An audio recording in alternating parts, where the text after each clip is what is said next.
discussions.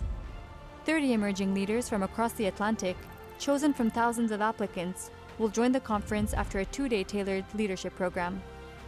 To know more, visit our dedicated website, atlanticdialogues.org.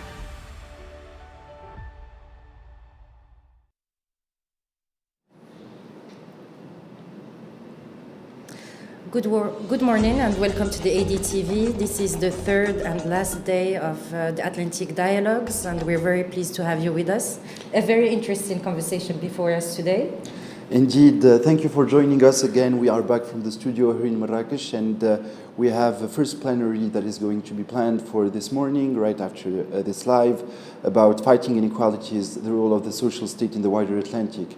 Then 2 AD talks will follow, and we will find you for another lunchtime discussion on the blue economy this time, so stay tuned.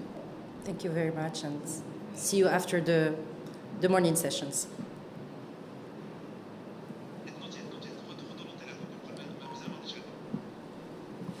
So maybe just walk you through the different steps of today. So as you know, the crisis that the wider Atlantic has witnessed has notably emphasized the necessity for the state to play a more prominent, more frontal role.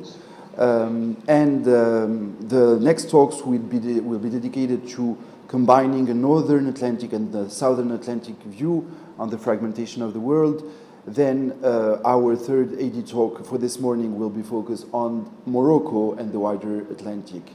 As you know, there has been a lot going on in that regard during the past few months, actually, with a summit of African Atlantic states being organized, but also a declaration from the White House. And therefore, the Atlantic dialogues take place in this new momentum and this renewed momentum for a renewal of the Atlantic space as a relevant one, as we have been discussing throughout the day. For the rest of the program, we have also prepared a lot of interviews, notably with our emerging leaders who will be talking during a plenary session this afternoon, so you will discover some of them, together with other interviews we have conducted throughout the past few days with our different guests on a range of topics as well. And also a very interesting conversation in this morning's plenary, I think, after the first 2 days really discussing the current state of affairs with the rising commodity prices, the inflation, economic crisis. So it's very interesting this morning to start on a conversation on the role of social states in the wider Atlantic. Because, definitely there is a discussion that is needed on the role of the state in responding to this poly-crisis, as we've witnessed in many conversations throughout the first 2 days. And also 2 very interesting AD talks with the prominent AD Atlantic Dialogues participants, really looking at the main topic around this conference, which is the wider Atlantic, how to really promote North-South relationship, but also South-South conversations. So how really to promote cooperation in this mutating world. And second AD talk is also very interesting. As you know, this conference is taking place in Marrakesh, Morocco. So it's really looking at Morocco in the Atlantic, in this wider Atlantic, and how this integration, let's say, through the ocean can really be pushed forward. Right after this, we'll be very pleased to have with us in a conversation former Minister of Maritime Affairs, Mr. Ricardo Santos. From Portugal, in fact. And Her Excellency Mrs. Nizha Alawi Hamdi, who is Morocco's ambassador to Ethiopia and to Djibouti. The conversation will focus on the blue economy and its potential to create interconnections in the wider Atlantic. So a very interesting conversation that will take place in this morning, and interesting topics that really evolve around this notion of wider Atlantic and how to promote cooperation in a mutating world. So actually, as you know, regarding the first topic that will be tackled today, the topic of the social state is very important because we are witnessing a double phenomenon. The first one being the problem of the debt, notably in low-income countries, absolutely. But at the same time, the states actually need to make sure that they intervene in favor of the most fragile components of their society, and therefore The coming panel will notably try to tackle this sort of contradiction between maintaining macroeconomic stability, fiscal discipline, budgetary discipline on the one hand, and making sure that the state can still intervene. So our guests and panelists will tackle these different topics. On the fragmentation of the world, and we will have the opportunity to listen to a former French Minister of Foreign Affairs, who will therefore give, and a specialist of geopolitics and one of the most influential people in that regard in France, and therefore his insights will be welcome, together with a Moroccan advisor to His Majesty the King, and therefore trying to cross these different views on what is happening right now. And coming back to the blue economy, I think that, as you know, and this has been pushed forward, about $3,000 billion. We are expecting this blue economy to be about $3,000 billion, but this definitely requires further definitions, refined definitions. And on cooperation of the wider Atlantic, as you rightly mentioned, I think it is very important to try to give content to this issue, because for the time being we have formats, different formats, whether it's within the Americas, whether it's between, for instance, South America and Western Europe, and the European Union, and this is something we have discussed during some of the live sessions that we had here. But there is also transatlantic cooperation for political obvious reasons, a lot of investment right now taking place in the Indo-Pacific, and a lot of investment taking place, of course, within the African Union itself. And I believe the aim of the Atlantic Dialogues, and actually what the Atlantic Dialogues are trying to build, is really this community of leaders being invested in trying to nurturing this idea of the wider Atlantic, putting content into it. And this is something that was notably discussed yesterday during the presentation of Ambassador Hillel, but also during the last panel that we actually had yesterday. Yes, in fact, the last conversation on the prospects of a pan-Atlantic community was quite interesting. I mean, we've seen many opinions, and also Mr. Hamilton's call to really link the academic sphere to policy making was also an interesting one, and I think also this is really the role of the conference. Also, it being really organized by the Policy Center for the New South, a think tank, which real aim is really to promote this dialogue between academicians and also policy makers, and to provide this platform for dialogue. One of the flagship sessions also today will be the last plenary, the closing plenary, with our cohort of impressive emerging leaders who are taking part in this conference. And we look forward to having you with us in this panel as well, which will be starting at 3:30 in the afternoon. So really stay tuned with us throughout the day. I think very interesting conversations, and either focusing on the wider Atlantic, but also promoting the idea of intergenerational conversation, I think, which is really at the heart of this conference. Absolutely. You will notably have a best-of of what happened during the EDEL conference. You have already seen some of the adults who took part in conversations we had here at the studio. And one, of course, of the flagship events that is now becoming a tradition of the Atlantic Dialogues is also going to be a conversation between former Latin American presidents, which therefore will be very insightful, I believe, and give you a lot of top experience. So I think without further ado, we'll take you back to the ballroom where the first session will be starting. Thank you very much, and enjoy the conversation.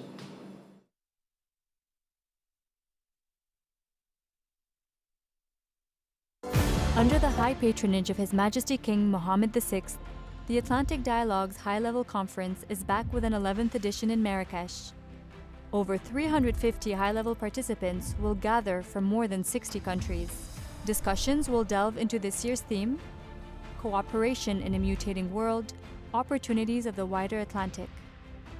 11 plenary sessions and 380 talks will take place in Marrakesh.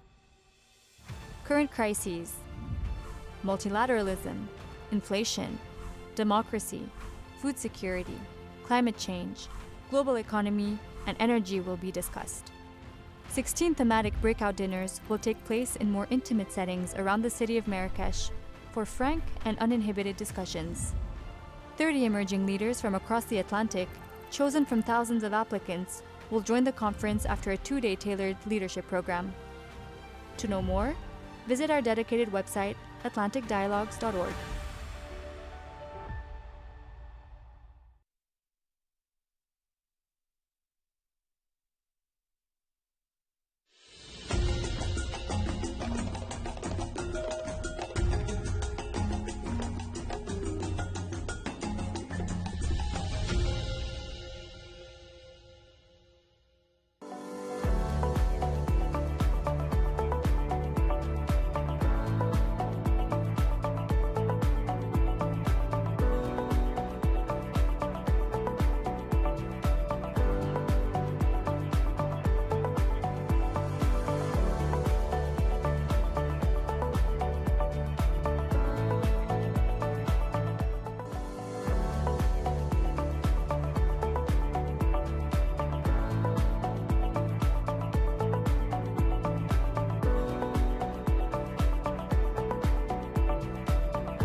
The rise of inequality is becoming one of the biggest concerns for developed, developing, and emerging economies. Now more than ever, it is becoming an extremely important issue affecting many economies around the world. This is not only from an equity point of view, but also from an economic and social perspective.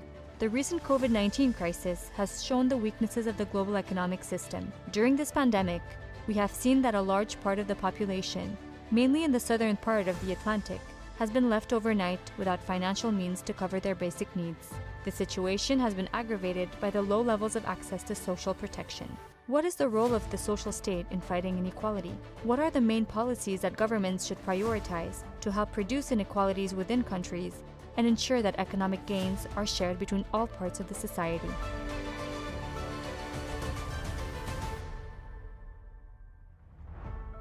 Ladies and gentlemen, please welcome to the stage our moderator for this session, Vice President of News and Civic Dialogue at WHYY News, Sarah Glover. Good morning. It's so good to see you all, and it's my distinct honor to introduce our panel. First, we have João Vélez de Almeida, Ambassador of the European Union to the United Kingdom. Next, Carlos Leopes, Professor at Nelson Mandela School of Public Governance, Faculty of Commerce at the University of Cape Town. Next, we have Sirné Gueye Diop, Minister and Advisor to the President of the Republic of Senegal. And last, we have Maria Teresa Fernandez de la Vega, President of the Women for Africa Foundation.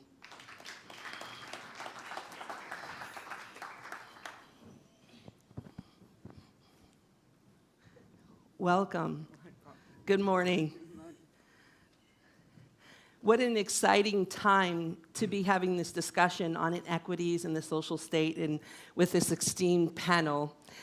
We will start off with Ms. Fernandez de la Vega, who will give us some insights around this topic in inequities and how this is impacting women in particular.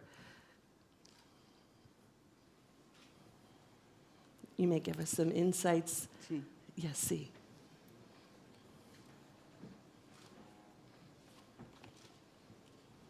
Buenos días. Buenos días. Buenos días a todos. Quiero, en primer lugar, agradecer a la OCP que haya querido contar conmigo de nuevo en estos diálogos atlánticos, siempre tan interesantes y enriquecedores. Y en especial, muchísimas gracias por poder intervenir en este panel. And particularly, my thanks for having given me the opportunity to be part of this panel on the inequalities and the responses from our societies. We should all be on the lookout for these issues, since so much is at stake.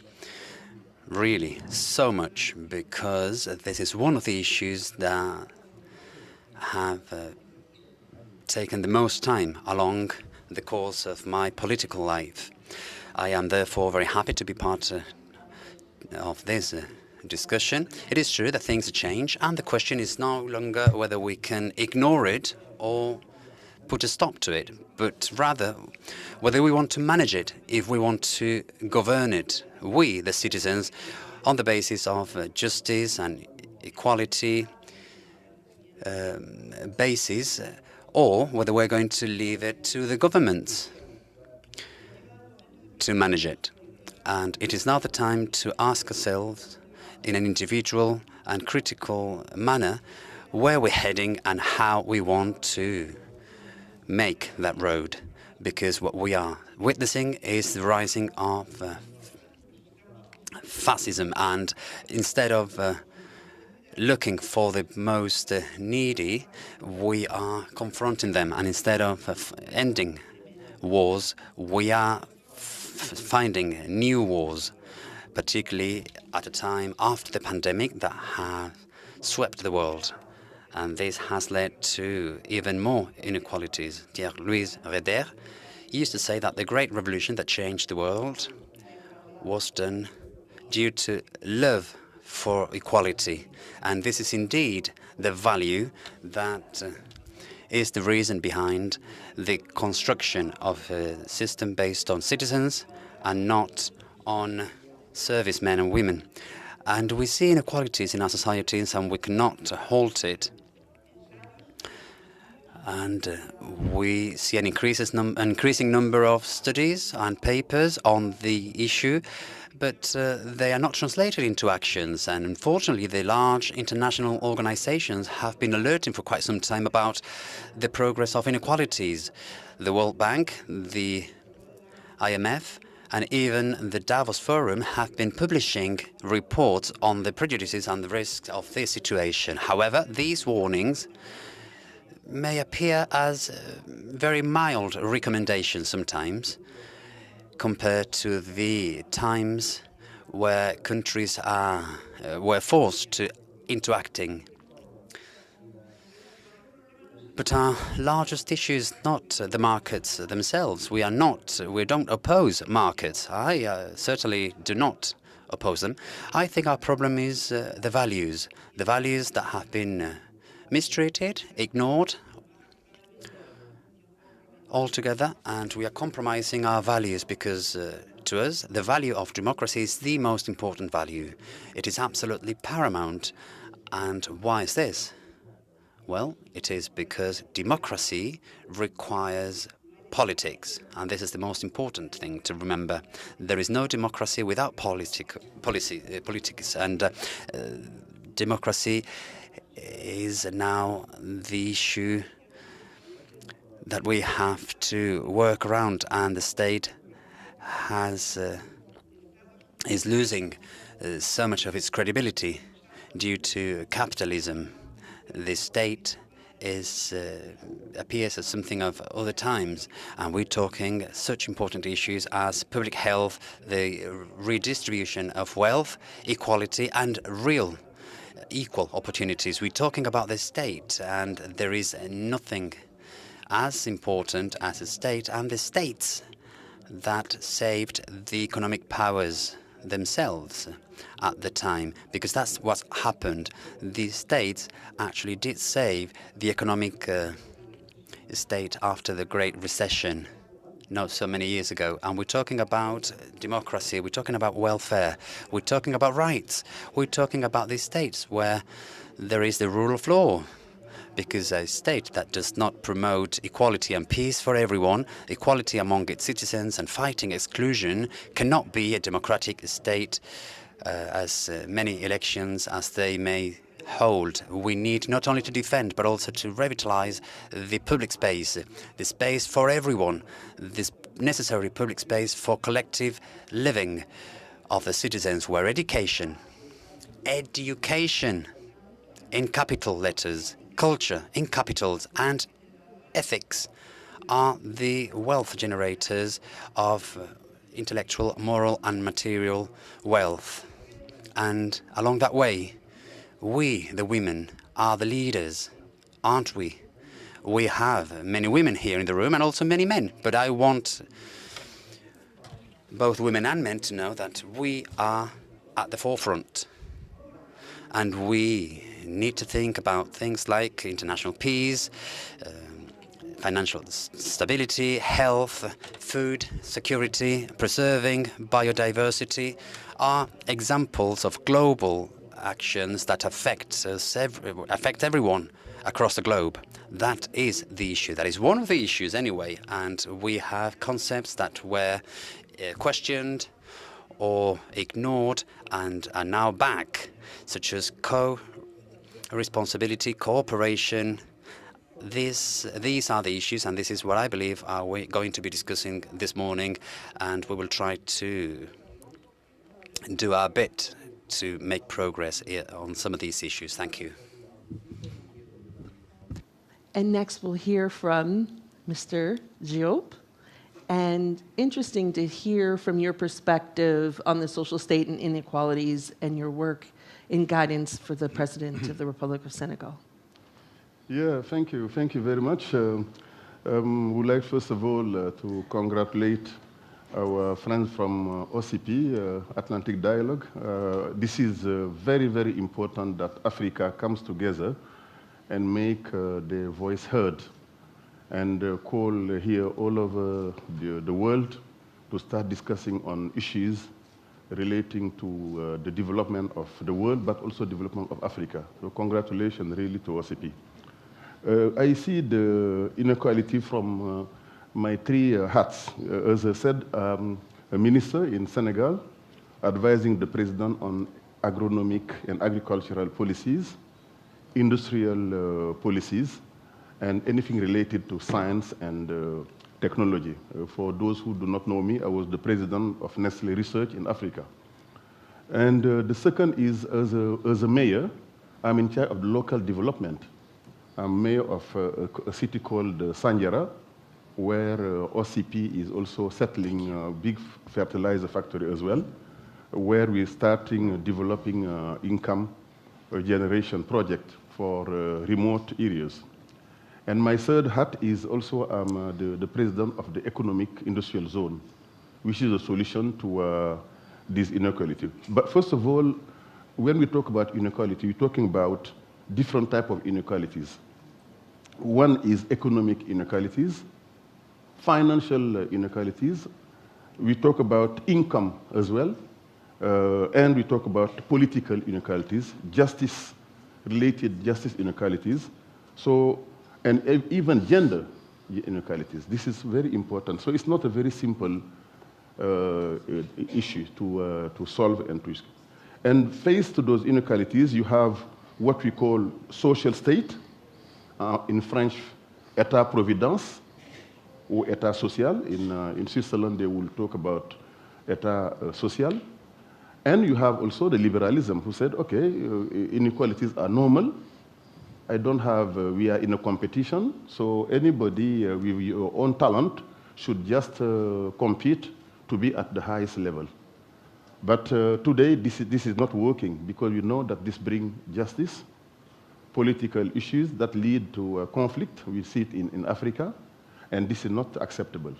In the case of countries like Senegal and West Africa, the choice of our government is to be a social state inequalities, l'état-providence.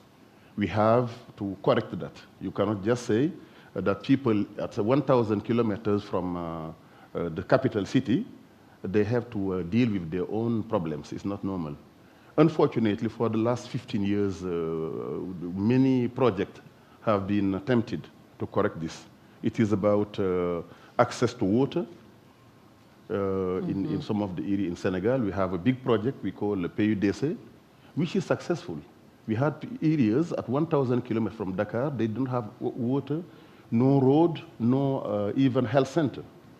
And these projects are very important to make sure that the citizen at the part of the country has the same access to hospital. We just built 3 new hospitals in this very remote area, Kédougou, for those who know Senegal. But it's not enough. Because if you create roads, you create health center, you need to create now jobs. How do you create jobs? To create jobs, you need to make sure that you create now what we call economic industrial zone or agricultural industrial zone. You need to choose in those remote areas some farms, public farms or private farms that the state must fund to make sure that people stay there. Because we know it from all over Africa, Abidjan, Dakar, Conakry, the problem is the same. People are going to leave the rural area to go to the cities. And this creates as a problem in the cities. Finally, they don't live very well in the cities and they don't live very well in the rural area.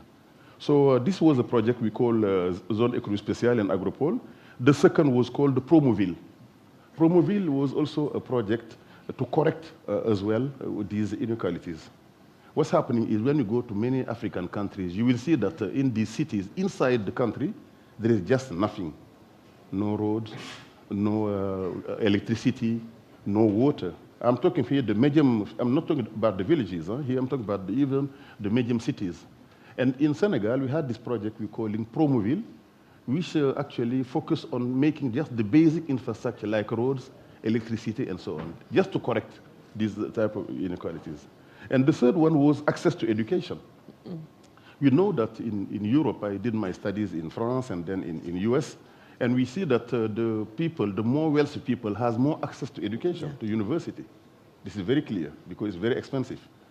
But in these African countries like Senegal, we were facing the same problem, where people in Tambacounda, in Kédougou, in Matam, the university is 1,000 kilometers from the cities. So we had to build what we call UVS, Université Virtuelle du Senegal. We saw it in Quito. I was in Latin America before. In Cuenca, there's one of the biggest virtual university with numeric access. And that's what we did in Senegal. We built 14 of those so that anybody can have access to the courses, the program of the university in Dakar. That's a way, a little bit, to have some practical solution for that. And the last example I wanted just to highlight, because we need now to correct, was a program we call PUMA. PUMA is actually a program that we're trying to correct the problem we have with the borders. Everybody knows that when you come to the border between Senegal and Gambia, between Mauritania and Senegal, generally those borders, there was no investment. It's a problem because it's very far from the city, and you start wondering, why should I invest there? Yeah. But if you don't do that, this population actually, they are left. They have no access to education. They have no access to health. Because Gambia would say, okay, I'm not going to invest there. It's too close to Senegal, and Senegal would say the same. Finally, we had a program to correct also these border issues. We need to bring 3 things. First is education. That's the most important. Because education and human resource capital, this is the most critical in Africa. It's not only the economy. Okay, so we build schools there all along the borders between Senegal and Gambia, all along the border between Senegal and Guinea and Mali. And this program, PUMA, is now building health centers as well, because education without this health center don't really foster the human capital. But it's not enough. We had now to start building these economic projects on agriculture, women exactly support as well, youth support, very important project for all the young people, for the women, so that they have really the place in the city. So how do you measure now those? Because the one thing is to have a project, but the other, in science, we have to measure. And to measure this, you need to have this, what we call, and this is the Développement Humain, Human Development Index. We saw in this area that all these Human Development Index were very low. How many years people spend at school? Less than 2 years, as less than 3 in their whole life. You know, as was just how many doctors you have in 1,000 people of the population. So you have as economic index, a social index of development. And this is really the best way to know if these policies of solving inequalities are efficient. Because in science, when you don't measure, you don't really know where, if your project is key. And in this approach, you have two actions. One is government action program, and the other is local municipal action, like as for the mayors. And that's where I will maybe finish. In my case, I'm the mayor of the city we call Sandiara, which have 1 million square meters of industrial zone, and where we try now to create jobs in the cities, 100 kilometers from Dakar, where all type of companies will come now and solve this issue of income, of job for young people, of job for women, of really making sure that people don't go for immigration to Europe and stay in the villages. So this is really a solution that myself I experimented today, and I think we created more than 3,000 jobs just in the last seven years. OCP is already there, many Moroccan companies, French companies, American companies, all the companies are coming. And this is really the key. The solution must be economical as well. You cannot solve these inequalities if you don't have economical policies that will attract investment. Because if you want to create jobs, you must first have investment. And this investment will generate, of course, jobs. And then this generate growth. This is really the virtual cycle that we're trying to develop. So by now, that's what I wanted just to say in my own experience in Senegal as a minister, as a mayor, and as the president of the economic zone of Sandiara. And thank you so much. And to that point around economics being at the centerpiece of solving for this issue, excited to hear from Mr. Lopez around governance, the impact that can have on this issue and leveling inequality. Thank you, Sarah. I think after listening to the two interventions, maybe I will bring a different perspective from a dimension of the inequality debate. First, we have to admit that over the last few centuries, we had a trajectory of growth and development that has brought a lot of good things to many people. The progress has been immense, and we have reduced poverty in relative terms quite significantly in the world. And the fight for equality has gained dimensions that we could not have suspected possible a few decades ago. And we can be proud as universe for having a trajectory that has produced such results. However, we have also to admit that this trajectory has created two big problems. The first is the one that occupies a lot of minds these days, is that we have a consumption and production model that is incompatible with the climate requirements of the planet. So we emit too many greenhouse gas, and we cannot continue in this trajectory. We have attained a level of emergency. So it's a planetary emergency. And the second problem is that we have created an accumulation of wealth that is unprecedented.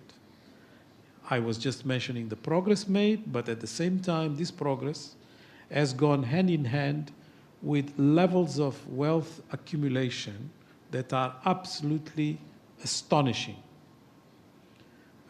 We know from different advocacy proclamations that the 1% richest part of the world has the same wealth as half of the planet. And this is actually very much linked to the other problem, the climate change problem. We try to address them separately, but they are one and the same. We have systemic difficulties that do not allow for us to correct the trajectory. The way we deal with intellectual property, the way we deal with research and development, the way we deal with innovation is not geared towards sustainability. It's not geared to a certain type of public goods that are absolutely indispensable to deal with the planetary emergency. We deal with them with a logic that allows wealth accumulation. So we have a problem. We have to correct this trajectory. And if we don't do it very fast, we are going to face the consequences of climate change. Extreme weather phenomena is already there to tell us that this is not a joke.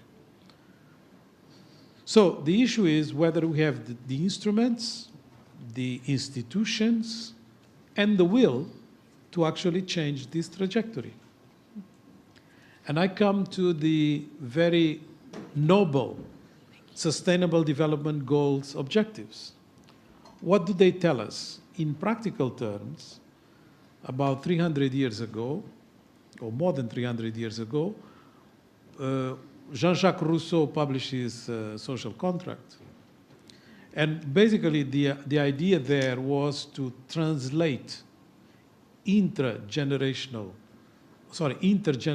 solidarity from the realm of a family to the realm of a nation and a community. And for that, he understood that it was absolutely indispensable to have a certain number of institutional tools that would allow for this intergenerational solidarity to be regulated, to be organized, to be structured.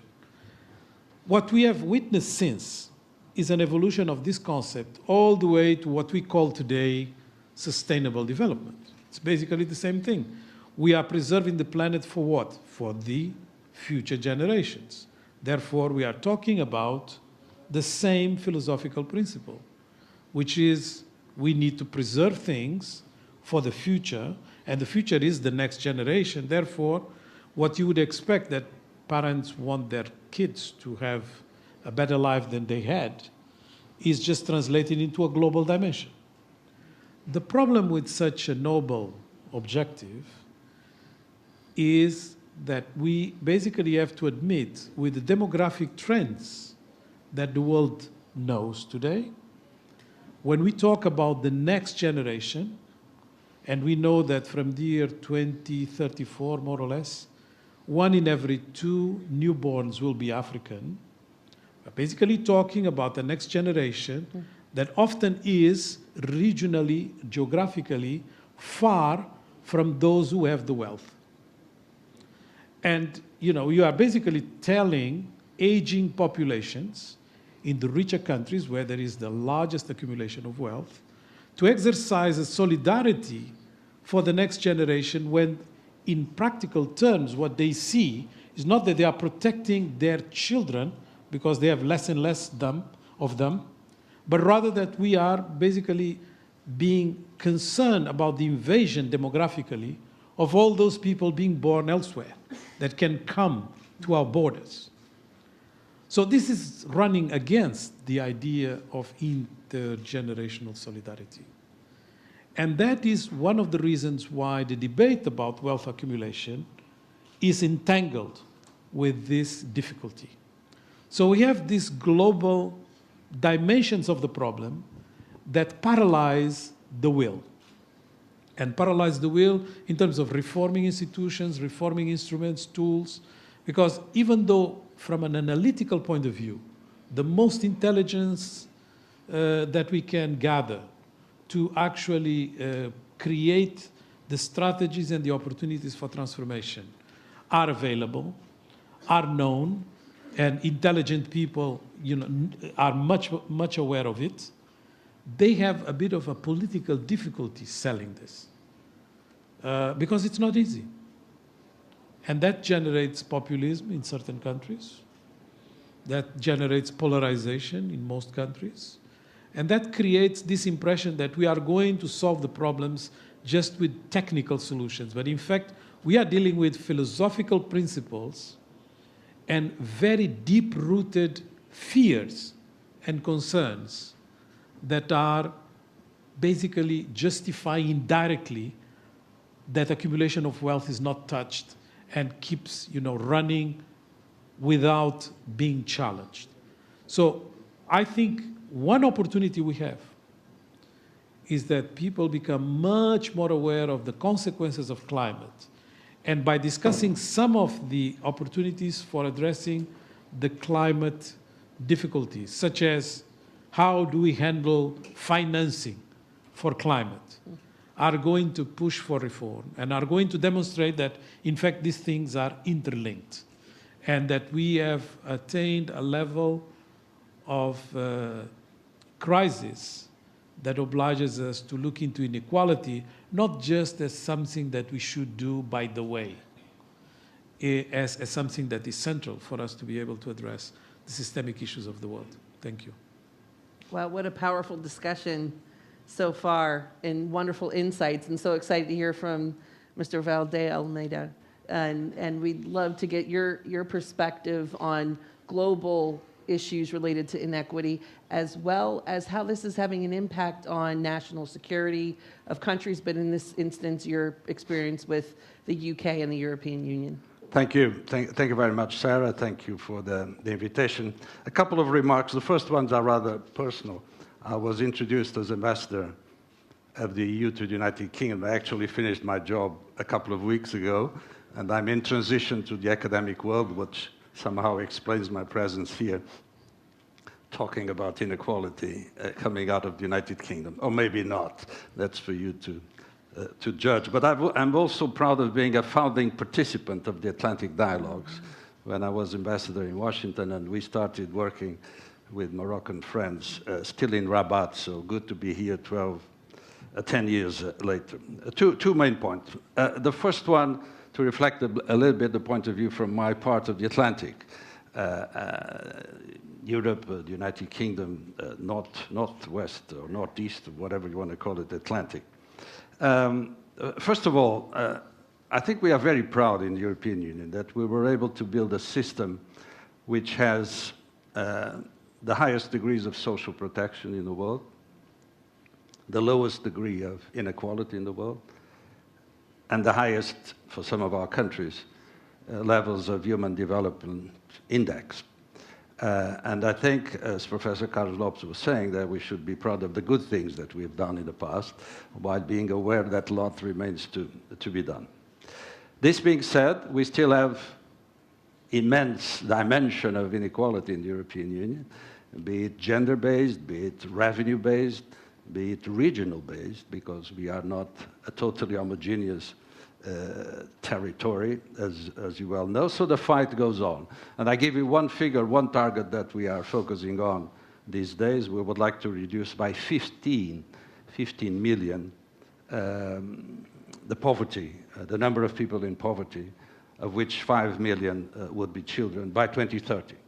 And in doing so, we are implementing in our own space the 2030 Sustainable Development Goals.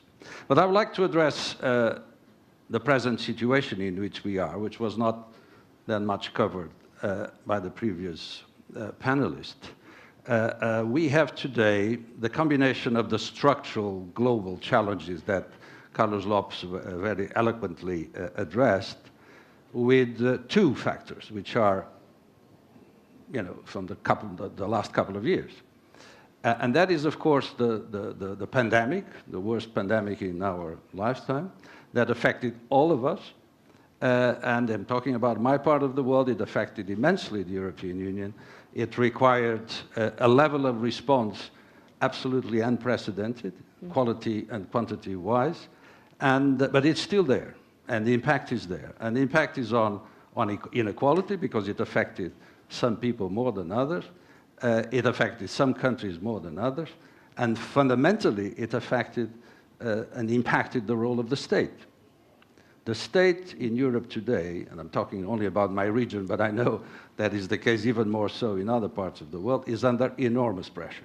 For reasons that were eloquently highlighted in a panel already in this session of Atlantic Dialogues by prestigious economists. Some of them are in the room, so I wouldn't dare go into the analysis of that. The question is enormous pressure.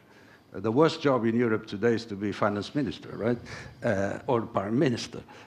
We are beginning a very tough winter in Europe because of this pressure. People request the state to intervene, request the state to spend money. The state spends money, the deficit grows, the debt grows, and inflation comes back. And I'm oversimplifying a very complex situation. But this is politically the problem we have today in Europe. The second factor, I'm sorry to come back to this, is the invasion of Ukraine, which has put enormous additional pressure on our economies, on our finances, on our fiscal situation, and this is one that we cannot simply ignore if one wants to describe the present situation and how it stimulates and contributes to growing inequalities.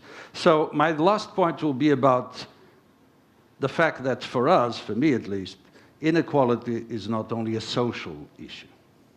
It should not be in the box of the social issues.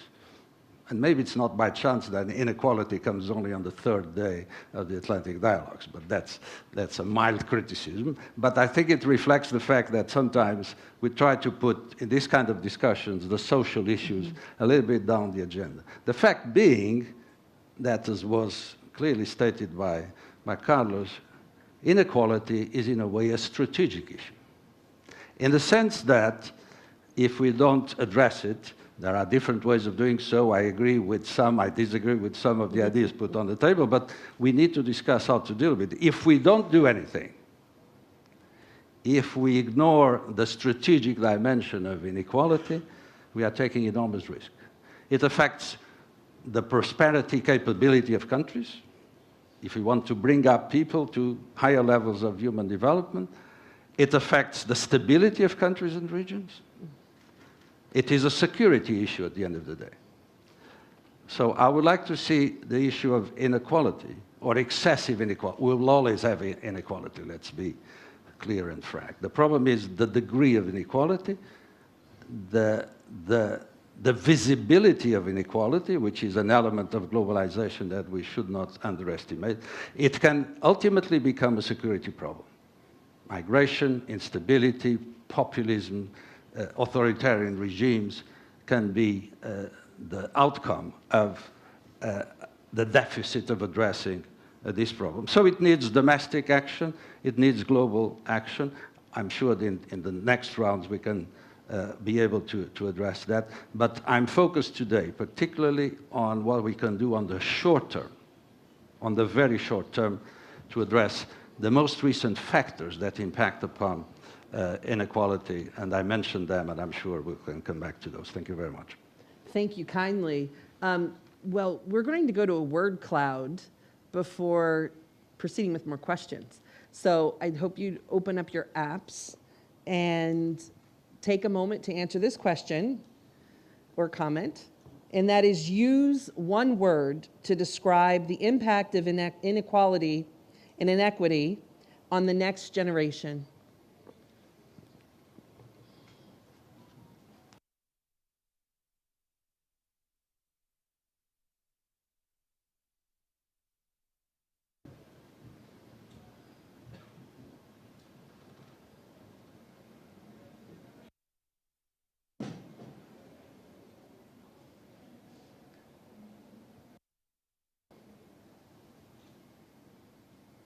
We see words like poverty, strife, injustice, vulnerability, debt, loss of hope,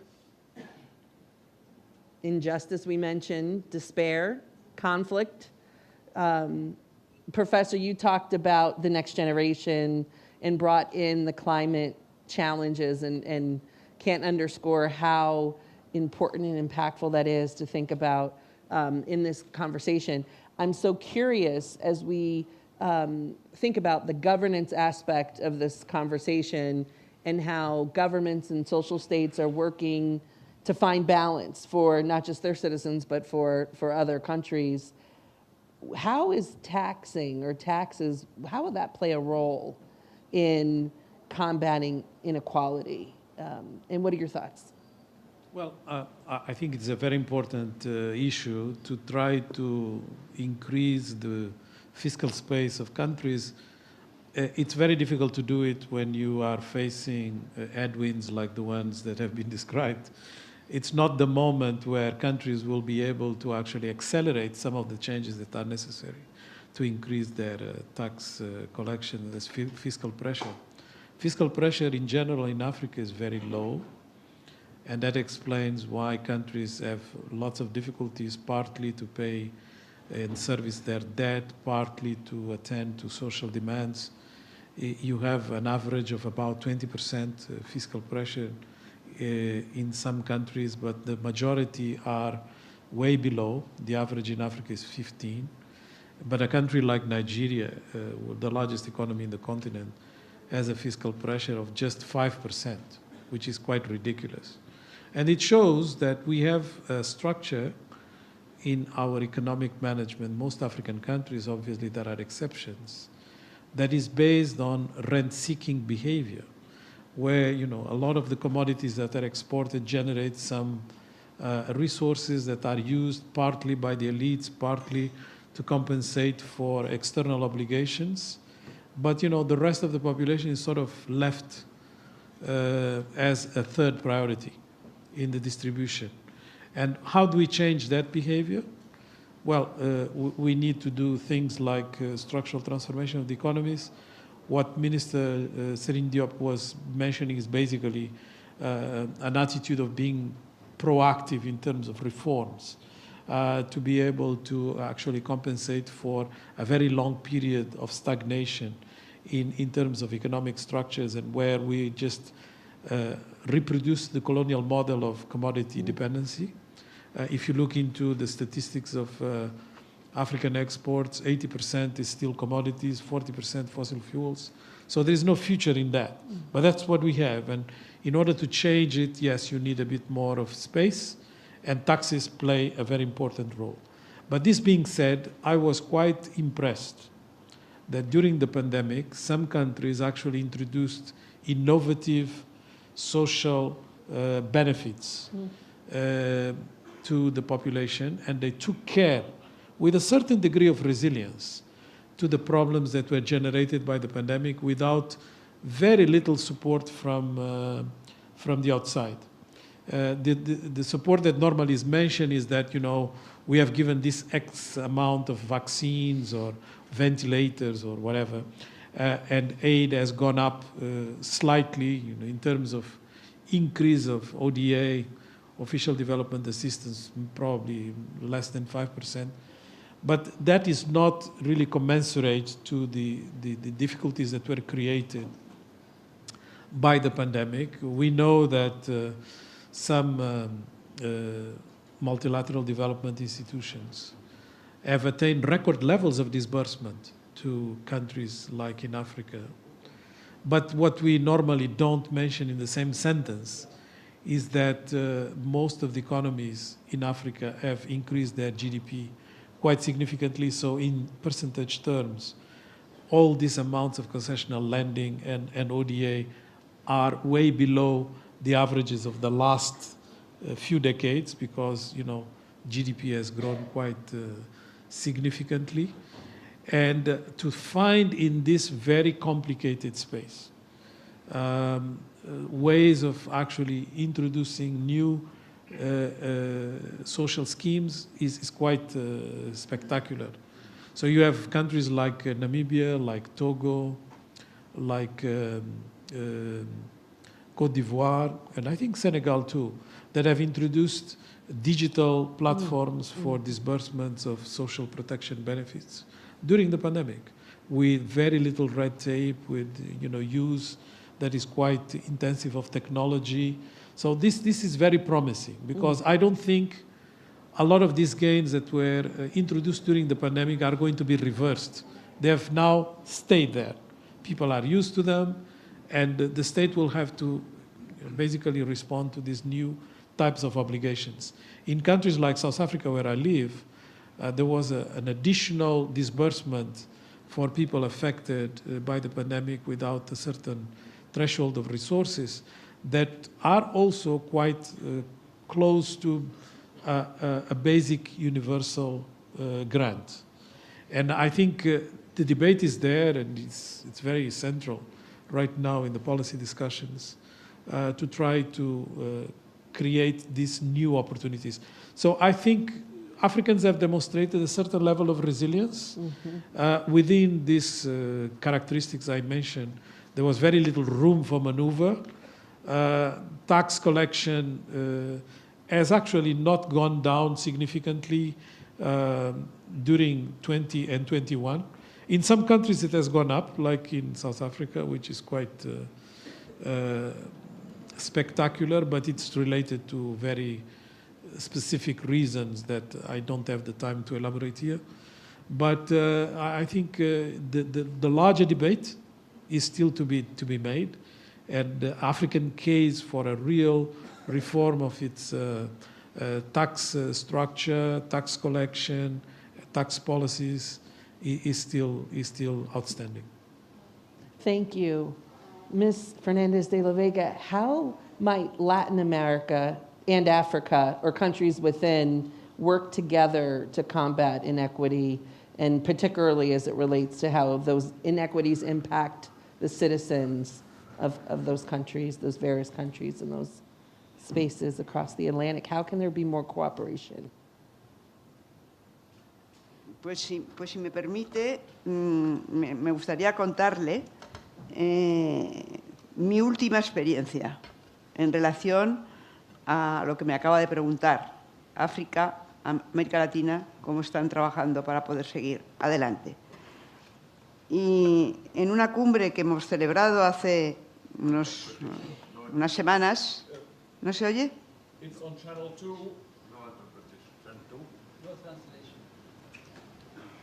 ¿No se oye? ¿Se oye ahora? Sí, se oye, de acuerdo. Decía que, le decía a la moderadora que si me permitía contarle una experiencia que he vivido personalmente y que tiene que ver con una cumbre que hemos celebrado hace poco en España, dirigida por la fundación que tengo el honor de presidir, una fundación, Mujeres por África, que tiene como objetivo contribuir al desarrollo de África a través de las mujeres, y que hemos reunido en Madrid. In Madrid, we're working with very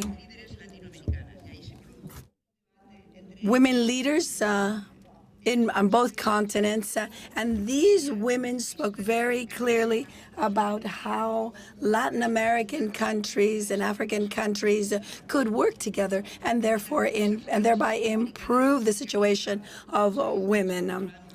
And these women, I'm going to repeat what was said, because the problems that we are seeing in the world will not be corrected if we do not listen to the voice of all of the women throughout the world who are educated, who have capacity. And nobody's listening to them. Nobody spreads their thinking. Nobody circulates their ideas. The women at the summit, Latin American women and African women, many of them powerful political leaders, met during 2 days at the summit. They identified with each other. They talked about their mutual problems, and they sought solutions. They stretched the shores of the Atlantic Basin. It was an extraordinary debate. Through these discussions, through the exchange of ideas and of the capacity that women have to be empathic with others, to put ourselves in others people's shoes, is very necessary. And not everybody has that possibility. I would like to thank all of the presidents here. For example, I'd like to commend the president of Senegal for the work that they're doing there, and they should count on our support. In Africa, you have extraordinary wealth. Women, they're prepared, they're educated, they're intelligent, they're powerful, they make proof of solidarity, and they're willing to do everything, to face everything. Use this capital, because not everybody has this capital. Africa has this capital. That is a very important topic. There was a connection between Latin American women and African women that was extraordinary. We're talking about bringing together continents. We're talking about how to exchange ideas. It would have been wonderful for you to have seen what went on at that summit, how the women exchanged ideas, how they enriched their own ideas, and how they came up with solutions for the future. The women came together, had discussions. They stretched the shores of the Atlantic through this debate, through women's capacity to be empathic. And we managed to move together forward towards equality. We spoke about equality, and we developed solutions to improve equality for women on both continents. And I assure you, we're going to move forward.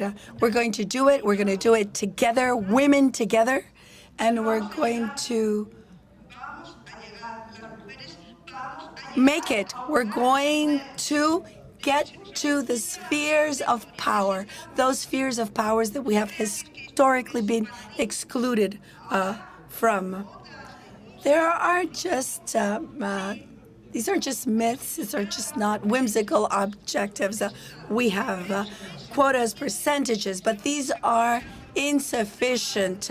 We are not using part of our fundamental human capital that we need to develop, that we need for peace, that we need to move forward on all fronts. And here we have the example, an example of what can happen when African and Latin American women come together. And after this summit, they continued working, bringing together the shores of both continents, creative women, women who, from care networks to women's rights networks,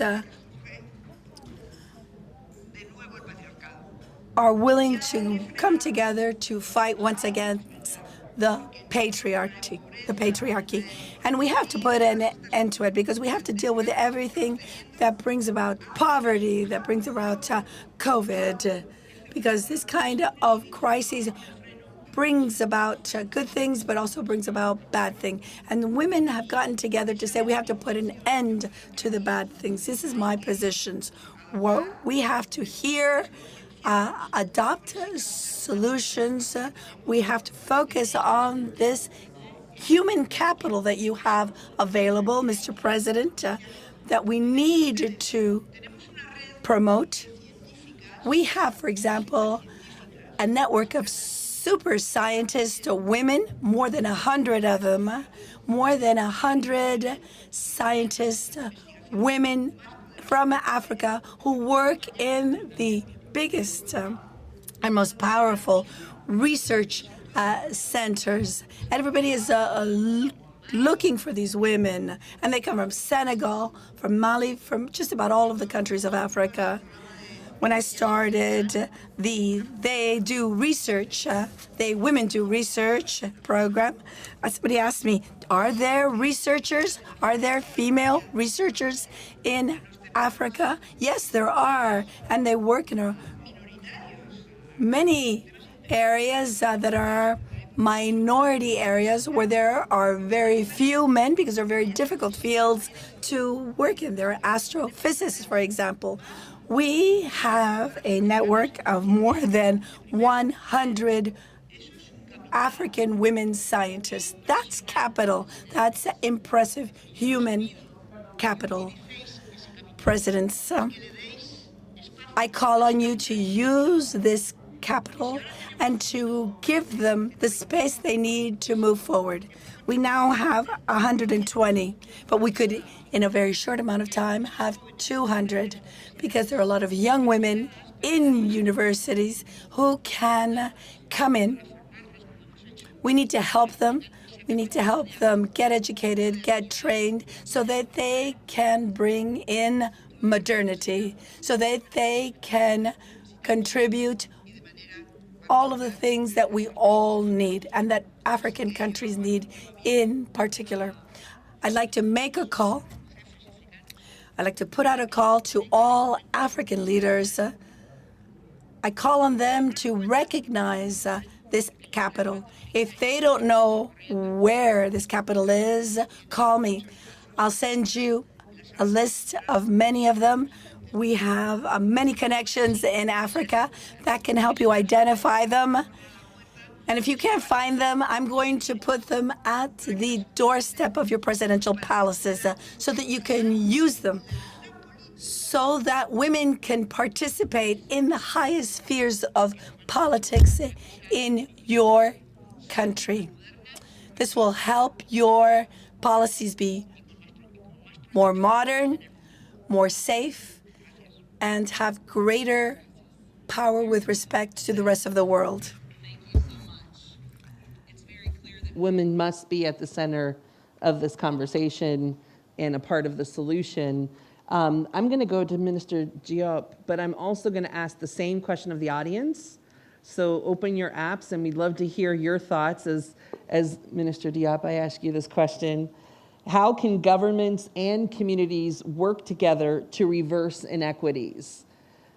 I'm sure there's a way through crowdsourcing. You guys will also have some great ideas. Yes, this is a very, very good question. First of all, I must congratulate my Teresa for this big talk about women. And I fully agree with you. Muy de acuerdo con usted. What I just want to share here is our experience in how to fight inequality and how community and government can work together. The first thing is, first of all, to measure it. You need really to measure, to map the poverty in the country. This is very important because, as I said, it's very different from coastal area to forest area to urban area to suburb area. It's very different. Secondly, you must develop programs that are just adapted to families. I will come back to some of the solutions we did in Senegal. You need also to have targets of maybe women. That's very important. In the case of Senegal, for instance, for what we call bourse familiale, grant to families, actually those grants were given directly to women. 500,000 families before COVID, and after COVID, we were doing direct transfer via numeric means to families. So that's very important to target correctly women, because when you give this money to women, you are sure that it will go to the family and it will use correctly. But it's not enough. You need to make sure that the youth, they get education, they get jobs as well in the future. They get vocational training. Actually, the key reason why we have this poverty in Africa is our system of education is not adapted any longer. We had this system before where the only target was to go to university. Baccalaureate, university, maîtrise, master degrees. So you have so many master degrees today in Africa, but these master degrees, they do not correspond to what Africa needs. So most of the young people, when they go out of the university, they don't have a job because they have a master in law, a master in economics, or in some areas where while we need actually to have these young people in agriculture, in industry, in science and technology. So I think if you go to the root cause of the poverty, and the solution is really to reform the whole system of education. That's what we are doing today in Senegal. We are building 45 vocational training schools so that 30% of the young people could go to technical schools. Like in Switzerland, I spent all my, when I was in Nestlé in Switzerland, I spent more than 20 years. The German system and the Swiss system are very strong because any 20% will go to university. In Africa, 80% want to go to university. But not only they want to go to university, but they will go for the wrong training. So I think this is very important in terms of reform solutions. The other solution I see also is the reform at the level of the fiscality. You talked about it. Today, our system of collecting this tax is very poor. You talked about it. It's very difficult to have a real map of who must pay the tax, which company is in the agriculture, in the industry, in the trade. It's very difficult. And you cannot really distribute income that you don't have. So government must also do reform, must put in place a very, very good system to collect more income. Otherwise, we'll be having this big gap between poor people and also rich people. What I saw also in inequality recently is during the COVID vaccine, the COVID period. You talked about it. During the COVID period, I myself went to Texas. The president asked me to go to Texas to find vaccine for the country. When I came to Texas, I met some companies, Johnson & Johnson, and I went also to Boston, my previous city. And then I was just said, okay, sorry, we cannot give you any vaccine because the government, American government, just need the vaccines. So from that, when we came back, we start thinking about how Senegal, Africa in general, must fight this inequality for access to vaccine for the future. And solution, we are building now the Madiba production of vaccine in Dakar for all Africa. We have decided that now, from now on, Africa will not depend on vaccine for rubella, for COVID, for any other. And many young graduates came back to start working on these vaccines. So you see this inequality, you should not forget also access to health, la salud. This access to health is very, very important as well. So it means that today, the Atlantic Dialogue today is really a very, very important tool to start thinking about this global, the solution for this global inequality. But every nation, every government must start now bringing solution. I define clearly what are the root cause of inequalities by asking the 5 whys, and what are the solution, and how do we measure now the impact. We will not solve it now. Even in 2030, we will not solve the equality. We will not solve it. But we know that if you have a very strong policy, if the income increase, this will we will have a solution. And the other experience also I wanted to share is the petrol and the gas. As you probably know, Senegal has discovered huge quantity of petrol and gas. This will help us to be much more autonomous, to invest more in social, in infrastructure, and by the way, to reduce the inequality. This is really the strength of the government.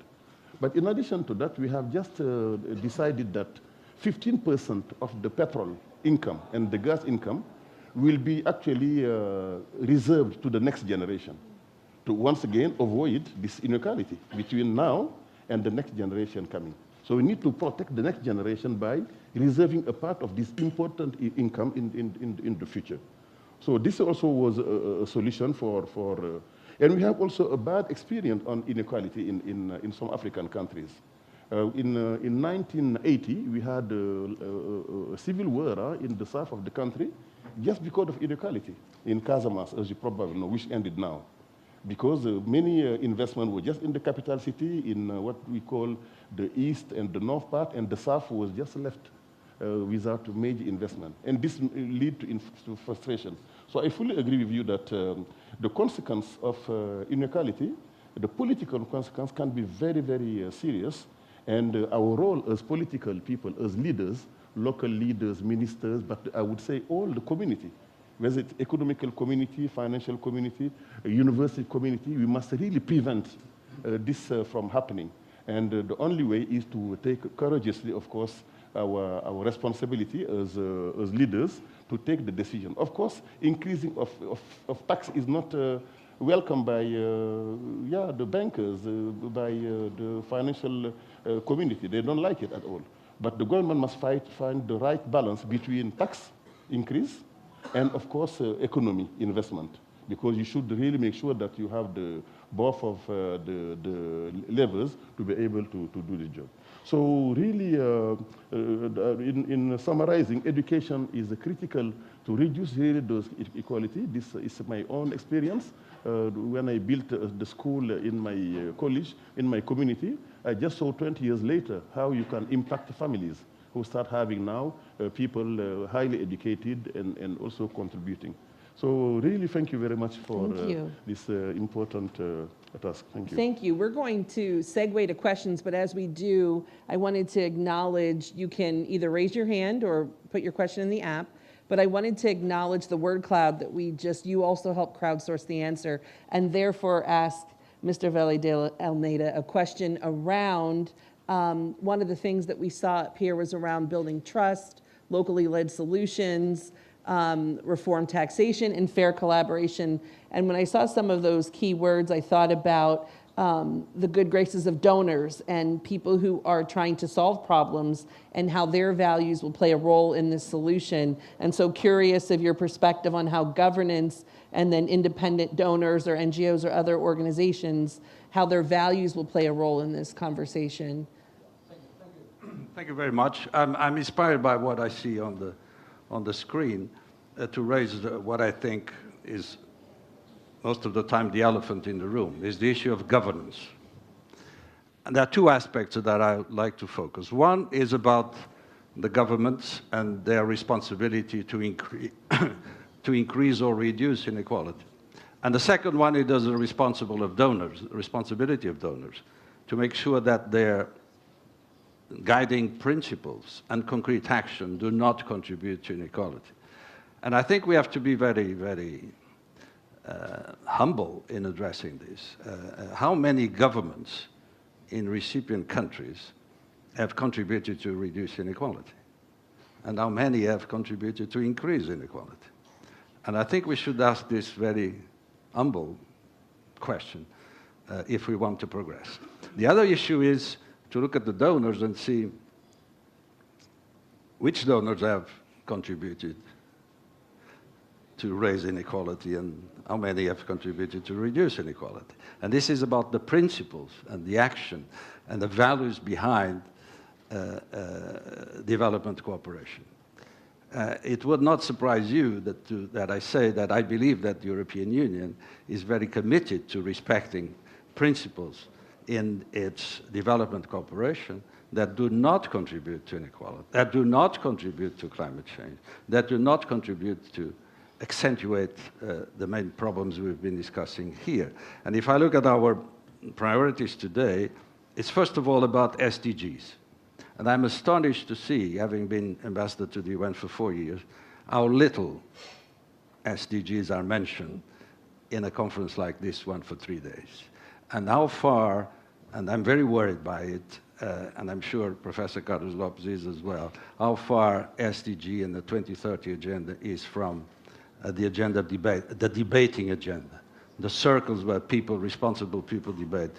We need to re-energize that situation. We try to stick to it. We try to remain loyal to this agenda. So today, our focus is on social inclusion, on anti-poverty, on food insecurity, on decent jobs, and on education particularly.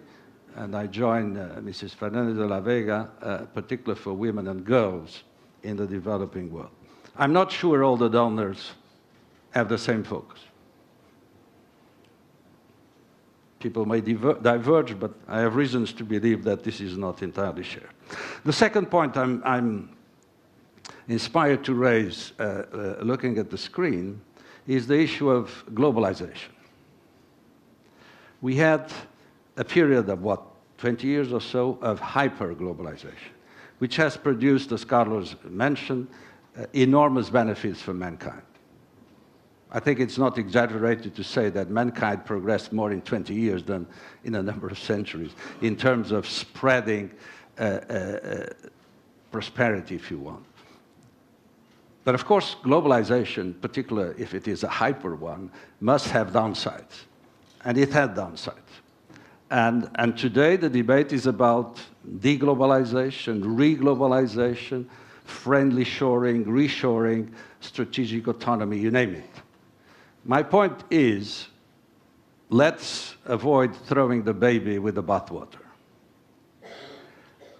We have a problem with the bathwater, but I think we should focus on the baby.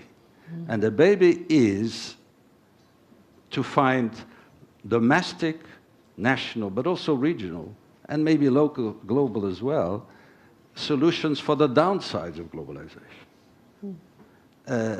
You know, the problem being that globalization created many jobs, but destroyed many jobs. The problem is that technologies create new jobs, but not necessarily where they destroyed the old jobs. And this is the role for governance, for governments in our countries, in your countries, to address these issues. The solution is not to kill globalization. Globalization would be, you know, shrinking the markets, closing the markets, would not be to the benefit of those who still need to reap the benefits of global trade and open economies. Thank you kindly. We have time for a few questions, and these are the ground rules. You have 20 seconds to ask your question. No statements, only a question, and individual panelists up to 1 minute. So you will be asking a question of one panelist. We will not be able to have time for the full panel to respond. We have 6+ minutes, so we're going to move through this quickly. We have a hand down here.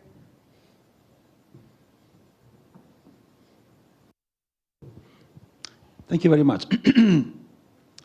One question. Very much inspired by your presentation, but the question here, you said you were stressing on capital C for culture, capital E for education, which means one type of culture to dominate the entire diverse 8 billion people.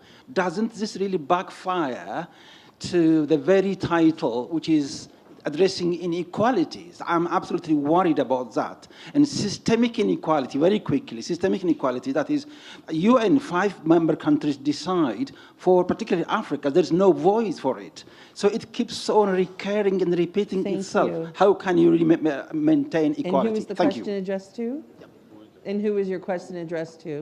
One, and second, finally. One, thank you. Sí, sí. Muchas gracias. Thank you. I think that there's still a lot of work to do. A lot to do in order to ensure the benefit of equality for everyone. And since we are seeing that the governance factors are oftentimes very weak. They are weak. They're fragile. They're not strong enough. They're not committed enough. And I think we should adopt policies that are strong, committed, and clear. It is necessary to make progress in institutional innovation processes by creating international structures, not only at national level, but also at the international level. These are so outdated. They're really, really outdated. They're really old. And these new structures, with only by the representation power given by the people, will be able to govern. And this is absolutely paramount from a democratic point of view. Without democracy, there is no progress, and without progress, there is no well-being. And without well-being, we will have an utter disaster. That's the truth. And we are still witnessing a situation that I wouldn't dare say is disastrous, but is inefficient and insufficient. And then again, we need women. Either you are convinced and clear on that, or we will not make any progress whatsoever. Women must come at the forefront, at the political forefront, at the scientific forefront, also in medicine. They need to be there, and we need to support them. We need to take them out of where they are now and put them in their right place. And I can assure you, I had experience working with Latin American and African women, and I was absolutely gobsmacked, if I may say. I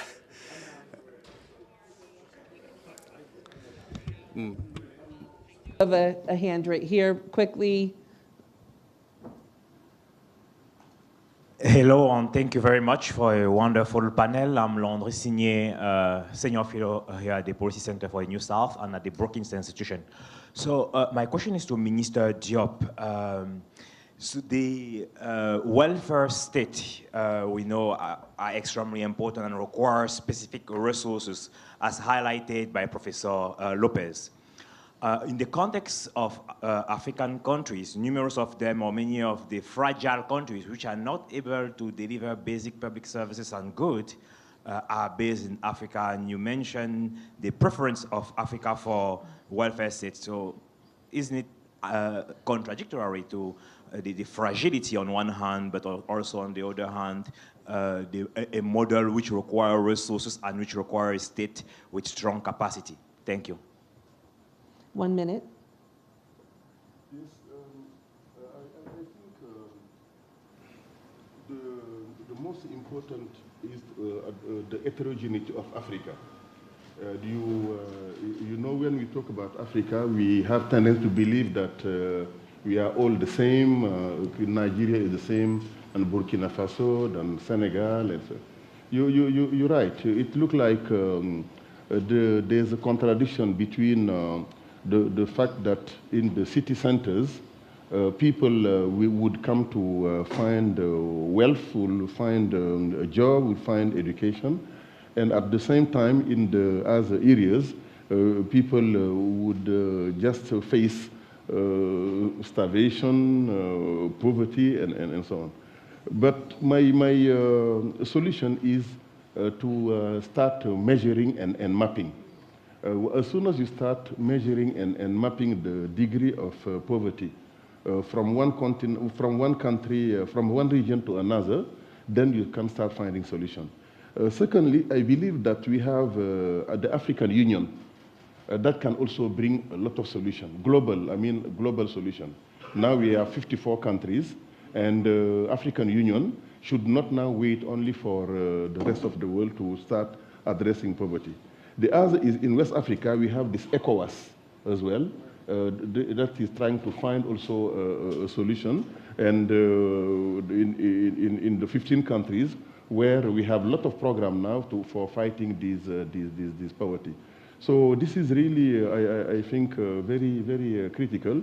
And I think we need to push more to have like common policies like the European Union is doing to face the different poverty at youth level, at women level, at between cities and villages and so on. I think in the next coming years, we can have a reduction of the gap between these very, very high-end people, because we have them, and the low-end classes as well. Thank you kindly. We actually ended exactly on time, to the second. So with that, we'll have to end the conversation for today. I know it's so hard because there's so much more dialogue that we could have on this topic, but we'll be able to talk throughout the rest of the conference. And I wanted to thank all of our esteemed panelists and the staff and the folks who have put on the Atlantic Dialogues. We're grateful to be a part of this wonderful conference. And you are asked to remain seated. The next panel will start immediately, so please remain in your seats, and thank you for your time. Can you take a...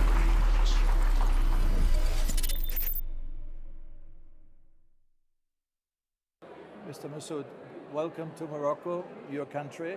You are currently the president of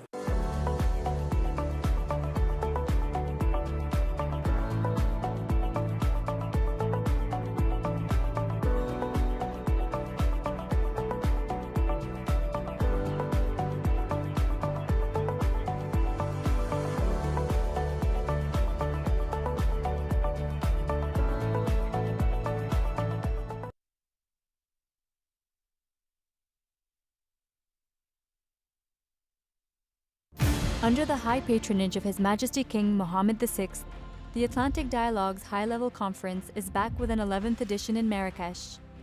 Over 350 high-level participants will gather from more than 60 countries.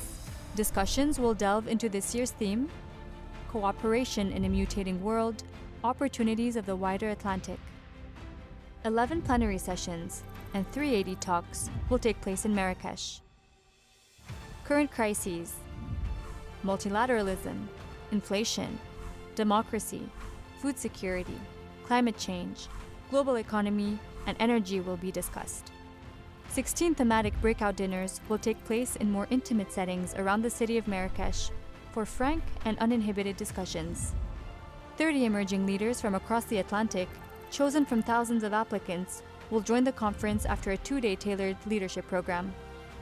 To know more, visit our dedicated website, atlanticdialogues.org.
will now begin. Please welcome to the stage our moderator for this session, CEO Under and the high Managing Partner patronage of at His Equity Majesty King Alliance, Mohammed. Claude Grunitzky.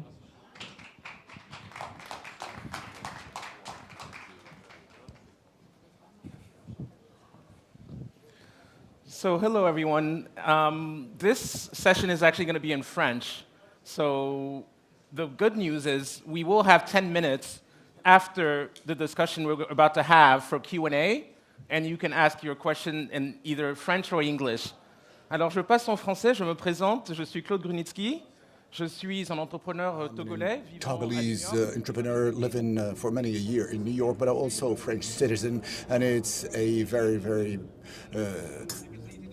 honor for me to host two eminent personalities with whom I have been able to exchange several times in the past, and I would like and call on Mr. Hubert Védrine, the president of the François Mitterrand Institute and former Minister of Foreign Affairs of France. Et aussi, also, Mr. André Azoulay, who is His Majesty the King's counselor, His Majesty the King of Morocco.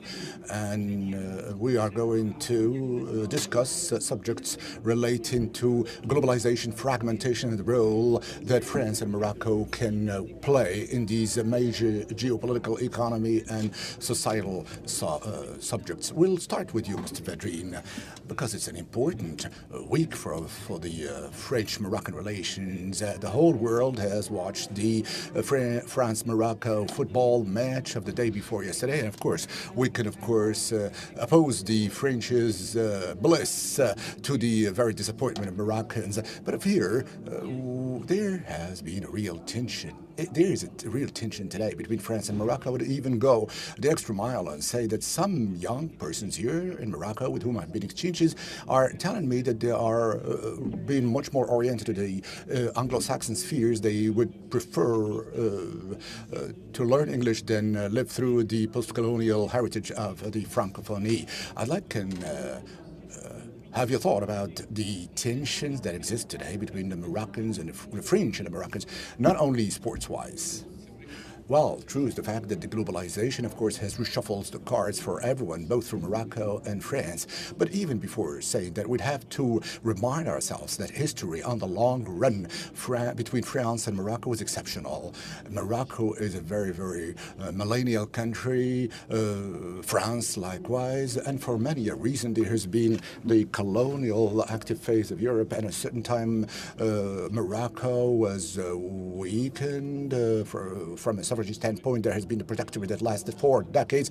It could have led to a detestation, which was not the case. But now we are many decades on after independence with 3 successive sovereigns, during which these 3 decades, of course, a very different relations between the social classes, the middle classes. Everyone knows that. No need, of course, to elaborate that. But I'm repeating the word unique. But it's a kind of treasure here. Of course, there have been crises here and there. There have been recent tensions. We hope that it's going to be soon overcome.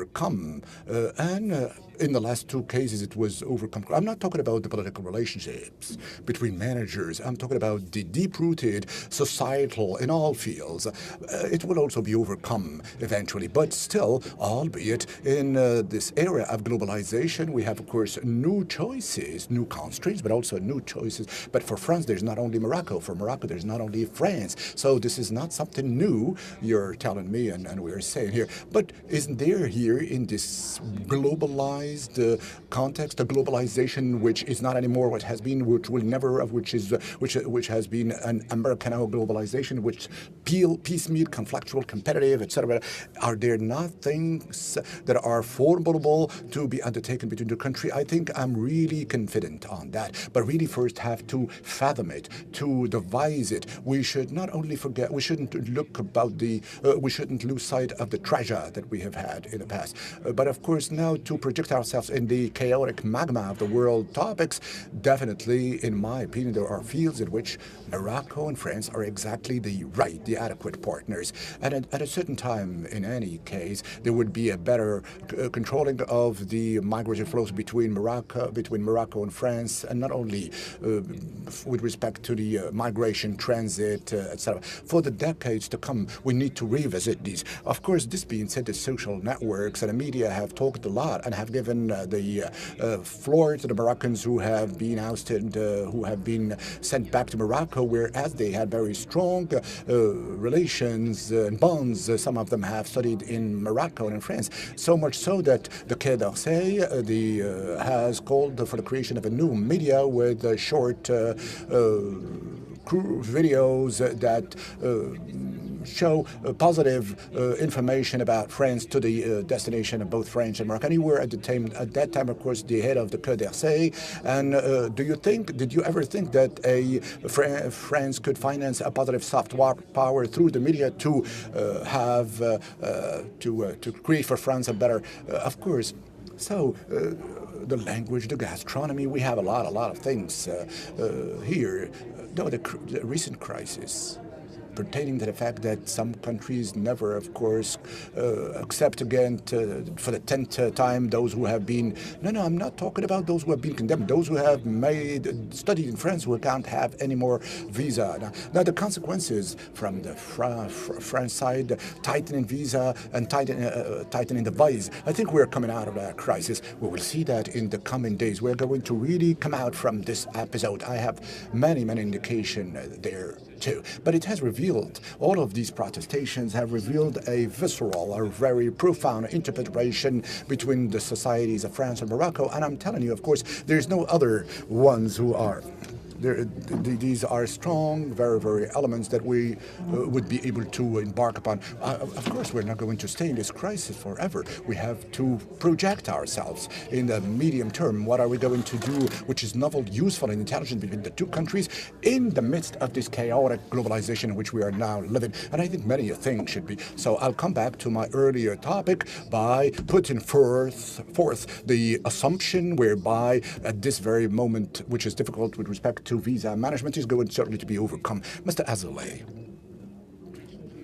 we've already talked again and again on these very topics, but here I would like to talk about the Special Commission's report that have appeared in April 2021, which set up the new development model for Morocco, a roadmap, which is a remarkable document, and I only yesterday read it, 170 pages, and I would like to thank my friend Osman Diaye, who runs TV5 for Morocco, who's recommended me to read this report before the intervention. I think this is remarkable what you have been able to sketch out, to map out as a horizon for Morocco between now and 2035. Page 151 is consecrated to the digital, and whereby, of course, we want to reestablish the trust between the state, the company, the corporate world, and the citizens. I know we are reading it differently. What has marked me here when I was reading the report is the fact that we're talking about solidarity between the Maghreb countries, between the Arab Muslim spaces, between the Africans of the continent, and we're not much talk and historical bond between France and Morocco in this report. How do you go to explain that?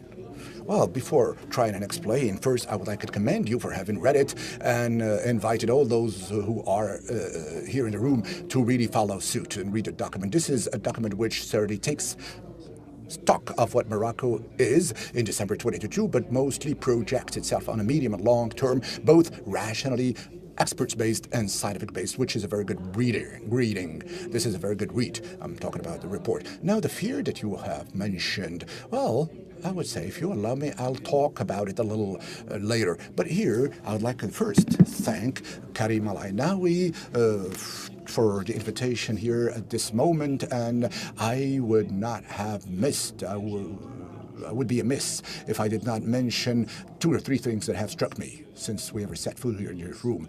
Of course, this dominating trend and more present tendency in the earlier panels to talk about crisis. Pessimism.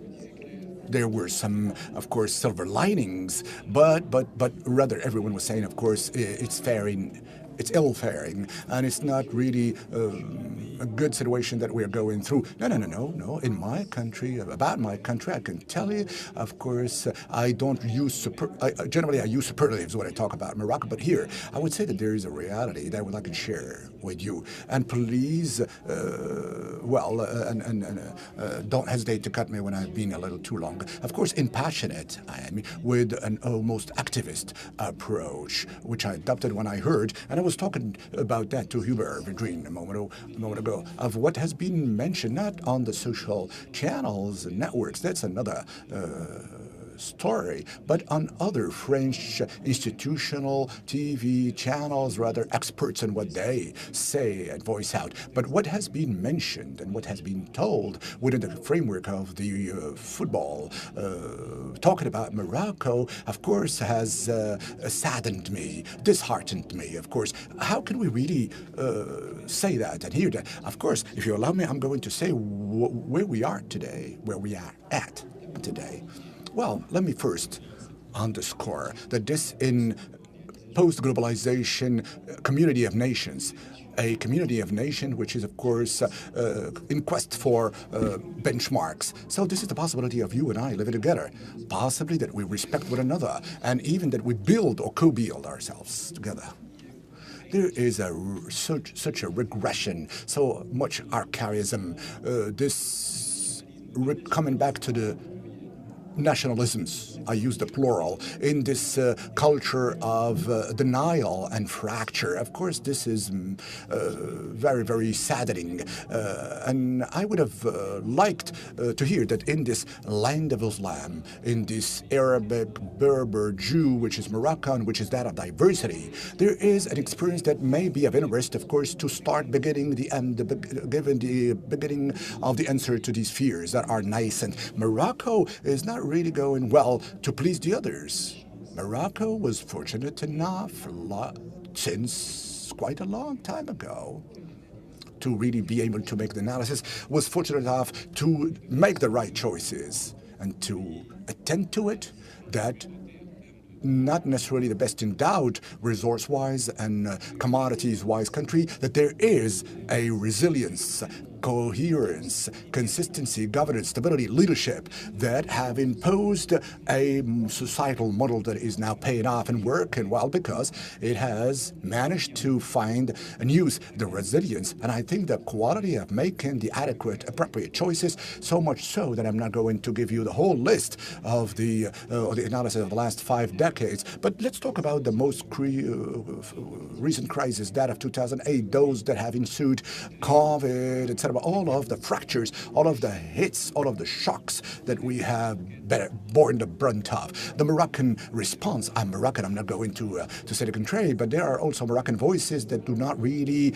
gauge exactly what we have done, but the way in which we have managed all of such crises, the way in which we have come out of them, the way in which we project ourselves in the 3 decades to come really is very reassuring. It is in Africa and in the land of Islam, it is in Morocco, in the Maghreb, and in North Africa.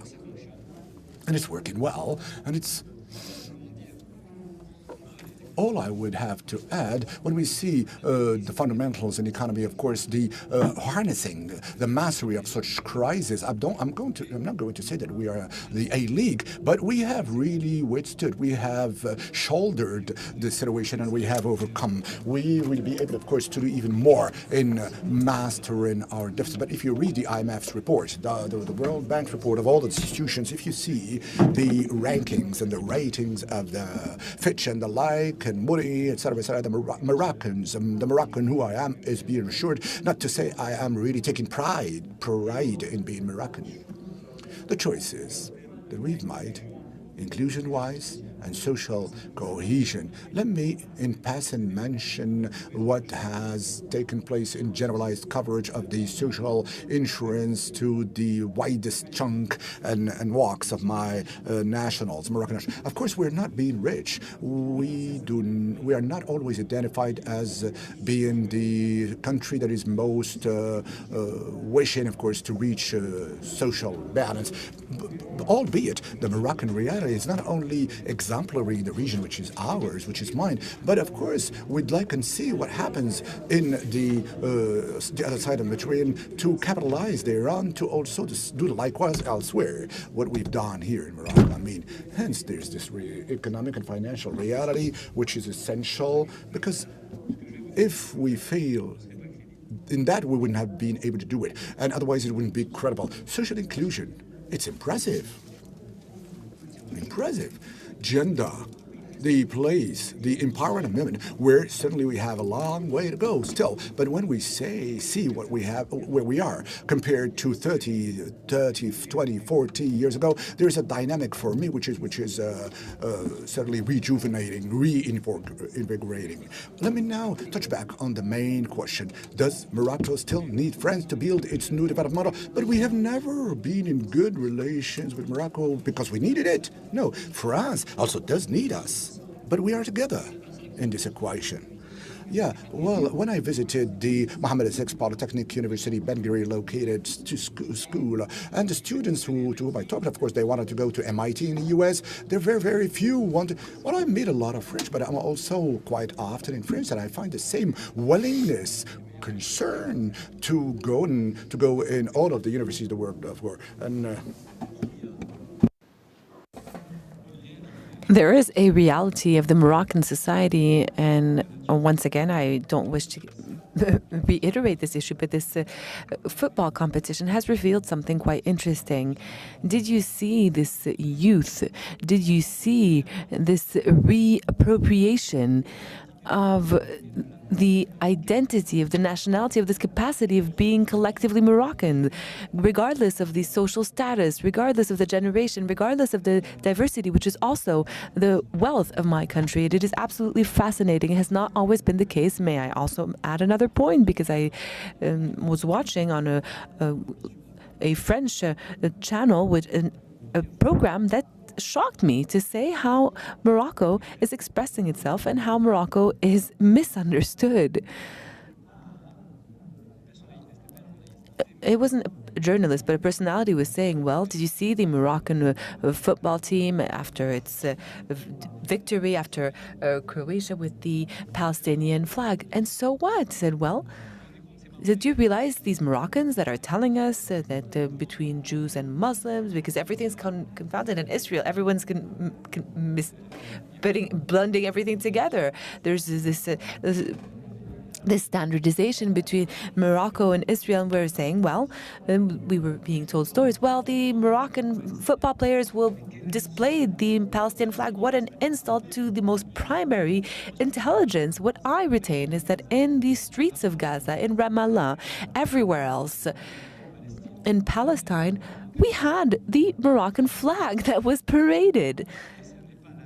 And it is not the standardization with the State of Israel that prevented Palestinians from displaying the Moroccan flag. And to express their attachment to Morocco, we could have said, well, these Moroccans are displaying the Palestinian flag, and they are pushing forward in a different relationship with Israelis to give a full chance to what will be imposed one day, but which has always been our this two-state solution living together. And so it was interpreted the wrong way, and the same applies to everything else. So we can say that, well, 1 or 2, 3 television programs, I mean, okay, well, life goes on. Well, no. It is not simply social networks, and it is actually revealing of our incapacity as Moroccans to explain what we are.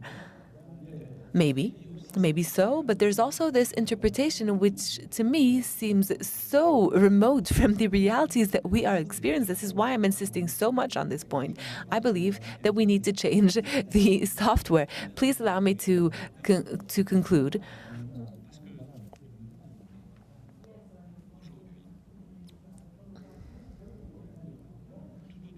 Today, around us, in the north and the south, there's this sort of failure. Maybe it is that of globalization, maybe it is that of fragmentation. Regardless,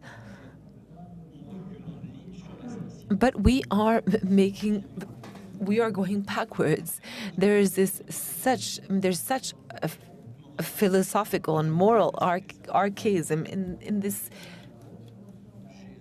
incapacity of handling or managing or of living our differences. And today, online, it is becoming some sort of challenge, a daily challenge.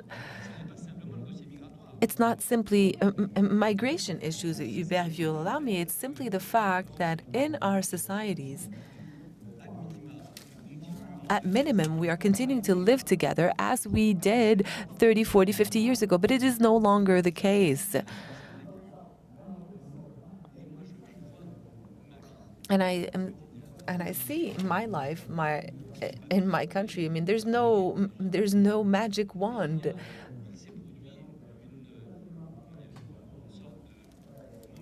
But there was a sort of momentum that was triggered, which resulted in the fact that diversity is at the heart of social relations in Morocco,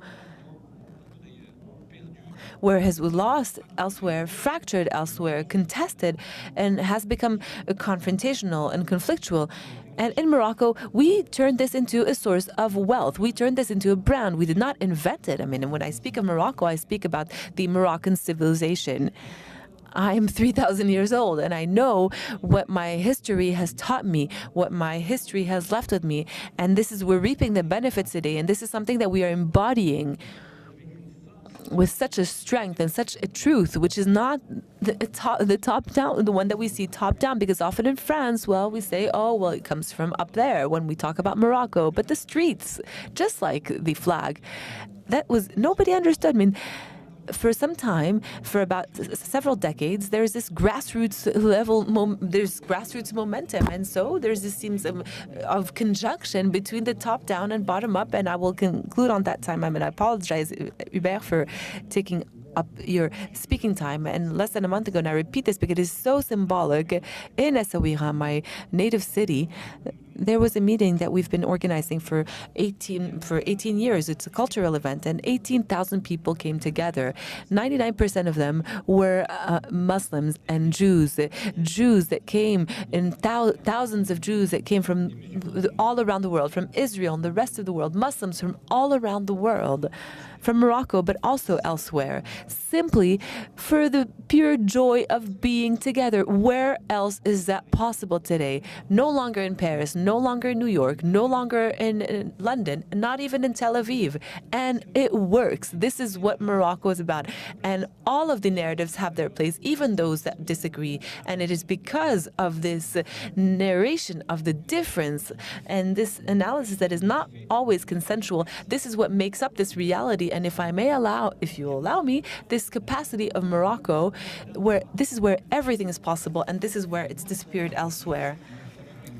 This is an absolutely essential topic, and thank you so much for shedding this light, Mr. Azoulay. Before asking my question to Mr. Védrine and before opening up the debate with the room, well, the day before yesterday, I was very much astonished to see that other French citizens, such as myself, from African origin, were supporting the Moroccan team and not the French team. And the reason why is that, given I grew up in France, and I often felt rejected by the French Republic because I was, all citizens were asking me, well, where are you from? And the question I'd like to ask you, Mr. Védrine, is that if we were to compare François Mitterrand's France to that of Emmanuel Macron and the direct relationship between Morocco and the relationship between Morocco and Africa, what would be the difference in the diplomatic approach and the economic diplomacy, social diplomacy, etc.? Because maybe you're the person that is the best positioned to answer this question.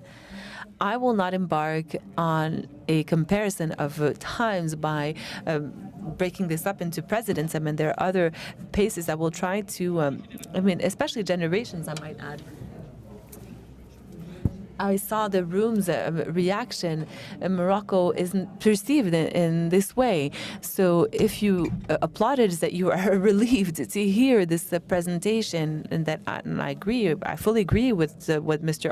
André Azoulay said, and with the Morocco's achievements on many respects. And it is not necessarily known that way. I mean, not in France at least. And in France today, for many other reasons, because French people are concerned by many things. There's European issues that are absorbing everything, and we have said way too often that the solutions are only European. They're essentially European, but not only. So it's sort of eaten away at the available portion of the brain to measure this Moroccan trajectory over the past decades and recently. So it's extremely important, and it's important for André Azoulay to also speak on French media to say this, to say what Morocco of today is. And that's part of the solution to the problem. And what was also mentioned is the attractiveness of the United States. This is obvious. This is nothing new. I invented the expression hyperpower 30 years ago. This is nothing new. And for those that absolutely wish to go to the U.S., well, they will also want to go to China once they'll have overcome their COVID issues. And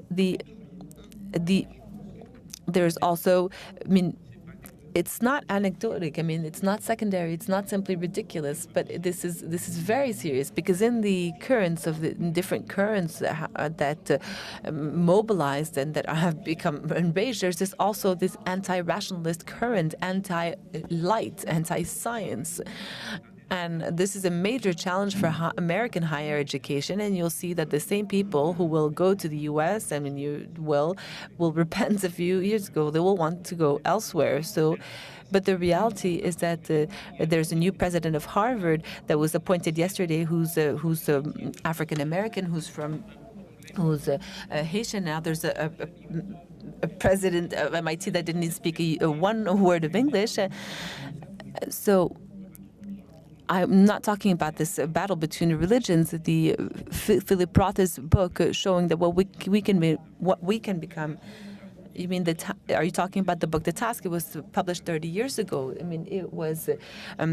It's really left a great impact. So I don't think it's cautious. It wouldn't be cautious today to say to only focus on American higher education, given that there's no defense with respect to that. There are many reactions in different spheres that are organized. There are some universities that remain structured on a very Protestant or Jewish or Catholic avenues, but what I'm trying to say here is that attractiveness on the first level is not an end in and of itself, but in globalization, even if there are some dominant trends, and I was talking about this American globalization and the 40 countries in the world that represent 60% of humanity, they didn't wish to split between the Putin and the Western world. I mean, there are many currents. I mean, you can hear what the Indians are saying too, and the Indian nationalists that are in power. They're saying that India will be the superpower after, and that the fundamental values of India will be spread throughout the entire world. Well, so it's not so simple. It's not 20 or 30 years ago we can simply be fascinated by the American success, given that it's a country that's very much split. And with respect to India, when we see that the head of Microsoft and Google are Indian, and they succeeded in the US and not in France. Well, there are many other examples in France too, but this is not the angle that I'm approaching the subject. I don't think it's a way to maybe answer constructively on this notion of this relationship between France and Morocco. There are many reasons, even in this world. From Morocco's standpoint, as it's been recalled by André, and even France that's involved, I mean, in Europe with the positions with Germany, etc. I mean, there are many reasons for which there's, I mean, since 2020, 2030, there's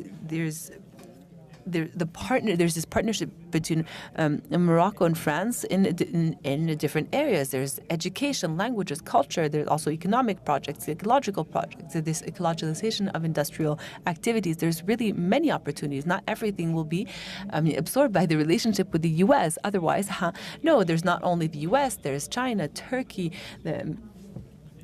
I've only given examples of people that absolutely wish to go to the U.S. because I was sharing my personal experience here in Morocco with the youth that I work with. But that's not all. I mean, what I recalled at first is the unprecedented relationship over several decades, which concerns hundreds and thousands of people from each side. I mean, for both countries, and I think this is indestructible, except if we are very gauche. But if we are able to transform this asset and reproject it in positive outlooks of the future, I gave you some indications, but there are many. I believe that we have a bright future ahead of us, and if Morocco, which has been led intelligently and enlightenedly, I mean, I don't think that Morocco will ever I'll place all of its eggs in the American basket, even for its elite. I mean, there's some that well, maybe it's better to go to Harvard than in Paris. We'll see. But I'm sure that others might go to India, and that's great. But what I'm expecting is to see is if Morocco continues to be as savvy as what André has presented to play this role. It's not binary. It's not this or that. I believe that there are many arguments on one hand or the other, except that we can no longer function based on this on legacy or asset that's just convenient. I mean, we need to reinvent things, and we need to see. I mean, depending on there are many fields. We need to see what, for instance, the cultural field. If you see the appeal of Morocco today, the number of people, including France, that come to establish French people that come to establish themselves in Morocco. We were discussing it earlier with André and Essaouira, but these ties remain extremely strong. So we will not only base ourselves on the impression of a small portion of elite with respect to what's dominating the world of the future. I mean, it's what with the globalization of the future, well, is really unclear. I mean, how that will be shaped. There's so many. I mean, it's so obscene financially, etc. I mean, it causes all sorts of strife. So it's really this sort of fight. So a country like France has many assets, except that the French are depressed, but they are also disabled by their pessimism. They're pessimists due to their disability. So that's a French characteristic. That's just there's nothing we can do about it. And I'm not sure that Moroccans all share this extremely positive dynamic and this seductive presentation of André. Well, we'll ask the audience. It's a great segue. So just regarding what Hubert said, and I fully concur, in addition to the students that you've met with, please note that the biggest contingent of applicants to Polytechnique and Pont-et-Chaussée and other schools in France are Moroccan. And it is not simply this year. It has always been the case. They are graduates of the Polytechnique, but they're not heads of companies from the CAC 40, I mean CAC 40. I mean, well, I don't know if they went to Polytechnique to work for companies in the CAC 40. There are other indicators than the CAC 40. I mean, that embody excellence of their academic experience in France. I mean, it's not only the alpha and omega that allows to analyze and understand and to project ourselves into the future, but it's important to take into account the fact that today this reality is imposed upon us. At least objectively, it is as significant as the students that you've met with. And I'm saying this, and this is a constant for 10, 15, 20 years ago, and it has never changed. I promised that we'd give the floor to the room. Just a slight nuance. I don't wish for my perspective to be considered as idealistic. We are aware of our failures. We are aware of where we've gone amiss, and we know where we can also find solutions and replace the cursor in the right direction. We're definitely not trying to say that everything's all rosy and everything's perfect. Absolutely not. So we have a question on this side of the room. So if you could kindly introduce yourself before asking your question, that would be very helpful. Thank you. And do we have a microphone here?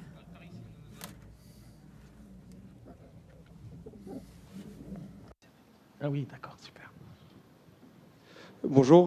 Well, good morning. Hamza, co-founder of a Morocco-based company operating in the technology field. Let me now concur with the moderator. Myself, on my personal path, I have grown in Morocco, and I also studied at the Henri IV High School, and I went to France after that. Of course, today there is a real mistrust, loss of trust between Morocco and France. Being myself binational, I belong to the country, I embody, I epitomize, of course, this principle. And I think there are in three aspects. First, of course, we are being, of course, irritated, but by what we can read on the media. Of course, it is, again, in Le Monde, very respected, with a readership, of course, writing articles that are really totally non-commensurate with the reality that we're living through. Sometimes, of course, France maybe has started to see Morocco differently from it has always done with respect to its rapport and the relations with the North, the South. So much so, of course, the Morocco and France couple can and is certainly essential for the reason. And thirdly, I would say there are a lot of effective announcement, a lot of discourse, a lot of sentimentalism, and not much reality actions behind the acts. And the last presidency is much more in the talk without walk. So to the cultural and politically speaking, there's a lot of also problems.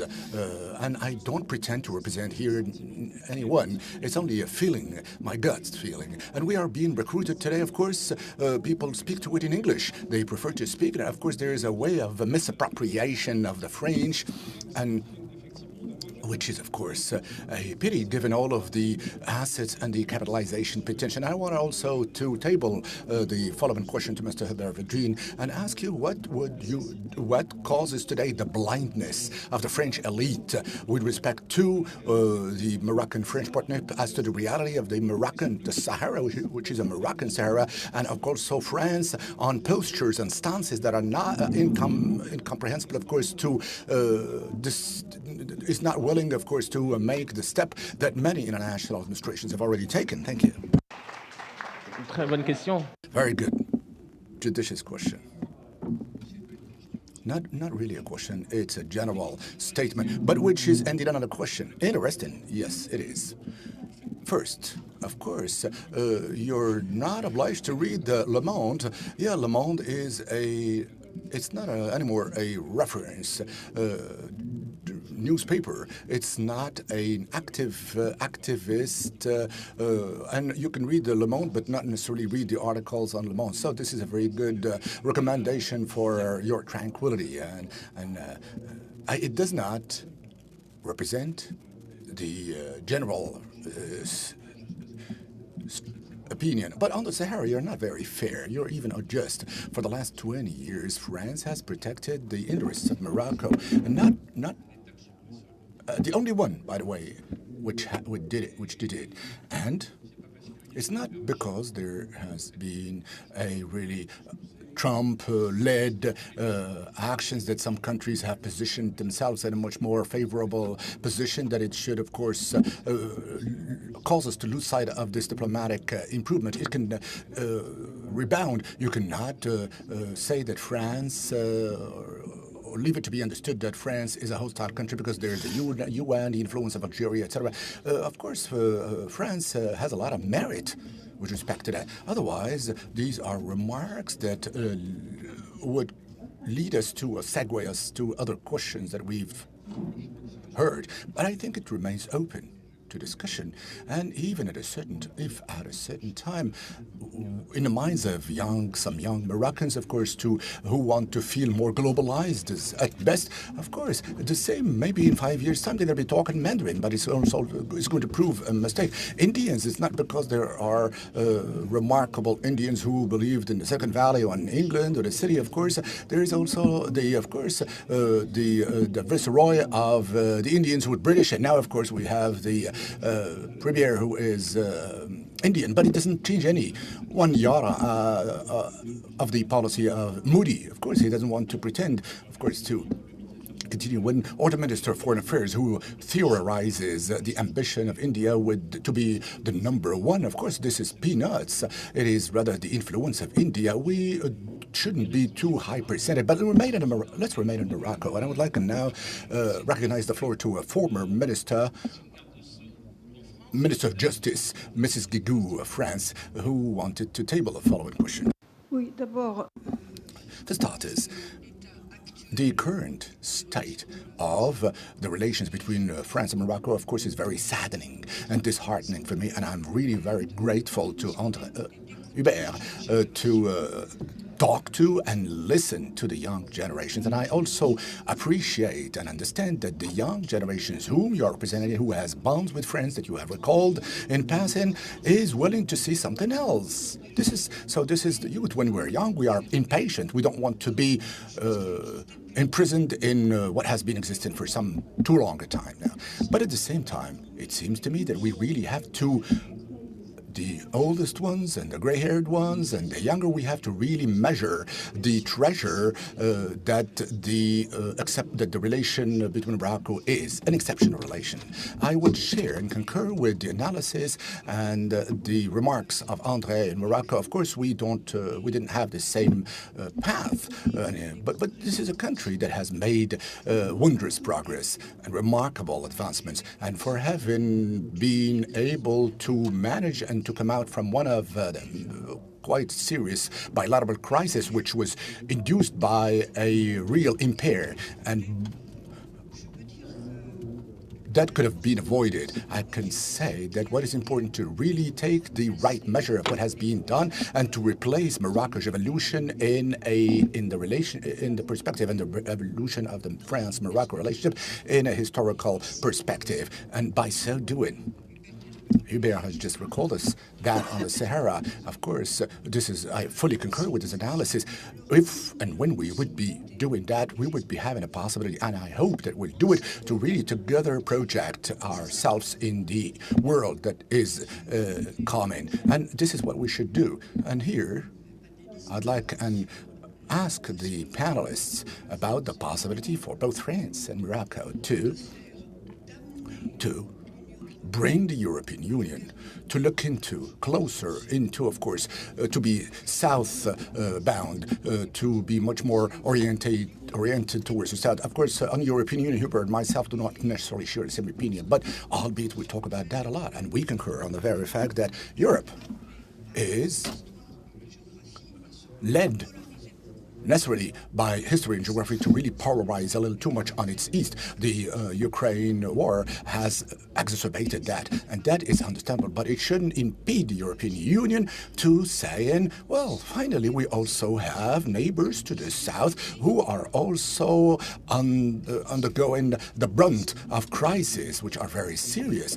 What can we do, therefore? I think the migratory case is very important. My personal opinion is what I have, and please tell me if you concur with me. I am of the opinion that if our managers decide that France and Morocco together try to control these phenomena, because in the reciprocal interest of everyone, we have to curb them. The African countries should not be doomed forever to lose their elites, to go elsewhere. We need definitely, of course, to develop Africa.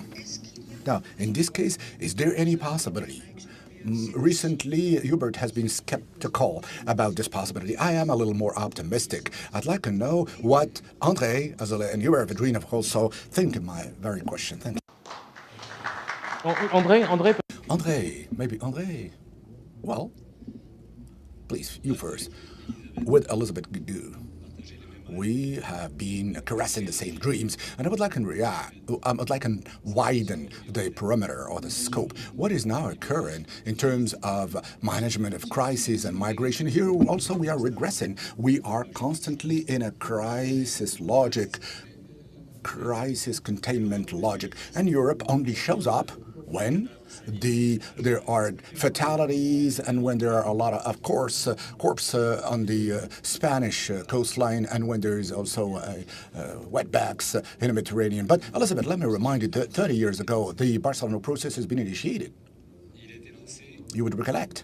And it's been launched in the aftermath of, or in the continuation of the historical Casablanca Committee that has made all of the ambitions and hopes possible, including pertaining to the Israel and Palestine conflict, but also as a reaction, because the Americans also, starting from that conference, have conceptualized what has become familiar and popular for those who follow the situation, the MENA zone. It did not exist before the Casablanca Summit. And I still recollect vividly that Europeans have said, well, the Europeans are walking on our turf land.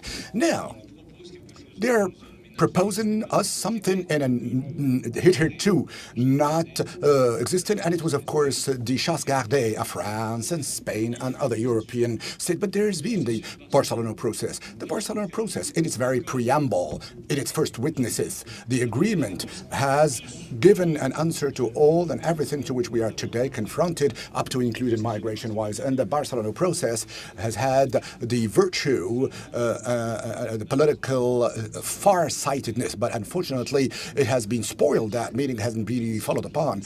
And in what has been sketched out or fleshed out in the Mediterranean, it's not because us Moroccans, for example, who wanted to adhere to Europe and many other countries in the southern Mediterranean, but we have created a concentric circles that would set up the rules of the game of the space in which together we could evolve without necessarily being part of the EU or the European Union. Now, that's the rule of the game. I recollect back when I mentioned, if my children ask me, or children of Moroccan parents would say, many would say, what would their future be tomorrow in their relations with France, Spain, etc., etc., what could they of it?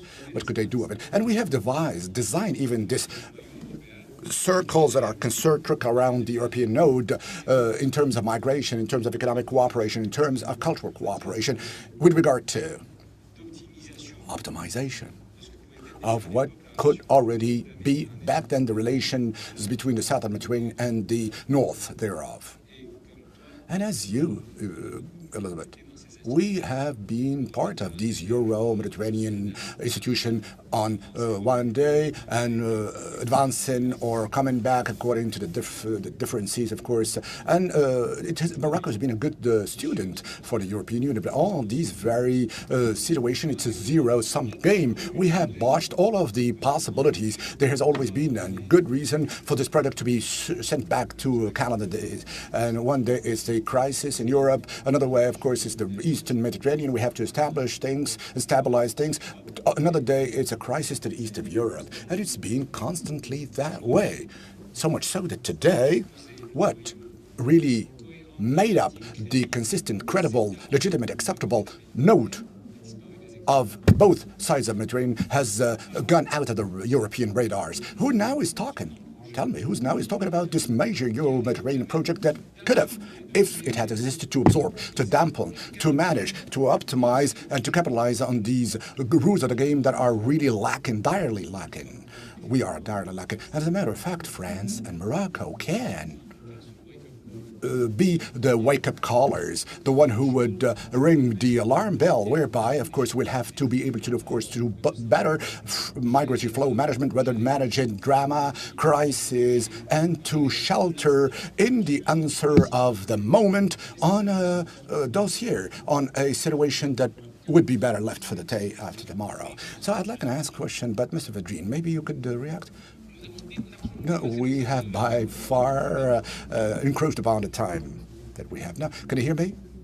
Not very. Let me start where, yeah, sound is back better. I'm starting from Elizabeth Guigou's remark on how to attract the interest of institutions of Europe onto the South. It seems to me all the more important. I don't have the same stance as Elizabeth on the degree of integration, because the European people do not want additional integration, but they would be very happy if the Europeans have the clout, of course, to make things now in the current state of things. And thanks to the apparent situation caused by Putin, of course, it's the time that has rephagocyted Europe. Let me elaborate on that. I think for the time being, we have to really relinquish all of the discourse, which is, of course, petrified. But there's no more important. But it makes the idea of saying Europe is not an anti-Russia Europe discourse. What the Polish want the Polish for reasons that there are theirs, and not only so, of course, there's the dimension of the South, but that dimension of and from the South, it's very important, but it's not working well. It does not work well if we don't find a sturdy, acceptable, long-lasting solution to the to controlling the migratory flows. Let me come back to an agreement. Of course, we will have to start between the transit and quota per business, per trade line, and then, of course, this quota should be made available to the gigantic, of course, business in Africa, which, according to the UN, of course, brings more money than drug with an organized system that includes women and men in ships, and also whistleblowing them to the authorities in Spain or Italy. Otherwise, of course, there would be right of asylum in Europe in 10 years from now. And of course, there is a meeting quota per occupation, but over time, of course, people, of course, going to not to really anymore believe in it, and the National Front National will go down, of course. So there's all the rest of what Europe can do with what you call the South. But, albeit, the countries of the South should also seek that. They have to be convinced thereof. If the countries of the South, in the globalization that causes everything that glitters to be gold, and if they say, for example, young students who could be living without friends, there has never been partnership between Morocco and the United States. They have no partnership but with themselves, the United States. In the South, there have to be persons who would say, we want to rebuild something concrete, substantial with Europe, bilaterally, unilaterally, or multilaterally with Europe. Otherwise, of course, a bright future is ahead of us, but I don't think it will work well if we don't really master and control the migratory flows. Mr. Minister, one very last question. I will be bringing this session to an end.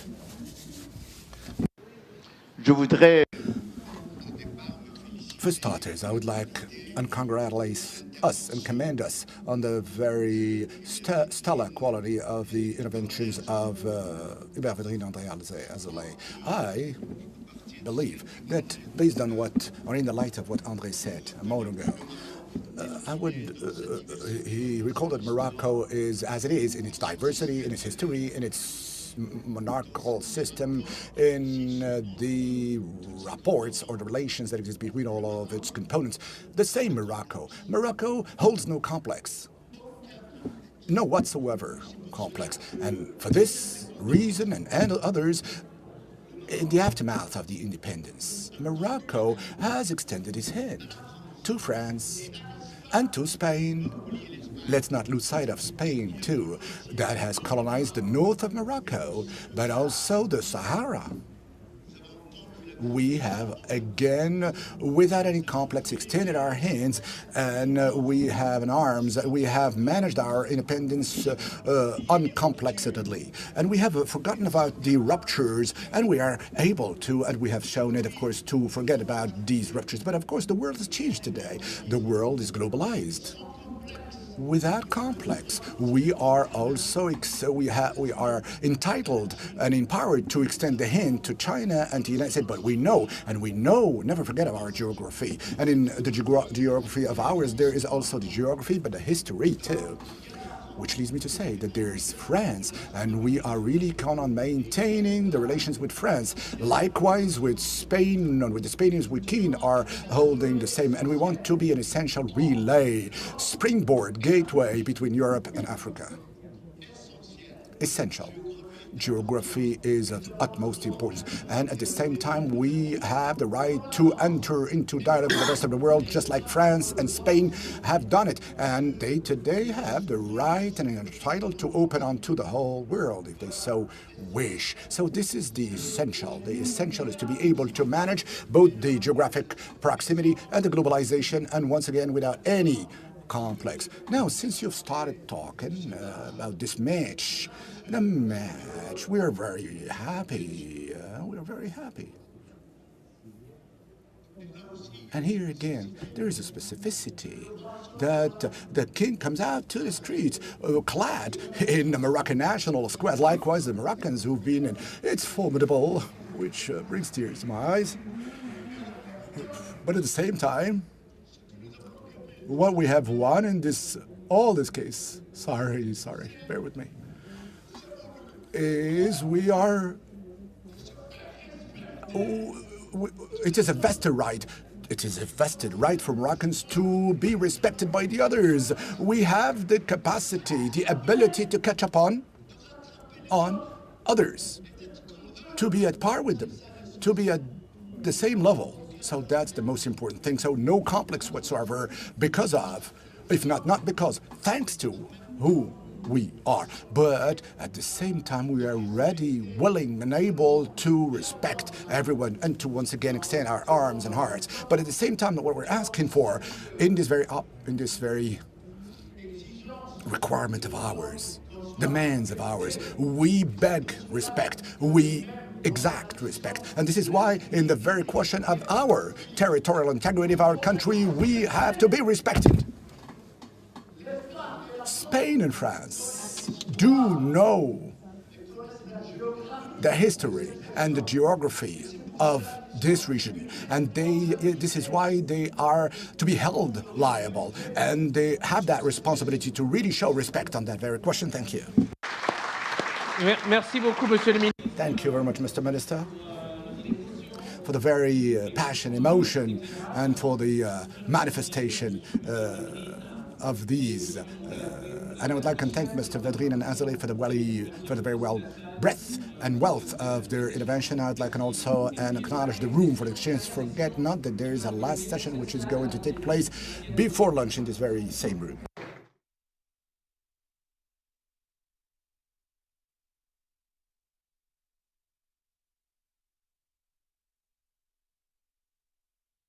Under the high patronage of His Majesty King Mohammed VI, the Atlantic Dialogue's high-level conference is back with an 11th edition in Marrakesh. Over 350 high-level participants will gather from more than 60 countries. Discussions will delve into this year's theme, Cooperation in a Mutating World, Opportunities of the Wider Atlantic. 11 plenary sessions and 380 talks will take place in Marrakesh.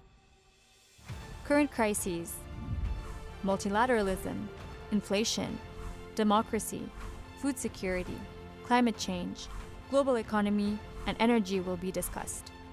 16 thematic breakout dinners will take place in more intimate settings around the city of Marrakesh for frank and uninhibited discussions. 30 emerging leaders from across the Atlantic, chosen from thousands of applicants, will join the conference after a 2-day tailored leadership program. To know more, visit our dedicated website, atlanticdialogues.org.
Under the high patronage of His Majesty King Mohammed VI, the Atlantic Dialogue's high-level conference is back with an 11th edition in Marrakesh.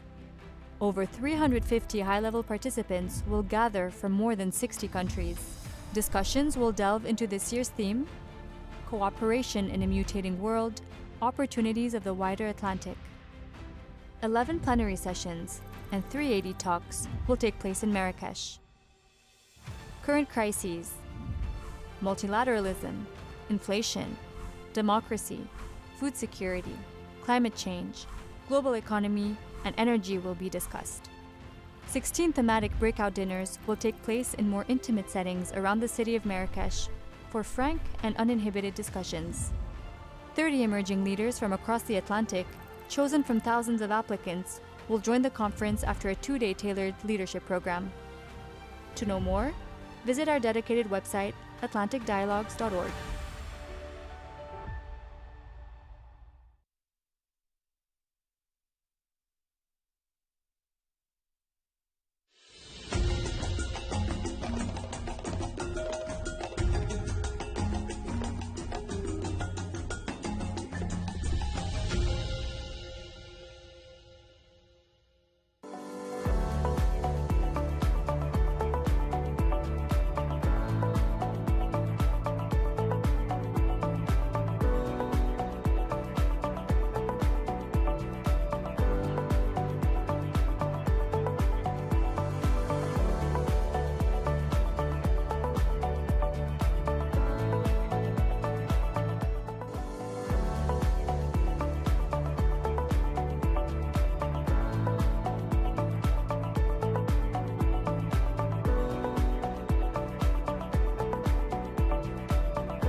Mesdames et messieurs, bonjour. «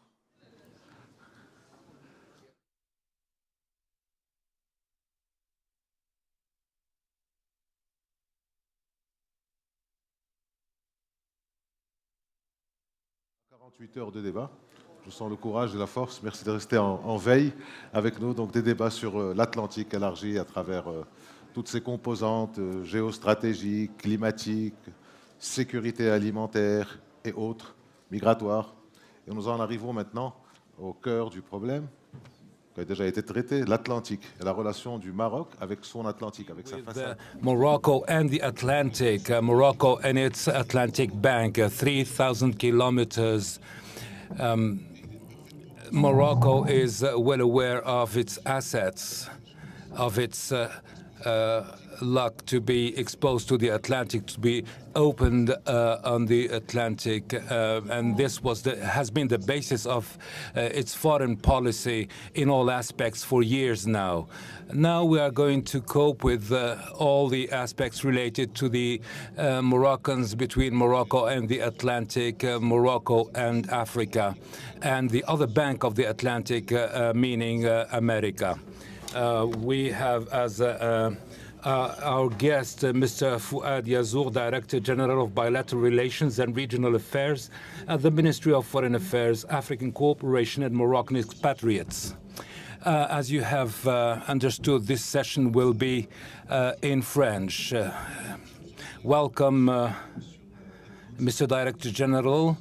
Well, I leave it to you to elaborate on what I have just said about Morocco and the Atlantic. There has been a major meeting in Rabat last June with several African ministers. How Morocco can tap its geostrategic position as part of its international cooperation with this bank. Thank you for to the Policy Center for the New South for organizing this conference and for allowing me to interact with a public, expert public. I am glad to talk about the Moroccan Initiative for the Atlantic. The Atlantic is the most important region for Morocco, which has not always been organized, which has not benefited from a lot of attention or the attention that it deserves, for the simple reason that the challenges were not in the past as important as today.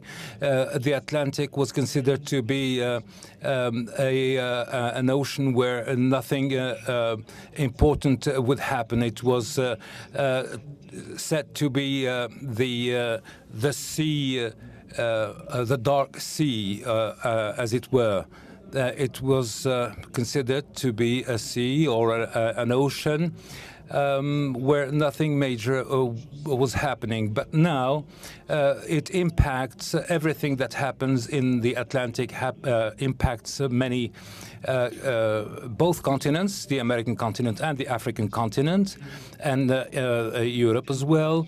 The rising level of the seas, for example, which is higher than the world average. The initiative of Morocco responds to a speech by the king calling for stimulating the dialogue between African countries to give the Atlantic the role it deserves.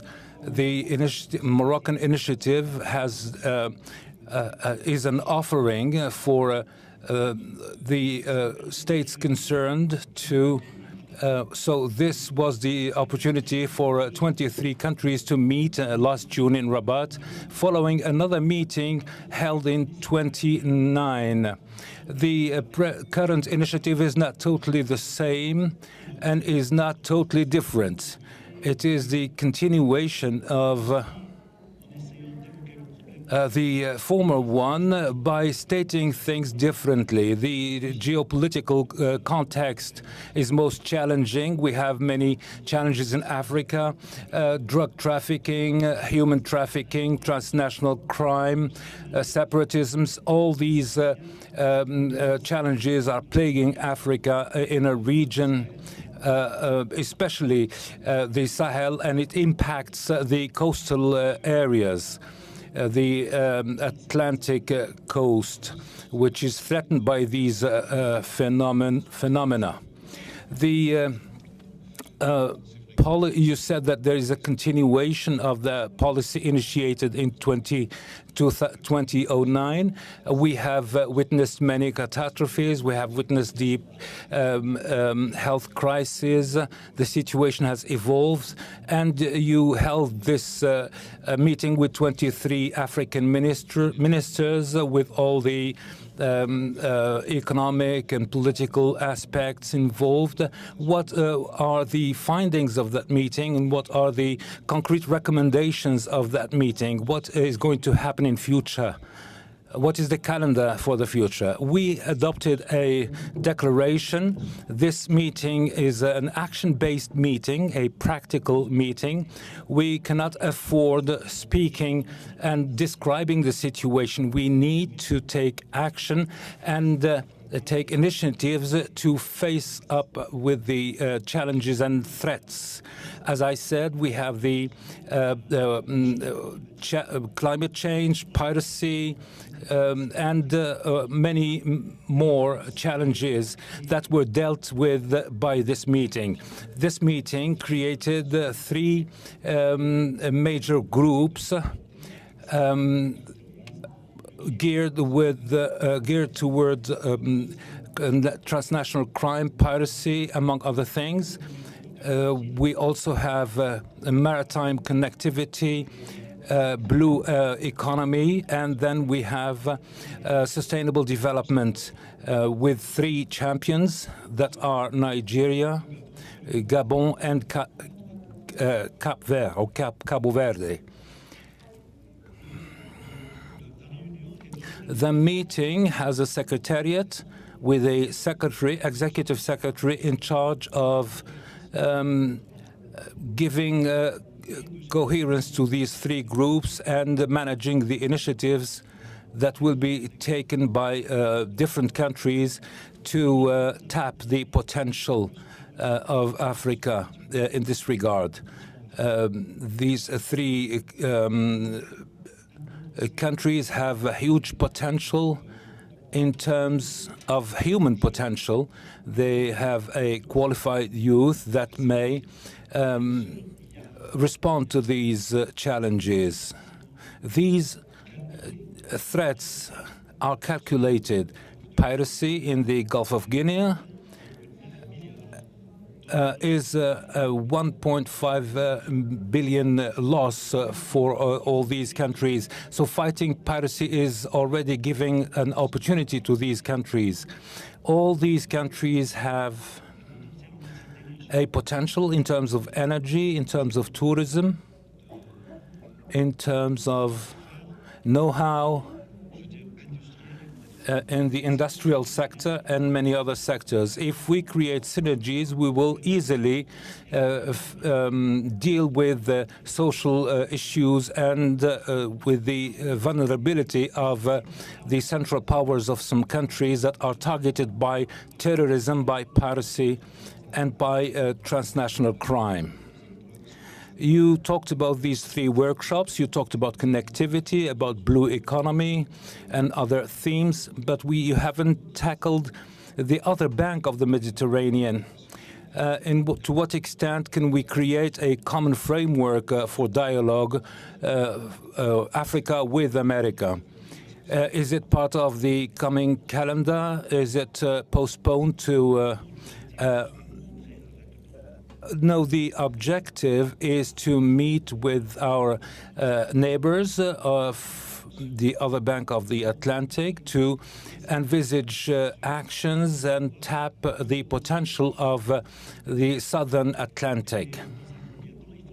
But first, we need to organize the African side with structures, with an offering that is structured and open up to Latin America with a concrete offering that may be of interest as part of this Atlantic dialogue. As I said, the Atlantic today is a platform for drug trafficking. 30% of cocaine trafficking comes or crosses the Atlantic with the use of submarines. The phenomenon is real. Transnational crime operates on both sides, and states have an obligation to fight this transnational crime as part of a regional cooperation framework and then a global framework. But today we are aware that the Atlantic has a huge potential in this regard, but urgency is of the essence. We need to deal with these threats and tap the huge potential of the Atlantic. The gas pipeline of Nigeria is one of the flagship projects of this region, which will cross 14 countries and will enable social, industrial, cultural development and will interconnect a huge chunk of the African continent and will also enable us to tap this potential which exists across the African region. The project, what is the situation of this project? What is the calendar? There is no fixed calendar. It is at its final stage and will be implemented very soon. Feasibility studies are complete, technical studies are also complete, and even the legal agreements between Morocco and ECOWAS and other stakeholders have been signed. So everything is, we are prepared to launch the project, and funding will come from different parts. And this will enable the development of a whole region, and will also enable us to recover prosperity and stability. Through development, I'm convinced the youth will be interested in remaining home, working, and participating to in their own development, their own country's development. This project will be of interest to the whole world, and benefits already from a significant attention in Europe and from other donors, and will very soon come to fruition. We are now talking about the Atlantic, the wider Atlantic. When we say wider, we say it is across the board, but also so are there any stakes as part of the current context? Well, the action now is Afro-African. We are organizing ourselves to open up to the world. We need not delve into pedagogy with other parts of the world before structuring our own offering and before organizing ourselves first. I think that the African stakeholders are ready, and I listened to the 23 ministers. They are all very enthusiastic. They are aware of the significance of these projects, of this structuring project that will participate in their prosperity and stability.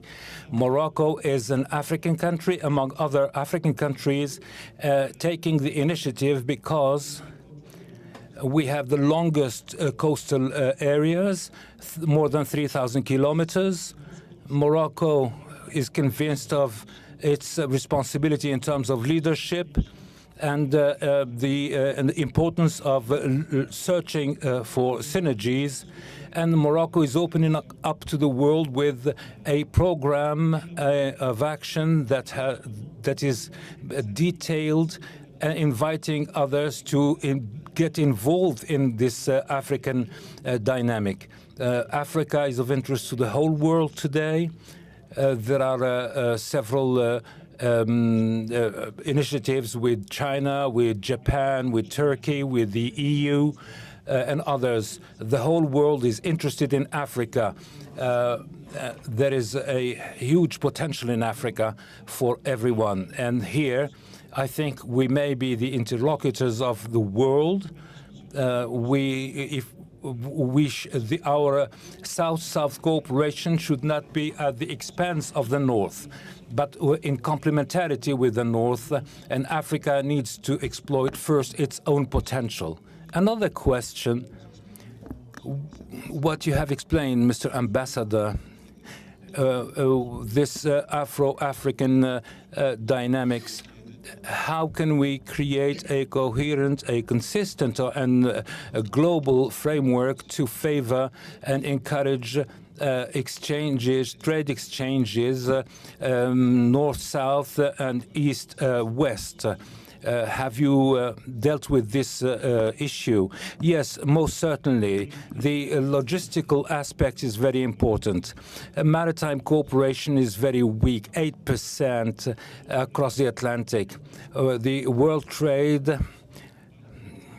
is based up to 80% on maritime connectivity. So we focus on this maritime connectivity as a backbone of this dynamics. The trade needs to be fluid and smooth between African countries as part of the ZLECAf, the free exchange area. And we have the tools to encourage African countries to engage in trade between them based on this maritime connectivity and to be able to export with added value to other continents. There are 23 countries. These 23 countries, going from the Morocco in the north to South Africa, with a history, with capital H, with different economic stakes, with different issues and problems, with different languages. A question that might seem naive.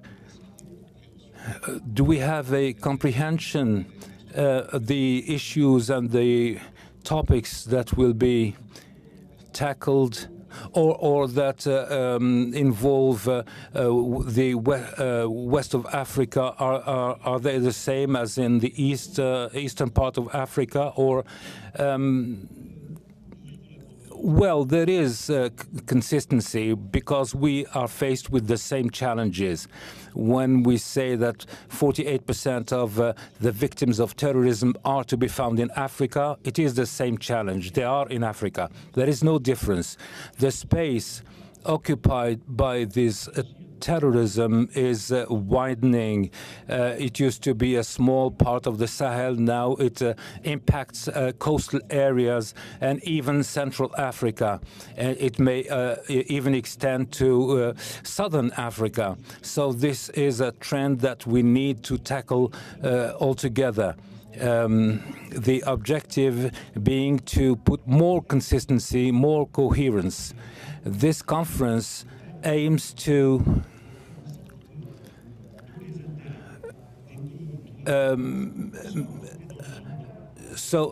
to reflect all the interests, common interests of African countries in their agenda.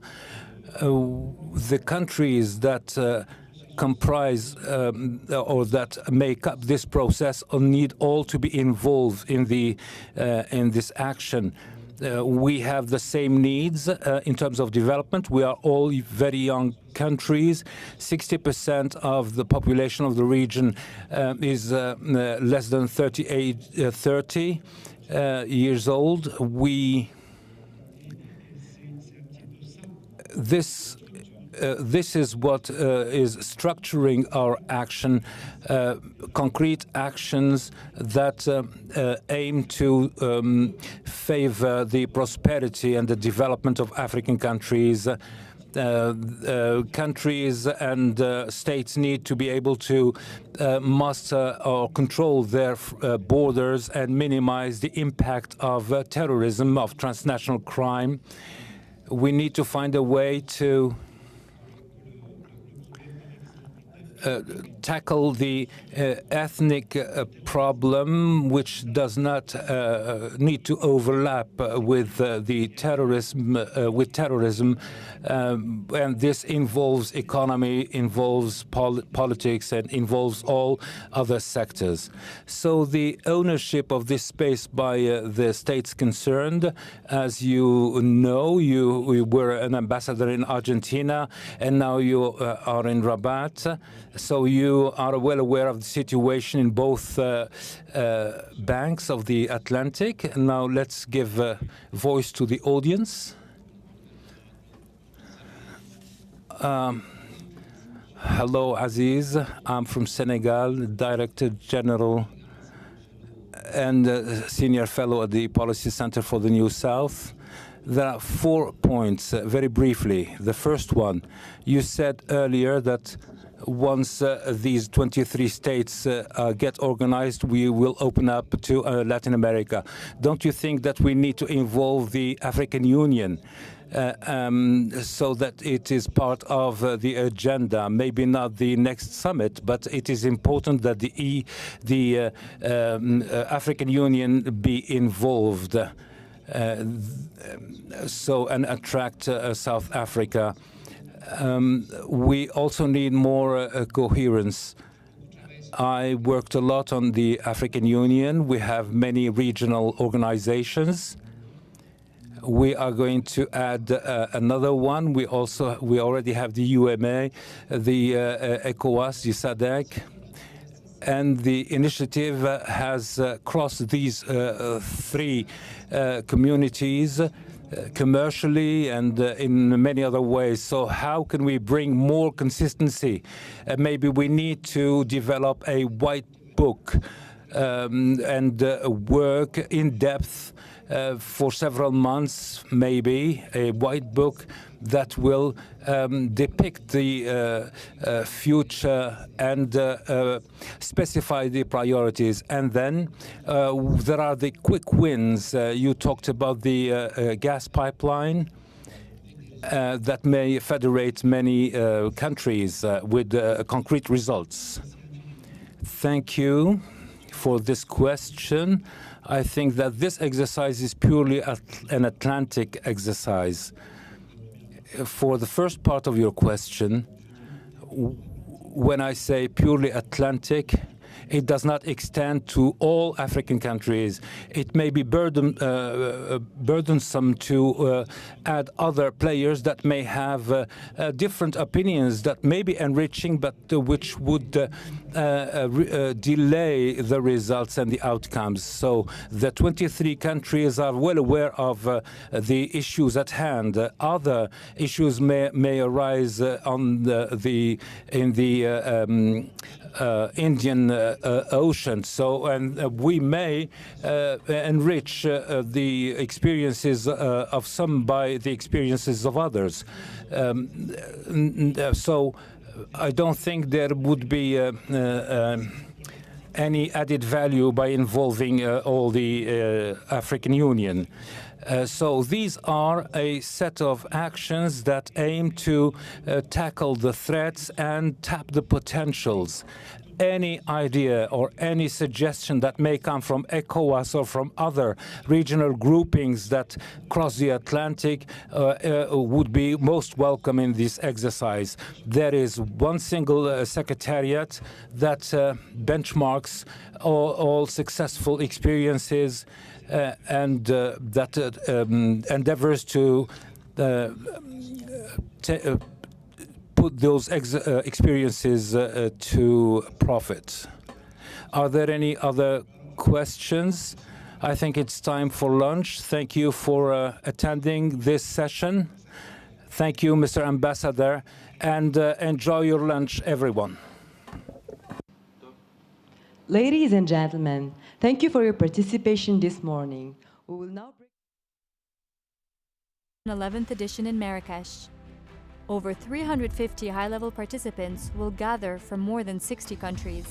Discussions will delve into this year's theme, Cooperation in a Mutating World, Opportunities of the Wider Atlantic. 11 plenary sessions and 380 talks will take place in Marrakesh.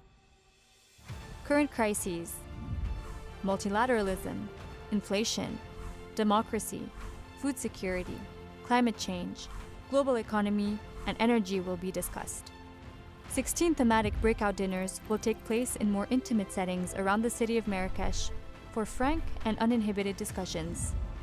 30 emerging leaders from across the Atlantic, chosen from thousands of applicants, will join the conference after a 2-day tailored leadership program. To know more, visit our dedicated website, atlanticdialogues.org.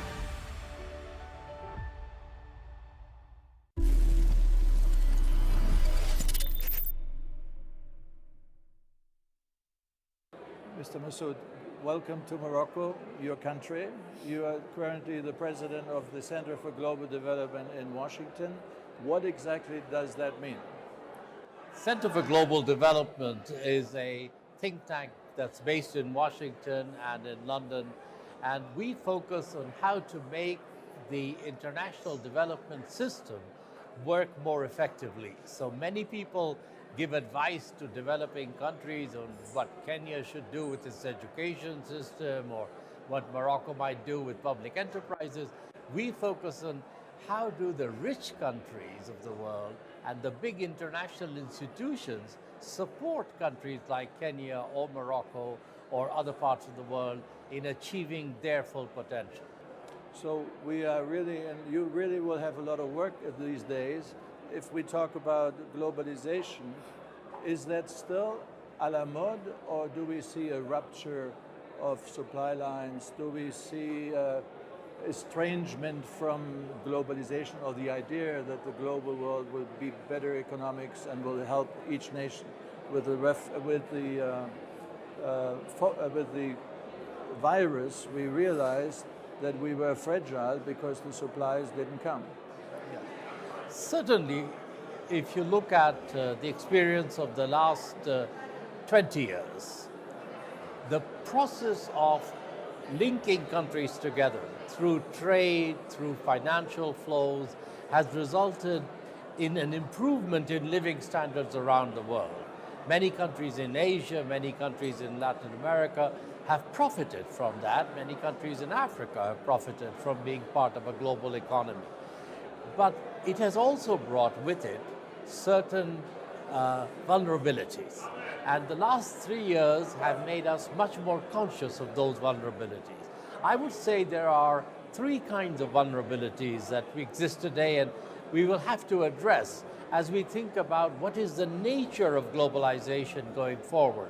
So I prefer to think of it more as a mutation of how we think about globalization rather than more or less globalization. Right. So the first vulnerability we discovered is that our supply chains had become too concentrated, too dependent on certain countries, notably China for manufacturing, and we found that maybe it's more useful to diversify these supply chains so that we don't depend only on 1 or 2 supply routes as we had become in the past. Now, I should say diversify is not the same as what people like to call onshoring, which is, oh, we need to bring everything back to our own countries. Doing our pharmaceutical... If we do everything in every country, that's going to lead to a lot of inefficiencies. Inefficiency is another way of saying people become poor in the sense that they won't be able to buy as many goods at the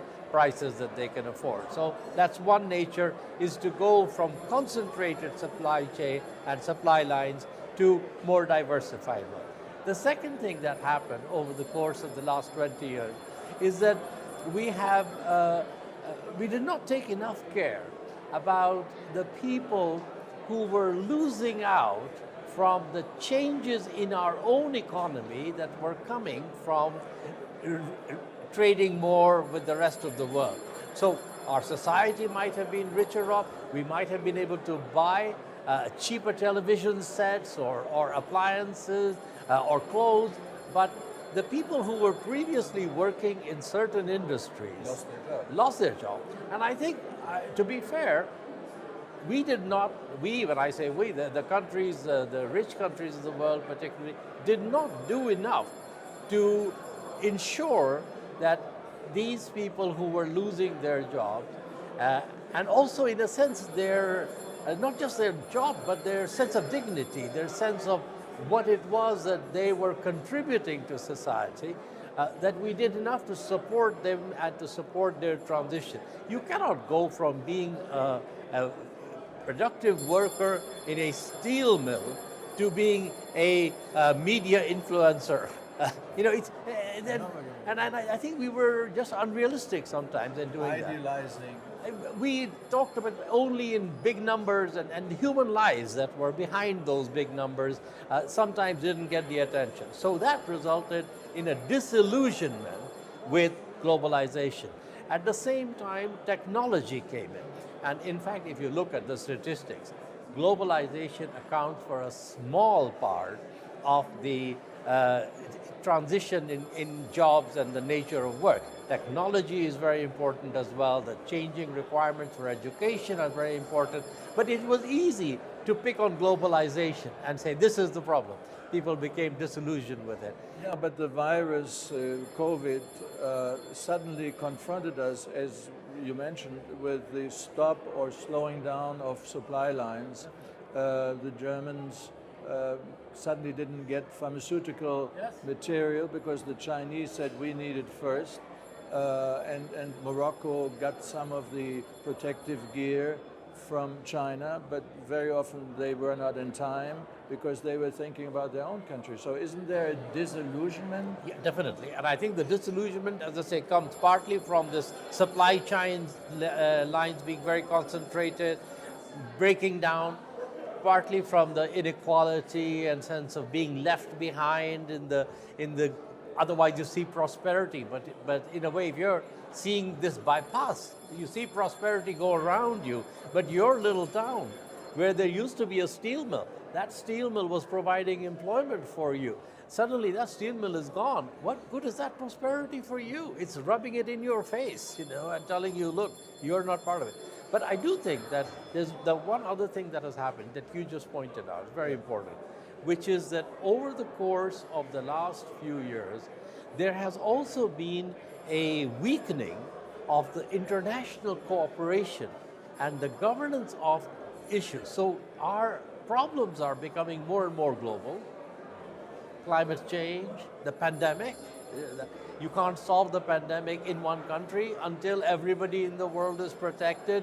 You are going to be vulnerable to the next variant of the same virus or to the next virus that will come along. But our ability and willingness to cooperate internationally, to find common ground, has become weaker. And in particular, this is linked also to the growing tensions between the big superpowers, between the United States and China, for example. That makes it harder to find common solutions to problems like the pandemic, like climate change, like how do you deal with the excessive debt in so many low-income countries that is making it hard for them to invest in education, to invest in health, because all of these things require people to come around the table, sit together. And today it's a little bit harder. How do you get that? How do you get Mr. Putin together with Mr. Biden? Yeah.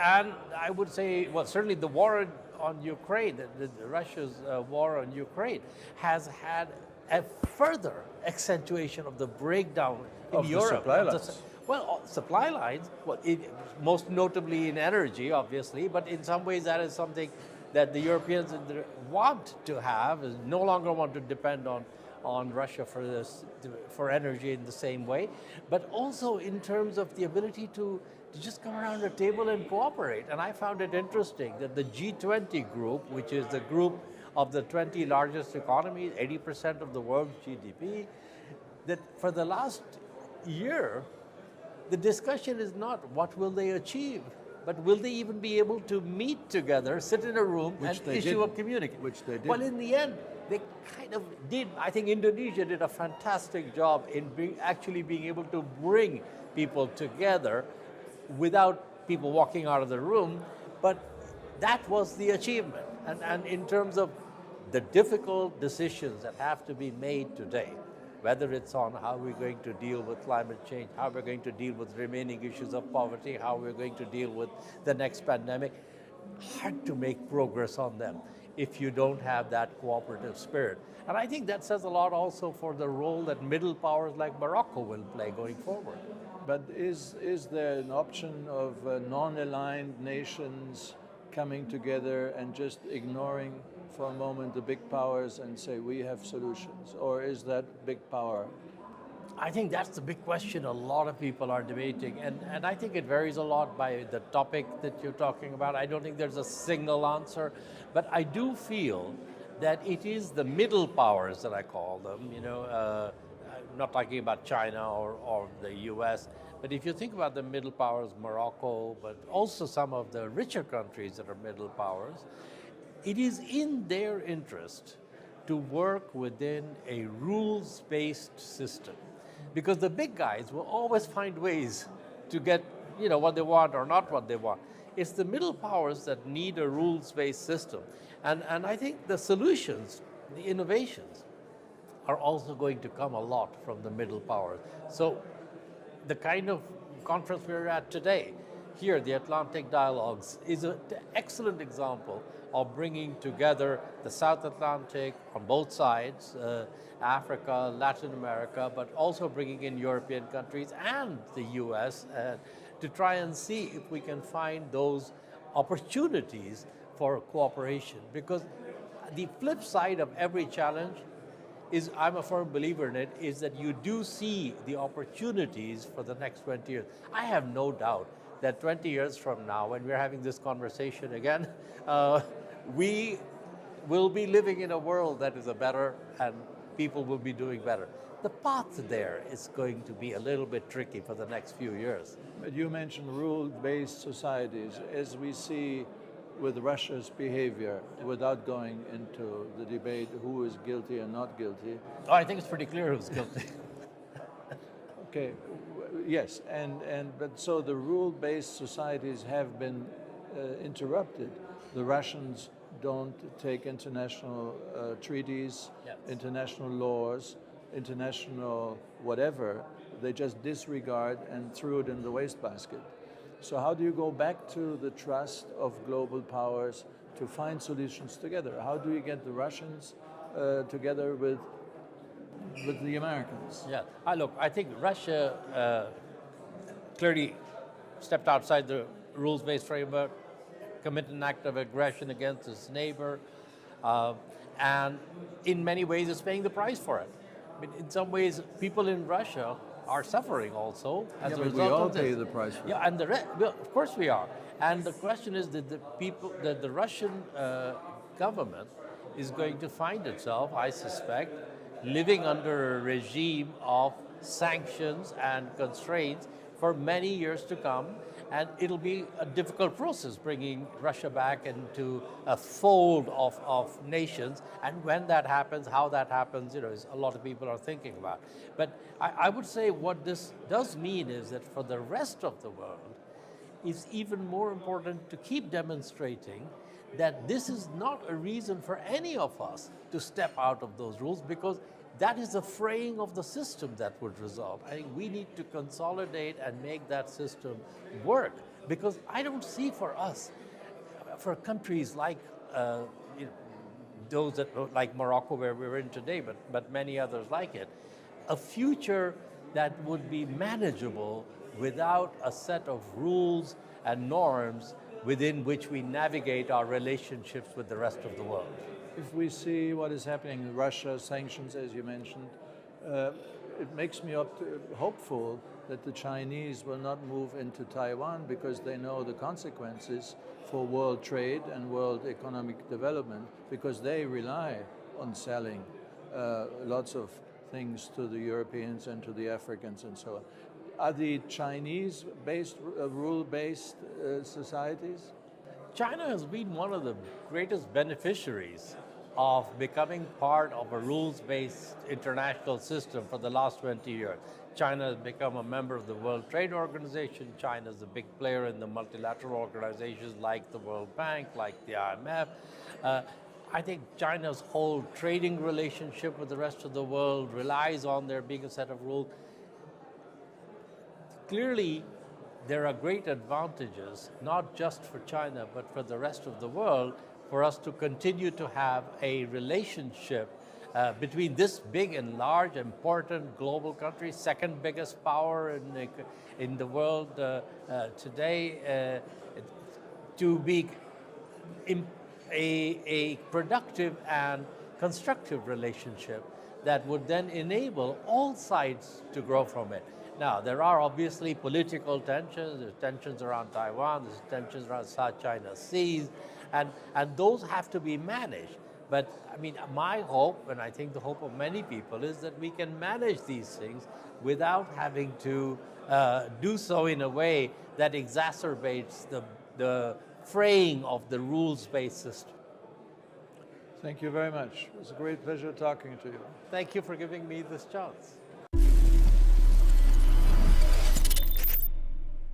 It's a great vision so we are back live from the studio here in Marrakesh for another exceptional panel. I am very glad to be hosting it.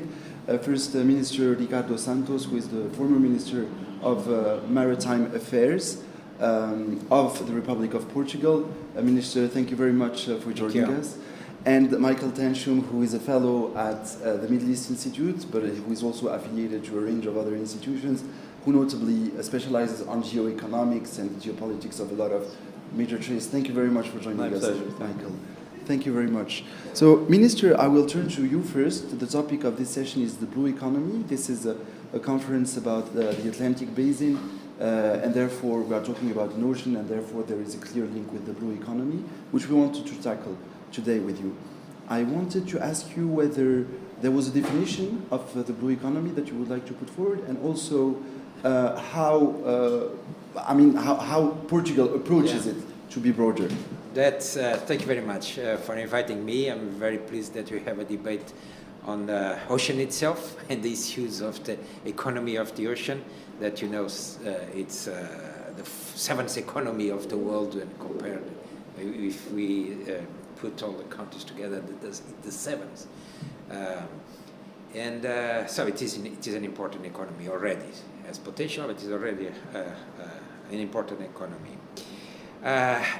Your question is very interesting.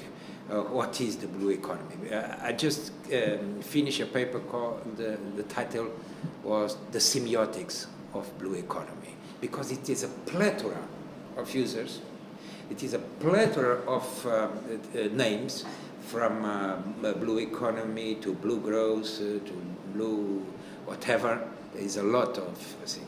But in fact, the blue economy was, I believe, the concept was created in Rio +20, and to recognize the specificity of the activities that are related with the ocean.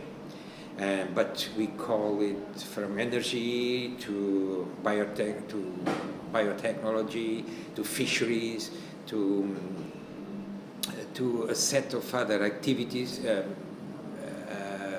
Shipping is also a component, very important, or tourism. In Portugal, in fact, we have a satellite account for the marine economy. And we have a calculation about the importance of the blue economy in our country. It represents around 5%. But the fact is that in these, 70% is tourism. So it uses as tourism, and a greater part is still fisheries. But there is a big need and big expectations that we advance in productive activities related with the ocean. If we think on fisheries, it's extraction. But if we think on energy, it's production. But there is still a lot of technological developments to go on developing this sustainable, renewable energy from the oceans. And now we are in a situation that our ocean was really hurted by the great acceleration during the 20th century. And it is a recent, we have a wonderful law on the ocean, the United Nations Convention of the Law of the Sea. And when this law was created, the issues of acidification was not previewed. The issues of genetic resources, we knew already about DNA, but we're not thinking about genetic resources in the ocean and in the deep ocean were not contemplated. And these are kind of comments that fisheries were considered, but had to deal with some satellite regulations or diplomas that came out of after the convention of UNCLOS. So Portugal is a maritime country. We always look to the ocean, we search the ocean, and develop our activities in the ocean, in contrast with the European continent. So since the years 2000, we have been developing a strategy, national strategy for the sea or for the ocean. And the last one was developed during my ministries from 2021 to 2030, and is accommodated to the great documents that we have now available, like the Agenda 2030 of the United Nations, the issues of the Decade of Ocean Science for Sustainable Development, and we need a lot of knowledge still for the oceans, and this is enabling a participation and the engagement of many countries that now are going with their ships to the sea in multilateral cooperation to develop more science about the ocean. And also something that appeared in the European Union on Horizon Europe, the new framework program for research, which is Mission Starfish. It's a mission about the ocean, but also other aquatic systems. And for the first time in Europe, there was in the 5 missions, there is only 5 missions in H2020. One is about cancer, another about soils, another about climate, and another about cities, and there is one about life in the oceans that wants to promote, in fact, issues in terms of developing more research, developing more integration of science and industry and technology, and do our best to clean our oceans. Because now we have a lot of this. If we have done, we have a lot of potential on the ocean, but you have a lot of risks and a lot of costs to clean some of the problems we have really created. So Starfish is also, we have the Green Deal, and the Green Deal has a blue component of the Green Deal. And I must say that in Portugal, apparently, the blue economy is found to be more resilient than the other components. If you go to the crisis of 2008, 2012, more or less, our satellite account of the sea show, and the satellite accounts of the economy show that the losses in jobs in the sea component were much lower than the loss in jobs in the other components of the economy. And the reduction on for the contribution for the GDP was not reduction. In added value. Increase. Yes. I don't know how it will be with the COVID. That's the other crisis that we had. I believe the behavior of the sea economy will not be so good because, as I said before, one big component is tourism and the use of the sea and the beaches and the fish and so on, and the restaurants and so on. And this can eventually in COVID. Absolutely, It was hurted. Thank you, Minister. Maybe to move to Michael Tensham. Portugal is a very much Atlantic country, and you mentioned the role that it played in trying to push forward an agenda for the blue economy, notably within the European Union, but it's also a member of the 5+5 dialogue, so the Western Mediterranean format for dialogue. Yeah. And precisely the Mediterranean, although it tends to be sidelined, for instance, by the Indo-Pacific notably, is also a very important corridor in global trade with notably the Suez Canal and with major economies, notably European economies around the Mediterranean.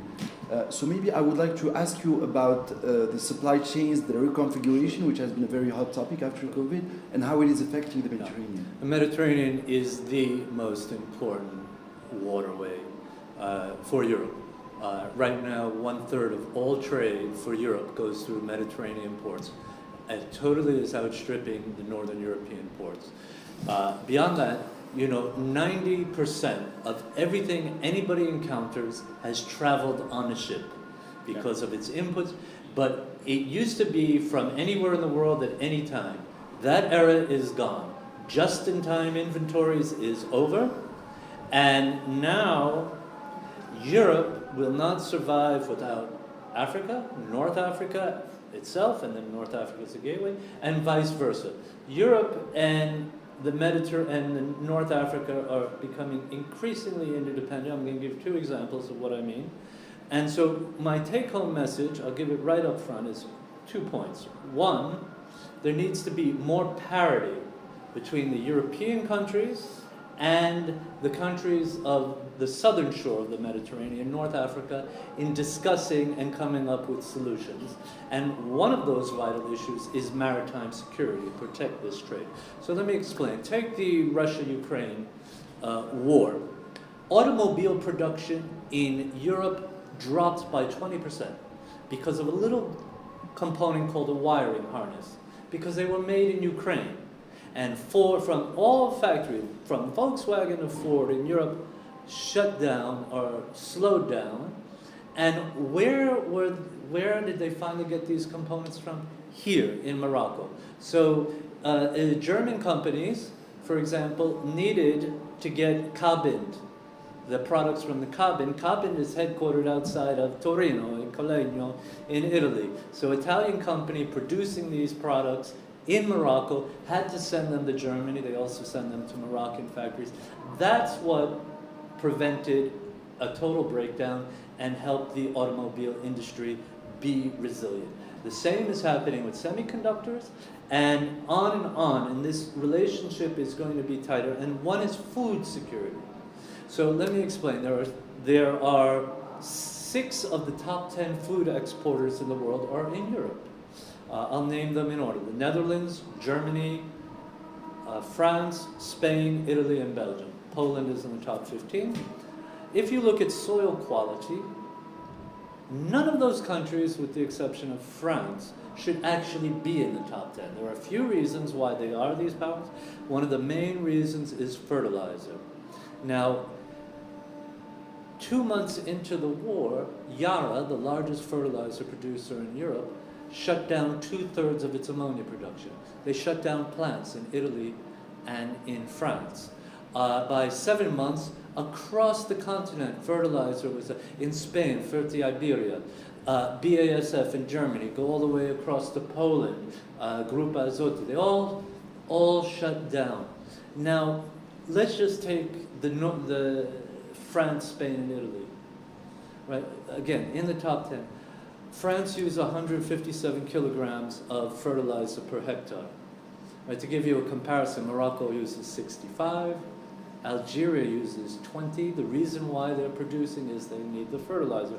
Same, Spain uses about 157, Italy uses 128 kilograms per hectare. They cannot sustain themselves. But now, where are they getting the fertilizer from? They're getting it here from Morocco. One of the largest increases of sectors of sales to Italy right now is fertilizer. The largest was cars and automotive components, as I just said before. So the resilience of everything in Europe is depending more and more on North Africa. The primary role is Morocco. Next leader is Egypt. And then the other, Algeria and Tunisia, are in the mix as well. So what that means is the maritime trade across the Mediterranean is vital, and it needs to be protected. We saw what happened with Nord Stream.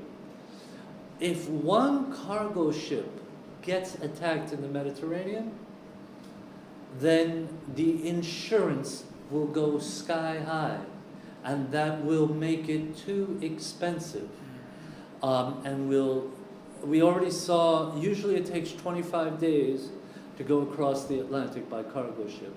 In 2022, it started to take 5 months because of the supply chain. So we need to protect the Mediterranean trade.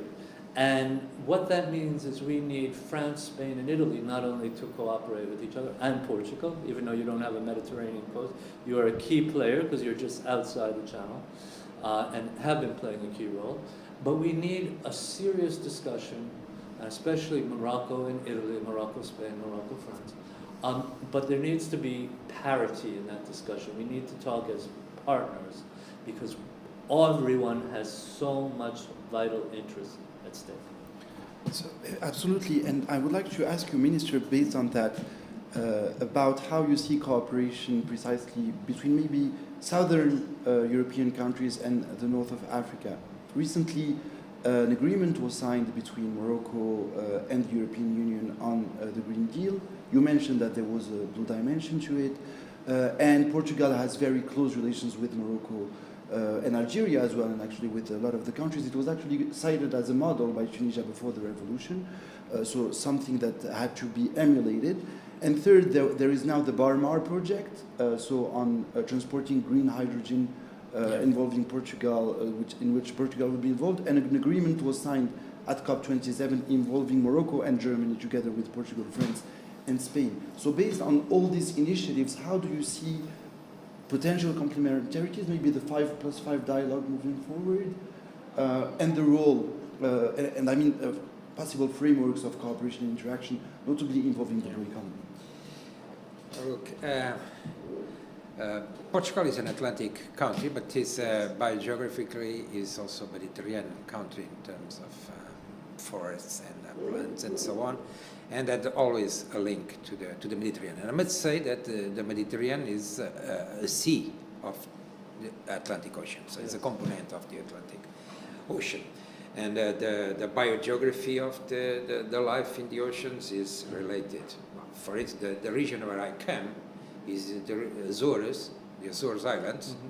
The waters of the Mediterranean reach this area at 800 meters deep. So there is a lot of confluence in the ocean and the Atlantic and connections with the Mediterranean, and the most similarities in terms of biogeography are in fact with Mediterranean. Mediterranean is a sea of high value in terms of biodiversity, but needs to be better cared.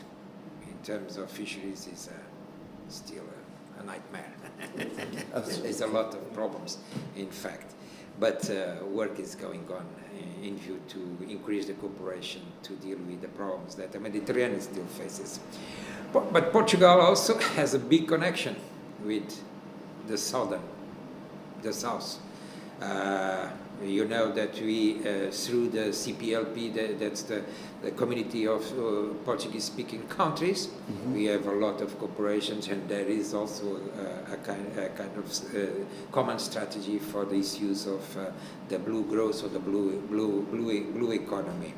And the relations with Morocco, as you said, are highly developed and are a big tradition and is historical. So we have created a few years ago the HAIR Center, Atlantic Research Center, based in the Azores, who involves around 30 countries of nations of the Atlantic.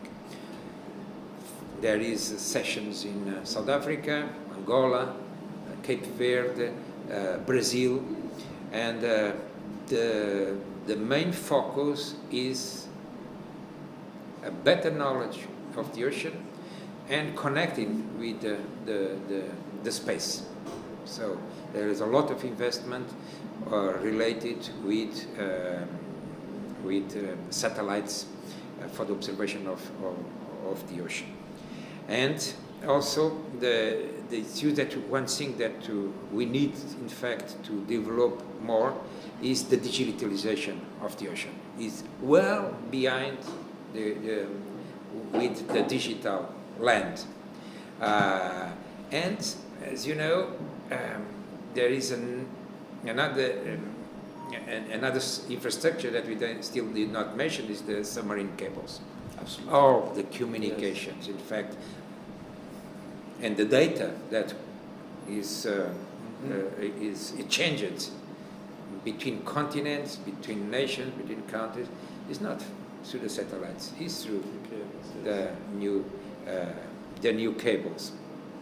And this is an opportunity for us also to have boxes to collect data, in fact, about the ocean. And the ocean is a big common, in fact. We know we have territorial seas, we have economic exclusive zones, we have the liberty of navigation on shipping on the oceans, well perceived during the conception of UNCLOS. But we have new targets on these commons. And And one of the targets is deep sea mining.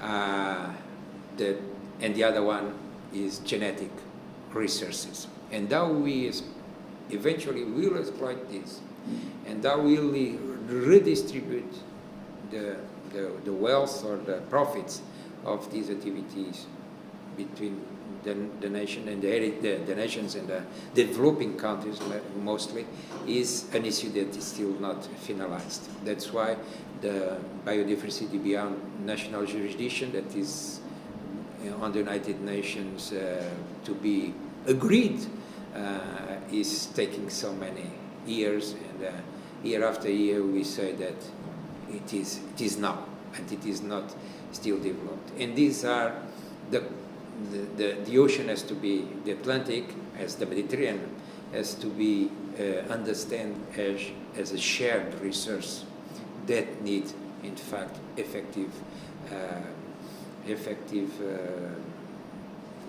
multilateral cooperation, and is failing in many cases. I must say that in the North Atlantic we were able, for a long tradition, good conventions were established. We have the OSPAR Convention about the quality of the ocean that involve all these countries in terms of fisheries, which is still one of the big problems in the ocean, because IUU fisheries, illegal, unreported and unregulated fisheries, who bring big losses, in fact, to the nations, and I will come to this, and to Africa and the ACP countries. We have the NEAF, the North-Eastern Atlantic Fisheries Council, that works relatively well, and NAFO on the other side of the Atlantic, but we have a lot of holes still in the South Atlantic. There are no functional regional fisheries management organizations still in the South Atlantic. The last, when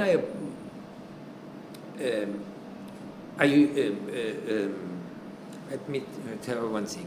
In terms of blue economy, the report of OECD for the 2030, which makes an evaluation of the sectors that are more relevant in terms of blue economy, the most relevant in terms of GDP, in terms of value, is oil and gas. And the second and the most important in employment, interesting, is fisheries. So it's two activities that are extractive, and this what the future economy of the blue economy needs is production without extraction. But and the industrial fisheries, in some sense, is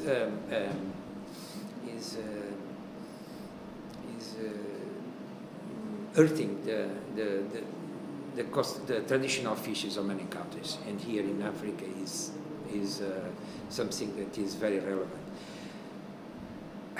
The calculations that are made for, and this was from a report, or it's not very new, from 2016, of the fisheries ministers of ACP, a meeting, Africa, Caribbean, and Pacific, a meeting that was taken took place in Bahamas in 2016 or 17. They calculated with the World Bank that the losses only for Africa due to IUU fisheries per year is $8 billion. $8 billion. $8 billion. Fiscal losses? So we don't, this is one of the most important targets, is now well inscribed in SDG 14, and for the in 30 years of development goals, for the first time appears a goal just dedicated to the health of the oceans, is something that, in fact, there is issues of drug traffic, there is many issues related with big problems, but IUU fisheries is one of the big problems in the oceans, and this hurting the health of the nations and the communities. And one interesting wording that I heard, that I listened from a fisherman from Ghana during the conference, the ocean conference in Lisbon, was the concept of blue fear. In fact, all these issues of blue growth and blue economy created a lot of new activities, aquaculture, agriculture, energy, gas and oil exploitation, tourism, that is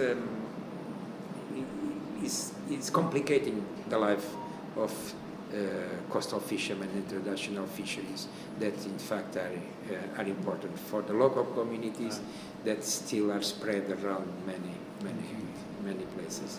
Maybe to, as you mentioned, you rightly mentioned that one of the main dimensions and main topics to be taken into account when talking about the blue economy is also that of the health of the ocean, the sustainability of the ocean.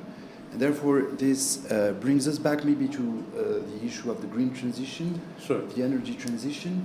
I would like to hear you, and I would like to maybe just a quick side comment about the fact that we are focusing a lot about the Mediterranean because climate change is being felt more in the Mediterranean. They say that global warmth and the higher heats in the Mediterranean, so heats are actually climbing at a 20% higher rate in the Mediterranean than in the rest of the world.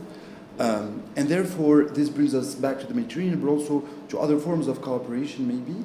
And we know that one of the main drivers in terms of the energy consumption of tomorrow is probably going to be hydrogen. Right. So I would like to ask you about green hydrogen, blue hydrogen that I learned from you about, and how cooperation can be ensured. Just take 20 seconds to reiterate what the minister said about fishing. Africa, West Africa loses billions of dollars to illegal fishing. That African fish is being used for animal feed in China instead of feeding Africans. It is a huge issue which just shows we need maritime domain awareness, the first thing that people can cooperate on. And the same maritime domain awareness is also needed in the Mediterranean. Now there is going to be no green transition without North Africa. Okay, and this brings up the value chains. Let me explain. The unwinding of value chains means that even the critical raw materials are going to have to come from North Africa. I'll get to hydrogen in a minute, but just take copper. Right? You can have no green transition without copper. Everybody knows it's in wires, it's electricity. Any kid opens up a toy, it's copper wires in there. Well, Morocco, has minerals. Egypt has minerals. Take cobalt that we have for electric batteries, right? Morocco is the 13th largest reserves in cobalt, the 11th largest exporter. But Morocco is much closer than the Congo. And also 6-year-old kids are not digging it with their hands. So Morocco is becoming a very important supplier of cobalt for electric batteries, and now they're going to make the electric batteries in Morocco, a gigafactory, let alone the lithium iron phosphate batteries. Right? So Morocco is going to have to ship those again across the Mediterranean. You have to keep thinking about this trade. The minerals, the critical raw materials, whether it's zinc, copper, lithium, they're all going to come through the Mediterranean. So there's going to be no green transition if we cannot protect those shipments. Now onto hydrogen. So fertilizer is made out of ammonia. Now, one is a basic component. Ammonia is made out of natural gas right now because the hydrogen comes from natural gas, and it's 80% of the variable cost. So even before Russia-Ukraine crisis, natural gas price in 2021 went up 400% in Europe. What that meant is the price of ammonia went from $110 a ton to $1,000 a ton. So diammonium phosphate, DAP, which is produced here in Morocco and elsewhere, highest price in 10 years. Now add that the price has gone up 500% more in 2022. So what if we could replace the natural gas? and that's green hydrogen. Everybody who went to high school knows water is H2O. So you take the electric current from renewables, you split the water into hydrogen and oxygen. All you're left with is hydrogen and oxygen. That's why it's green. There's no carbon as when you make it from natural gas. How do you use hydrogen for? So that's the key thing. So hydrogen is not, it can be used as a fuel, it can be used to make steel, but it's the storage system. Think of it as a battery. That's better than, because what you can do is reverse the process in a fuel cell and generate electricity. Or the cheapest way to store and transport green hydrogen is green ammonia. Ammonia, as I said, is made out of hydrogen. And so you can either use it as fertilizer or you can transport it, reverse the process. So this is going to be essential. Now, Europe, the Maghreb should not be the green battery of Europe. That's wrong. That's a green neo-colonialism.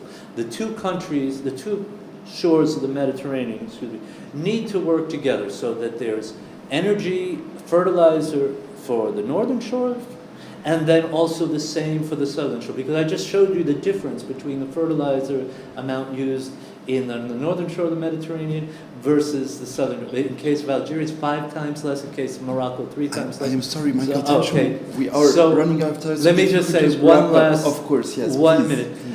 Theoretically, if you took the Sahara Desert and you collected all the solar energy there, of course that's theoretical, so you can't do it, you would have 7,000 times the power you would need to power every single thing in the entire continent of Europe at any given time. Now, just slash 3 zeros off that, and you still have the power.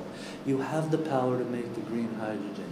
You have enough for the Maghreb, you have enough for Europe. It's just going to take a tremendous amount of investment. And it's going to take a tremendous amount of cooperation. And we need to start that now.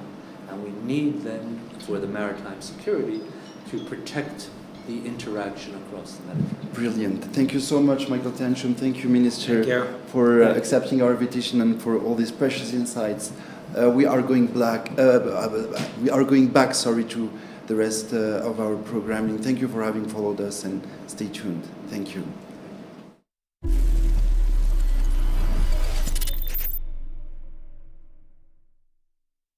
Hello, Ms. Sidiropoulos. It's a pleasure to have you here with us for the Atlantic Dialogues.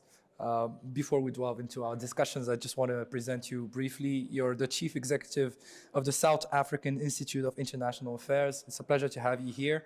You have an expertise that's spanning over two decades on development aid, South-South cooperation, and the role of emerging powers in Africa. And obviously also you're an avid commentator of South African foreign policy. But today what I want to talk about is the development cooperation.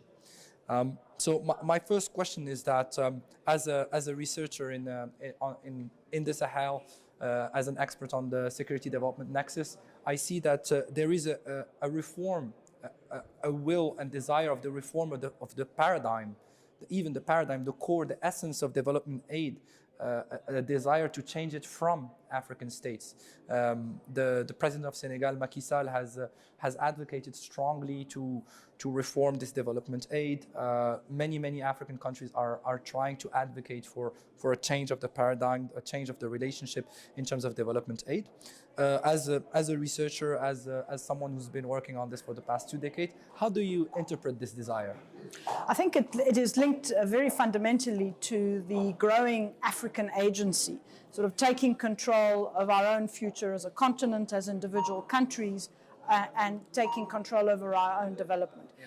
But this plays out obviously also against the background of a very changing global economic system. Let's not even go to the geopolitics of it, which has also highlighted, and that highlighting has probably become much more apparent over the last 10, 12 years since the global financial crisis, that the particular development paradigm globally and development aid as a dimension of that doesn't factor in both some of the newer global challenges as well as the fact that while development cooperation has helped in certain specific areas, we haven't seen a real impact in many, not only African countries, but other countries of the developing South. And certainly no country, I think, of the developing South has become more developed because of development aid. It's about many more things, something which I think African countries also over the last 20 years have begun to realize more. It's about also how your own domestic policy frameworks are structured. It's about your governance and so on. But I think one other point that is important is that and this also came out of the global financial crisis, is that the global economic system and globalization, yes, has created phenomenal growth, but not for all. But not for all. And the inequality dimension of our global economic system is the fundamental problem. Yes. And in that context, we really need to think about the global superstructure and how it enforces and entrenches inequalities between North and South, but I would also argue between poor and rich, even in rich countries. And I think that's underpinning. Yeah, indeed. It's quite interesting to link the development aid to inequality and ask the question quite bluntly: is development aid just a moral boon to justify the global inequalities and how globalization has created wealth in the north and not so much in the south? So thank you for this analysis, and it's good to say that the development of African states is multidimensional. It's not just about development aid, it's just one part of it. It's not all the answer. And also, I see that you reckon this more vocal Africa. You say that in your experience, you can see that Africa has been more vocal in the international stage. But yeah, we can see that there is no African country on the Security Council. I know that South Africa is advocating quite strongly for a seat there. 2 seats even, 2 seats for African states, given the tremendous wealth of experience and countries in the African continent. So as an international community here, as think tankers, how can we make this voice more heard? How, as an international community, can we build platforms for these voices, these African voices in the international scene to be more impactful? So talking specifically about think tanks, and then I'll move more broadly to the international community, I think it is so important for African think tanks in particular to increase their involvement in global platforms and on global issues. In other words, you often hear, if we talk about development, you hear a lot of sort of global north institutions focusing on development, talking about Africa and its developmental challenges or the concerns of the global south. But we need to increase our voices. We need to make sure that we can insert our voices into all the relevant global platforms. Just to give you an example, if you look at the G20, another forum where President Macky Sall of Senegal said the African Union should be given a permanent seat rather than being a visitor. The G20 discusses a lot of issues that have a direct impact on Africa's development, whether it is about the global financial system or about energy transitions and climate change, whether it's about health pandemics, etc. Doesn't necessarily always take the decisions, but it acts as a very important platform for developing consensus to move into other more formal global governance forums. So one of the things we really need to build up, and I think this is a critical time now, we've just come out of the Indonesian G20 presidency, we're going into the Indian, Brazilian, and South African G20 presidencies. We really need to build up the developmental agenda of the G20, and we need to have more African voices on it. And this is something that we at the Institute are also working towards. The Atlantic Dialogues is another way of creating that resonance. But I think what is critical from an international community perspective is that first and foremost, more African voices are not necessarily going to be given the space. They're not going to be granted the space. We have to insert ourselves into it as states, absolutely, as states, as the AU and so on. And what is important there is that we need to then think very carefully as a continent about the kind of capacity we need to create within our bureaucracies in order to be able to participate meaningfully in the policy debates. the first thing is to have a seat at the table. Okay, Yeah. you know the point that they make: if you're not at the table, you're on the menu. Yes. But you also have to be, if you're going to be at the table, you also have to have the right cutlery to participate in the meal. And meaningfully shape the conversation. And I think there sometimes, even when we have a seat at the table, we're not necessarily fully engaging, equipped is probably the better word, to really also push our agenda in a way that secures some sort of outcomes that reflect our... I think that also comes from the fact that the African Union has been funded by external actors. Our bureaucracy in the African continent hasn't shown some unity, and we still haven't been able as an African continent to go into these international scenes united, with a united agenda. So I think we can blame the North, we can blame external actors, but we also have to look at ourselves and see how these voices that are more and more vocal, how can we capitalize on them? How can we unite them? How can we make them more sound? And also, how can we be equipped enough so that when we're at the table, we can say, here are the topics and here are the things that we want on the menu. We want reform of development aid, we want institution, we want to focus on this, we want to focus on that. We want to have our own opinions and narratives about the international community, about climate change, about the economic system. And I think as an international community, as an African international community, that's what we crave. It's critical to know what we don't want, but also what we want. Exactly, Concrete yeah. proposals on the table. Yeah. Not like we want to reform. Yes. Well, this is what Yeah, we're proposing exactly. in terms of very Yeah. specific, so that they then Yeah, engage oh, with for the sure, specifics, for sure. rather than allowing them to get away with this. Yeah, we often say there is no favorable winds to the one who doesn't know where he's going. So for sure, I think there's a big discussion on the AU level to have between South Africa, Morocco, between all the regions of the African continent, in order for us to unite, to have a united voice. So my last question is going to be on the North-South relationship. I want to know, how can we equalize it? How can we build bridges? You know that we pride ourselves in this conference, the Atlantic Dialogues, to bring the North and the South and to have fruitful debates, fruitful discussions on an equal manner. So how can we, in the international community, build grounds and soil for a more fruitful, equal and respectful relationship between North and South? So I think the first thing we obviously always have to recognize in these kinds of in the North-South relations is that often there is an asymmetry. Yes. And that asymmetry also reflects, speaks to the points we made earlier about sort of African countries or the Global South, not all of the countries in the Global South being fully equipped to engage very, very specifically on key global debates. And so the first point about greater equalization is that it's you know, we cannot go into discussions, into summits, of which we have a lot in Africa. Everybody wants to have a summit with Africa, and I would argue that sometimes actually doesn't necessarily move us forward. But when we go into these discussions in terms of how we set the agenda or how the agenda is set, we need to ourselves be very proactive. Sometimes what happens, if you look at some of the relations with the European Union or with others, is, you know, they make a proposal on particular sets of issues, and we say, you know, I think there's been a lot of pushback in the last couple of years, particularly on climate change, but we often say, okay, yeah, this is fine, but I think, can we, as an AU, and I recognize that this is always difficult because you're dealing with 54 countries. But can we as an AU be much more proactive and assertive in the agenda and how that agenda is populated? So that's the first thing about creating greater equalization.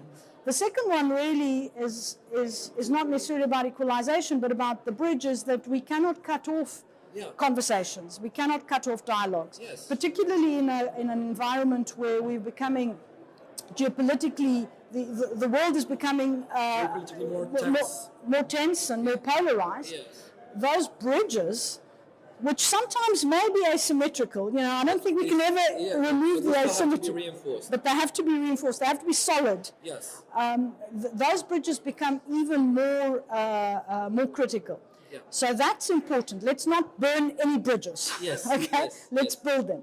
But also critically important that I think we as Africans have to reflect on this is the fact that as we move into this more polarized geopolitical environment, we have to ask ourselves the question, does this mean that we're going to be pulled in one or another direction, into one or another camp? A Cold War type of rhetoric. Yeah, as things become much more tense. Yes. And clearly we don't want that, and there's been a lot of talk, certainly in South Africa, about the importance of non-alignment, but we need to think about what that means. Exactly. Yeah. Because we also don't want to be neutral or disengaged. Non-alignment is not disengagement, it has to be a proactive position. Absolutely, and I think how we do that is something we really need to focus on I would say in the short term, because I think events are moving very rapidly. I completely agree.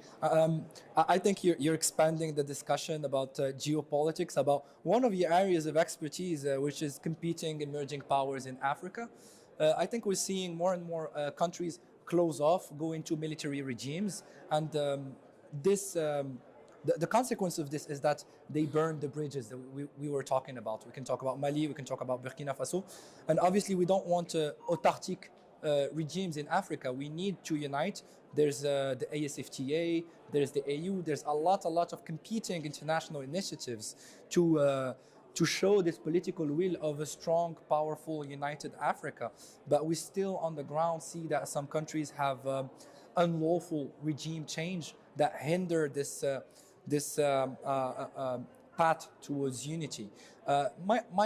My last question, I'd love to talk for hours with you, but we have to limit it to a 15-minute interview. I want to know if you have some conclusions, some last recommendations for our viewers.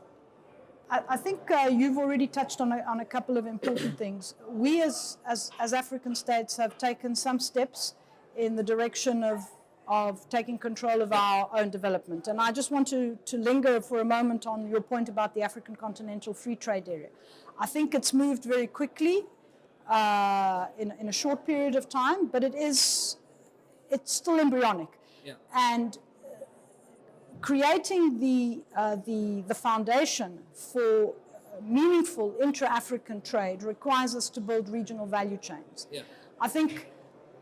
I would say that it's probably true of many countries in Africa that concept still needs to be understood and unpacked a little better. Yes. And to recognize also the important role that the private sector can play in that, that you cannot have these conversations devoid of any private sector input, and that you have to create hubs and spokes that feed into a particular value chain, whether it's automotive or pharmaceutical or whatever.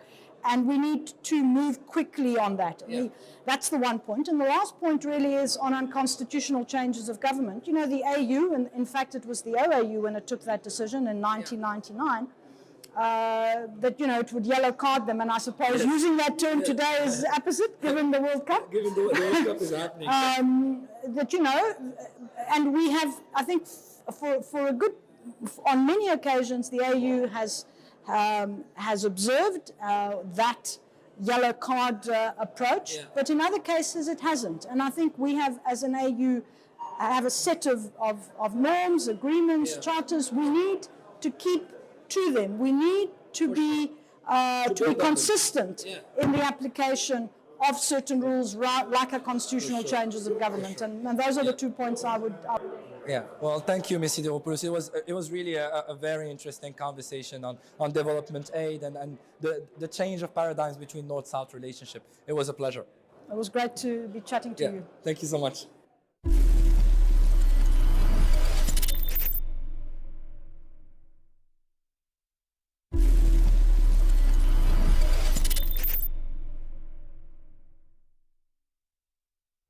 Welcome to the 11th edition of the Atlantic Dialogues. We're very delighted to be welcoming you today, Dr. Hafiz Ghanim. Thank you. I'm delighted to be here. So you're a senior fellow at the Policy Center for the New South, and today we will have a short discussion about food security in Africa and the region. So recently you have written a paper on Pan-African approach to food security, and given the disruptions that the world has been witnessing recently with regards to food and energy, what is the status of food security in Africa? And more broadly, what are the challenges laying ahead? Well, you know, the FAO and the World Food Programme issue a report called Hunger Hotspots. And the latest report shows that there are 220 million people suffering from hunger in those hotspots that they have identified. Out of those 220 million, 2/3 are in Africa. And so the continent is really facing a big problem with food security. 1/3 of all African children are stunted. Stunted children never reach their full capacity in terms of physical and mental development. So this is the magnitude of the problem. Now, you ask yourself why. Food security has been improving slowly over time, and now it has become worse around the world. And there are 4 reasons for that. 2 are structural. The first one is climate change. We're seeing more severe weather events, whether it is flooding in some places or it is drought in other places. The second reason is conflict. In Africa, you find that most of the people suffering from hunger are in conflict zones, in the Horn of Africa, in the Sahel, in northern Nigeria, in eastern Democratic Republic of Congo. The third reason is less structural. It is coming out of the pandemic. It is during the COVID period, the logistics for food systems broke up. And that obviously also had an impact. And the fourth reason is the war in Ukraine, the Russian invasion of Ukraine, which led to an increase in world food prices. And that made the situation even worse. Now, I believe also that in Africa, the problems are structural. We cannot just, the problem will not go away when the war in Ukraine ends. It has not gone away when the COVID situation is resolved. We have structural problems. Although half of Africans, 50% of all Africans work in agriculture, Africa still needs to import about $50 billion of food. Net imports of food into Africa is about $50 billion. It is the most, it is the region that is most dependent on food from outside. So of course, we need to look at what is happening. Why aren't we able to feed ourselves? Well, agricultural productivity in Africa is roughly 1/3 of the world average. So we need to improve agricultural productivity. If you look at African agriculture, you'll find that we are the region that uses least irrigation. We are dependent on rainfall, so we become more impacted by climate. We do not use fertilizers compared to the rest of the world. It's the region that uses the least fertilizers. And we do not use modern technology in agriculture. So if we want to really deal with that, and I argue that Africa has enough resources to feed itself. We should not, as I always feel as an African, I really get very upset when I see African children, African women and men suffering from hunger and depending on handouts from the rest of the world to avoid famine. So I think that we can feed ourselves if we work together. We have 54 countries in Africa. They cannot, each country on its own will not find a solution. But working together, we can find a solution. So you've drawn a very wide picture about the challenges, and we talked about the need to improve productivity, use irrigation, fertilizers, and you've given us a hint of the solution, which is cooperation, which leads me to my second question. So how can countries in Africa or in the wider Atlantic work together to address this sort of issue and better cooperate? Well, first of all, we need to have the political will to work together and cooperate. And I would say that we need to operate at five levels. Yes. First of all, trade. We have now the Continental Free Trade Agreement. That should allow food to move from one African country to the other. We should have one African food market. We have seen situations where one African country stops imports or exports to their neighbors. That should end. We should allow the free flow of food products across the continent. That already would help a lot, as food moves faster from surplus areas to deficit areas. Second, since we're going to be a single African market for food, we can do joint regional projects, big irrigation projects. We can develop some food baskets in Africa. We have parts in countries and regions in Africa. Look at Nigeria, look at Tanzania, look at Sudan. We have a lot of natural resources where that can be used to increase food production, and so we can do those regional projects for agriculture. Third area that is very important is I mentioned fertilizers. That we don't. You know why aren't we using enough fertilizers in Africa? It's because fertilizers in Africa cost roughly 60% more. We're importing 60% of all of our fertilizers in the continent, and in some of our countries, the prices of fertilizer is double the price in the United States. So why can't we produce fertilizers in Africa? We have here in Morocco, we have OCP that can produce and can build factories across the continent. In Nigeria, we have the Dangote Group that just built one of the largest fertilizer factories in the world. Why can't we replicate that so that the continent becomes less dependent on imported fertilizer? Fourth area is research and development. We need to be using modern technology, modern seeds, modern fertilizers, modern irrigation systems. Now, we cannot just go and copy what is happening in Europe or in the United States. I mean, we can learn from them, but then we need to adapt that technology to the realities, to the type of soil in Africa, to the type of weather in Africa. So we need to have our own system of research and development in agriculture. And today, if you look, on average, African countries spend $50 per year per farmer in research and development. That's like 1/10 what the rest of the world is spending. You cannot expect every one of our countries to have a world-class center for agricultural research and development. And we don't need 54 world-class centers for research and development in agriculture in Africa. I think we can look at what India is doing. India is roughly the same size of population as Africa, 1.4 billion people. And it has 28 states that are very, very heterogeneous and different. So it has the Indian Center for Agricultural Research, and which has branches in the states. So it has one system of research and development for agriculture. And they have been very, very successful. India feeds itself. So with a much smaller landmass than Africa. So we can do that.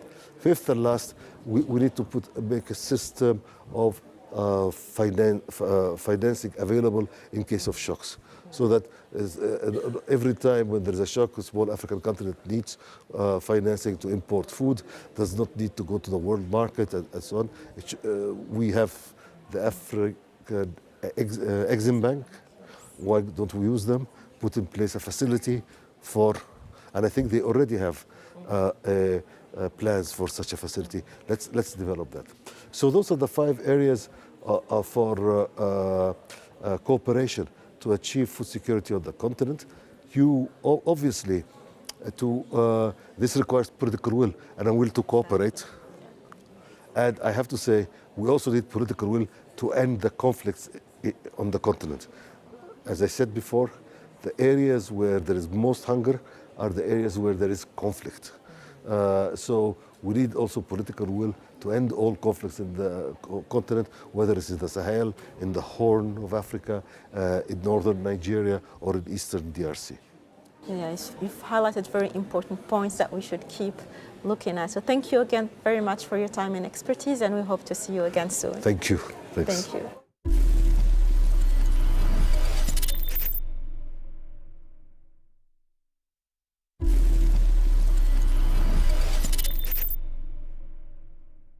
Every year, the Policy Center for the New South organizes the Atlantic Dialogue's Emerging Leaders Program, now known as ADEL, where we bring together 30 to 50 changemakers, young professionals from across the Atlantic for a 2 to 3 day intensive policy and leadership program.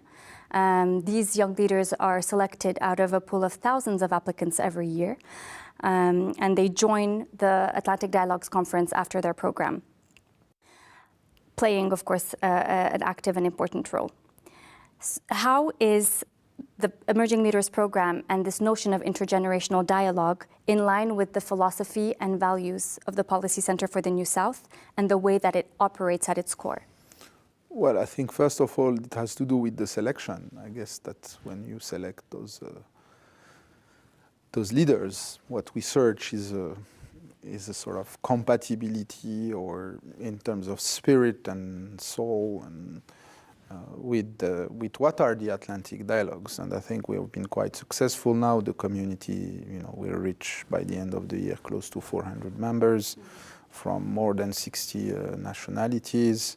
It's a fantastic group. We've seen some of them grow from young civil servant all the way to very important political positions, or in private businesses or civil society. So I think we're very proud at the Policy Center of this community. And I think what we found also is that that the energy that the younger generation provide is essential. It's a fundamental drive for change in societies. And this is one of course, the main source of innovation in societies, and to transform our societies for the better. So I think that has happened. We've been supporting some of our emerging leaders in their projects. We have quite intense interactions all year long, which is quite special for a young leader program. And when they come at the conference, they're part of the community, in fact, and they are giving back also for some of them years after being an emerging leader, and giving back to the conference, being invited as well as speakers or participants. And so I think that part of the Atlantic Dialogue, which combines nicely with the conference itself, and make it, I think, quite special, and making the community. It's one thing to say we are a community. It's another to feel that there is a community, and to the belonging to this community, which I think we find in many of our emerging leaders. Many of our professionals have also, after a couple of years spent at the Policy Center, they, evolved in Morocco, but globally. And I think that's, as I said initially, that's the nice mirroring of the conference itself and what is the Policy Center. So we see here connections and how the two institutions, in a way, have grown together to produce a very special culture, a common culture, a common culture within the community, but also a very special culture at the intersection of civil society, academia, and policy making, which is highly sought after around the world. So all this is a sort of ecosystem that we have tried to build. It's not just another conference where people get together and sort of congregate nicely, but this is quite different. This is a very sophisticated ecosystem. It's still, growing, changing, but we can feel the ingredient of this very special sort of ecosystem that we've tried to construct over the years. Thank you, Mr. Karim Niinawi, for providing us with more details about the identity and the heart of the Atlantic Dialogues, and also explaining how linked it is with the identity and heart of the Policy Center for the New South. The Atlantic Dialogues is a conference and a community that has a strong vision, foundation, and purpose, as you were saying. Thank you all for tuning in, and see you in Marrakesh for the 2022 edition of the Atlantic Dialogues Conference. For those who will not be able to join us, please tune in on the Policy Center for the New South's website and on the Atlantic Dialogues website at atlanticdialogues.org. Thank you.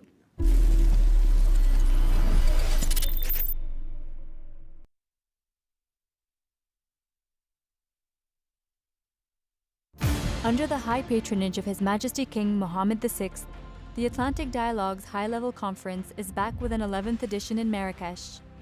Over 350 high-level participants will gather from more than 60 countries. Discussions will delve into this year's theme, Cooperation in a Mutating World, Opportunities of the Wider Atlantic. 11 plenary sessions and 380 talks will take place in Marrakesh.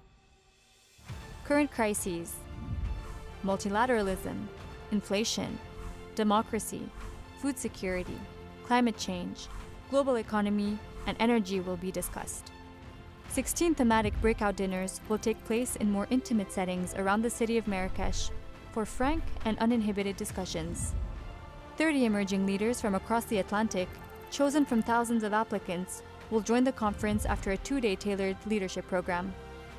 To know more, visit our dedicated website, atlanticdialogues.org.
Under the high patronage of His Majesty King Mohammed VI, the Atlantic Dialogues High-Level Conference is back with an 11th edition in Marrakesh.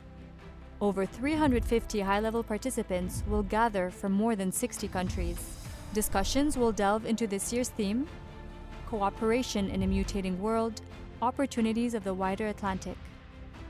11 plenary sessions and 380 talks will take place in Marrakesh. Current crises, multilateralism, inflation, democracy, food security, climate change, global economy, and energy will be discussed. 16 thematic breakout dinners will take place in more intimate settings around the city of Marrakesh for frank and uninhibited discussions. 30 emerging leaders from across the Atlantic, chosen from thousands of applicants, will join the conference after a 2-day tailored leadership program. To know more, visit our dedicated website, atlanticdialogues.org.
The session will now begin. Please take your seats.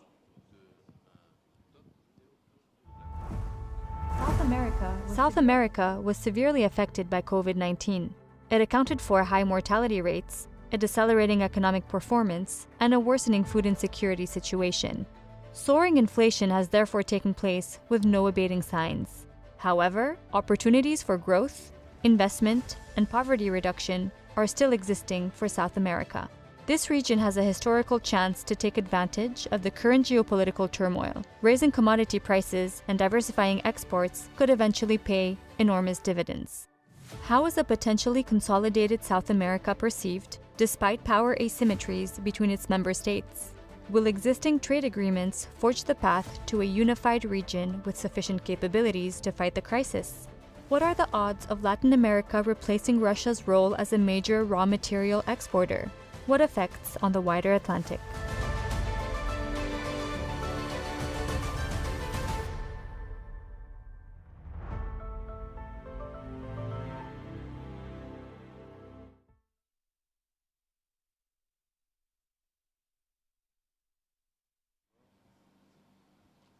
Ladies and gentlemen, please welcome to the stage our moderator for this session, East and Central Africa Bureau Chief at Financial Times, Mr. Andris Kipani. Good afternoon, everyone, and thank you very much for being here, and welcome to the final plenary session of the 11th edition of the Atlantic Dialogues in search of a consolidated Latin America. I am Andris Kipani. I am the East and Central Africa Bureau Chief with the Financial Times, but I used to cover Latin America for over a decade, and I am originally from Argentina, and I will be the moderator for this panel with 4 former Latin American presidents, Ramon Puerta of Argentina,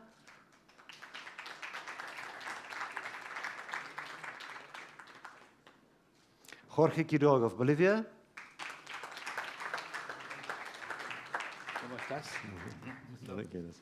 and Jamil Mahuad of Ecuador.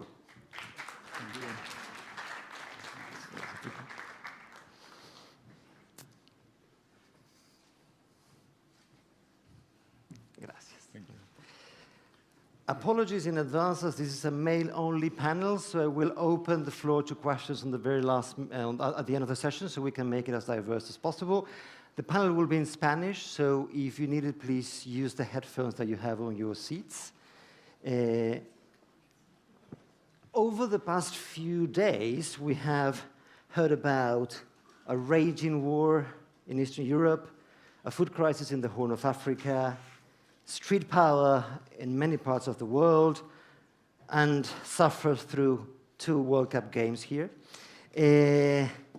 But the big question is, where is and was Latin America in all this?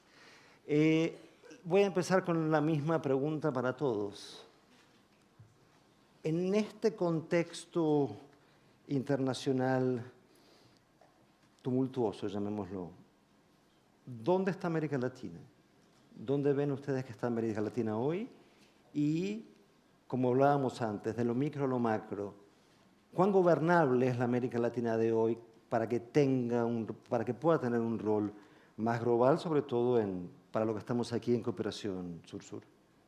Jamil. Muchas gracias. Yo quisiera empezar con una historia.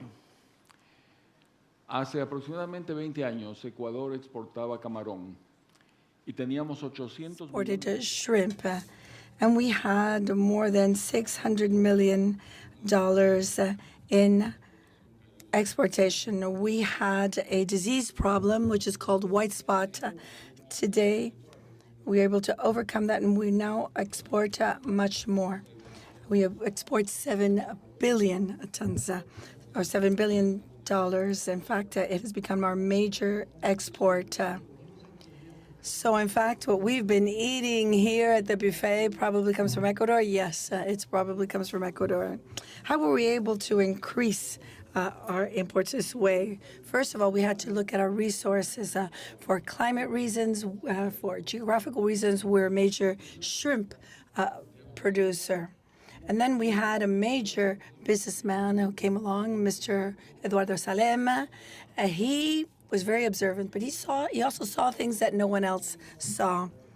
The shrimp from this one specific place, most of them died, and very few were left alive. So we worked using many worked, in fact, using antibiotics to keep the 90 that died alive. He looked at things differently. He said, why is it that 10% remain alive? Why is it 10% can live with the pathogen? So he worked, in fact, on increasing production of the 10% that survived, so that he could continue production without without antibiotics. So there was, in fact, a change in the paradigm, a new way of analyzing the problem. And here is where we can tie into the ideas in this forum. How to cooperate in a changing world and how to use dialogue. President Quiroga referred to how the world is changing, and this is what we're supposed to be talking about. The reason I started with this story is linked to what a panelist said. He is Hansab Jaham from Morocco, and he explained how you are using here Morocco's satellite to determine the amount of humidity in the trees, and he also explained how drones are used to deliver the right amount of fertilizers where needed, instead of using large machinery to do widespread broadcast of fertilizing. So with drones, you can cover a lot more terrain more efficiently than you can with a tractor. I listened to what this person from Morocco was saying, listening to these new ideas. And I said, we're doing more or less the same thing in my part of the world with shrimp. This is how we can connect. This is how countries of the South, small countries that need to integrate into this changing world, can work together. We had the creation of a famous cluster, the private sector cluster. These are businessmen who took risks, who had initiatives, who opened laboratories to examine the diseases, who opened up markets, who found new ways to commercialize his products, new ways to transport them. And the public sector, instead of competing, arguing with the private sector, the public sector came out with two basic policies. First of all, interfere as little as possible. And secondly, we adopted a decision that created some polemics. We adopted the US dollar as the national currency. That enabled us to lower inflation considerably. From 2 digits to 1 digit. We have 4% inflation in my country. We have the highest vital wages in all of Latin America. 22 years later, Morocco, are able, 22 years later, we are able to measure just how good this policy was. We have the private sector, academia, working together, and a public policy strategy that keeps up to date. We need public policy to be technically fit, socially acceptable. The population has to accept to live with that policy and not go against it. And also, it has to be a viable policy, which means it needs a level of support that enables it to prosper, to be applied. So what can we do, our countries do, to benefit from changes? I'd like to add something that also is in line with some of the things that have been said here in Marrakesh. In Ecuador, there was a huge debate on who did the Ecuadorian Amazon belong to. There where we had oil. There was a whole debate on title rights, etc. And one member of an indigenous community, native from that land, was interviewed by the media, and he was asked, who do you think Amazonia belongs to? And he gave, I think, the best thought-out answer that one could imagine. He said, I can't answer that question because you're asking, who does the Amazon belong to? We are convinced that we belong to Amazonia. How can you work with nature, cooperate with nature, get rid of that warrior language we had before? You had to conquer the Amazon and go into a mindset where you work with the Amazon. We're going to come back to this a bit later on. Who is the main importer of your shrimp? Well, China. About 60% of our exports, it goes to China. 36% of total your exports go to China, and only 26% are imported by the United States. This is the opposite of what was going on before. This is a quantitative change, but also a qualitative change. We're in a complete paradigm shift. And many of us don't even realize that the rules are changing, the players are changing, context is in constant transformation. And now that you've got the roll rolling, if I remember correctly,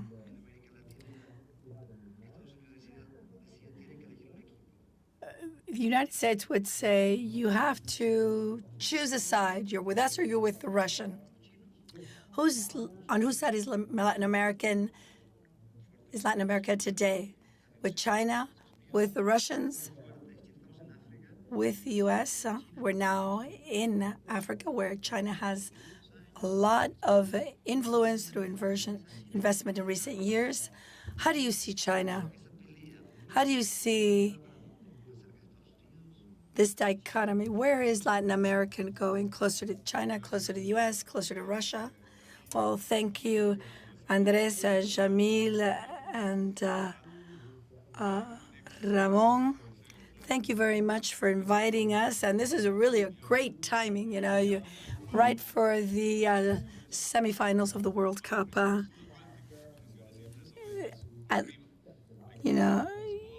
In order to reach Africa, you have to travel through the north. And I was told that we weren't sure we were going to be able to get in because everything was very much controlled by Mr. Bono. Well, let's talk a little bit about China and a little bit about the forum. My perspective on Latin America and China, Russia, and even COVID, the three S's. With respect to China, when I hear North Americans or Europeans saying, be careful, be wary of China, by way, no way. In Latin America, from the Panama Canal to the south, we're all Chinese. Why? Because we all produce the materials that China is buying in increasing prices and increasing volumes. Petroleum, gas, silver, zinc, coffee, milk, beef, lithium. And one of the best examples of this would be today you have two presidents who are working incessantly to establish a free trade agreement with China, Lasso and Lacalle. And I don't think that they would be called socialists or communists. They're looking to their pocket. And unfortunately, the United States is out, and Europe is also closed. And that's the reality of our relationship with China. But one thing is China as a buyer of what we make, and another thing is China as an investor and the environmental laws. And then we have China that loans money and who insists on being paid back down to the last cent. And we are a champion of reducing our external debt. And we've done this continuously. We've condemned multilateral aid, and now China is our creditor, and this is the challenge we're going to have to meet. I have a quick comment on the virus.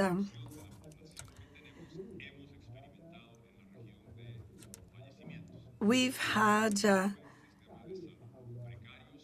3 times more deaths than in the region. In fact, it's because we've had a precarious health system, also have young people. What really bothered me is that one thing the P5 could have done and the Security Council could have done would have reached a consensus with respect to the vaccine. But they didn't. Vaccines, well, Chinese had vaccines, the Russians had vaccines, the European had vaccines. Why couldn't we do something? Why couldn't we join our hands in manufacturing vaccines?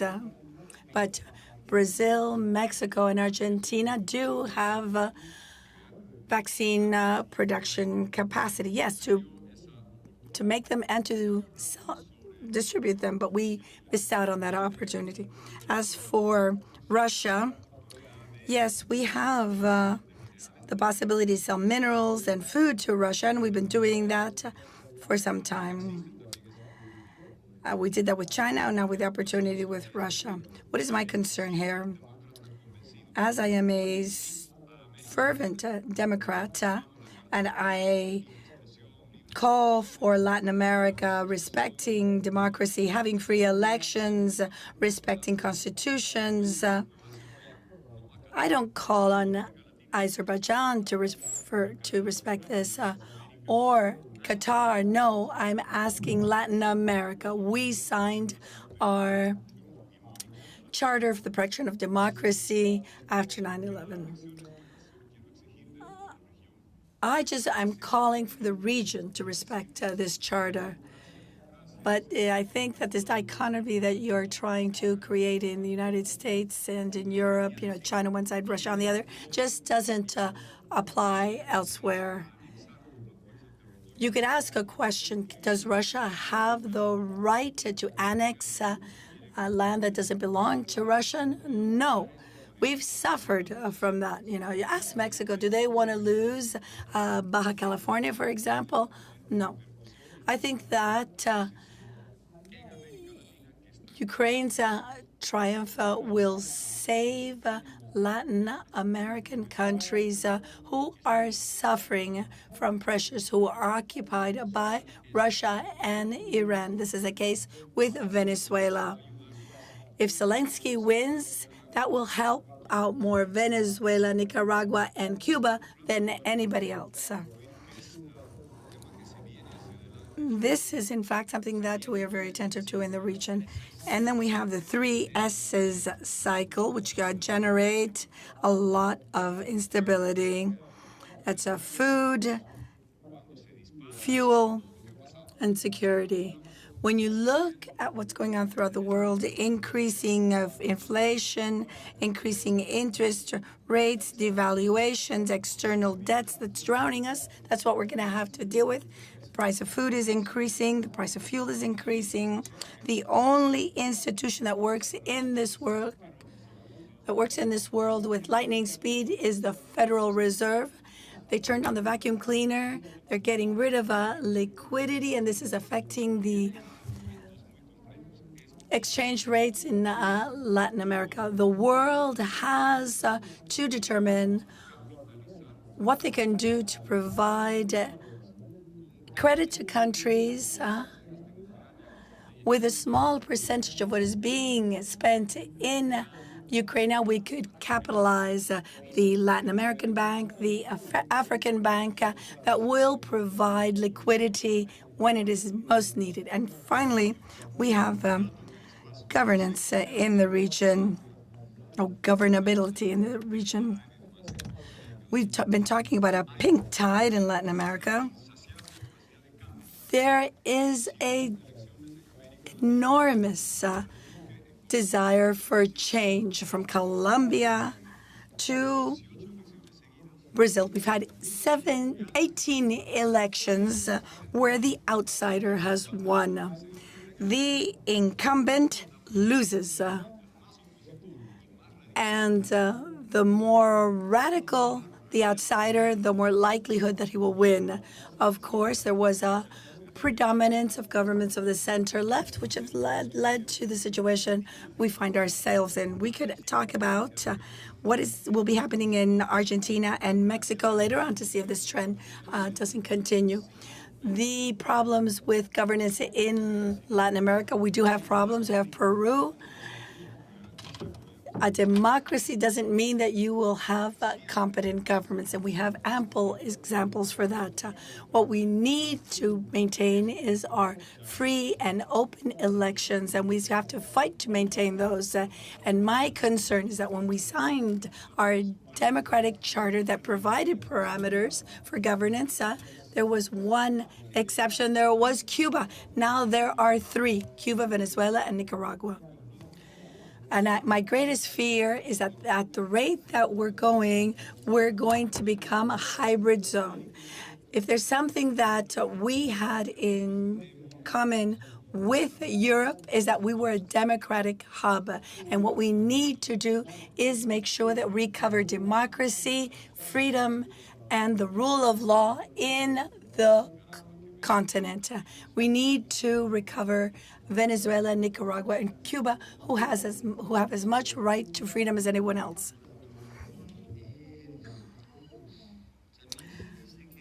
Ramon Jamil has told us that Ecuador has a 4% inflation, virtually no external debt.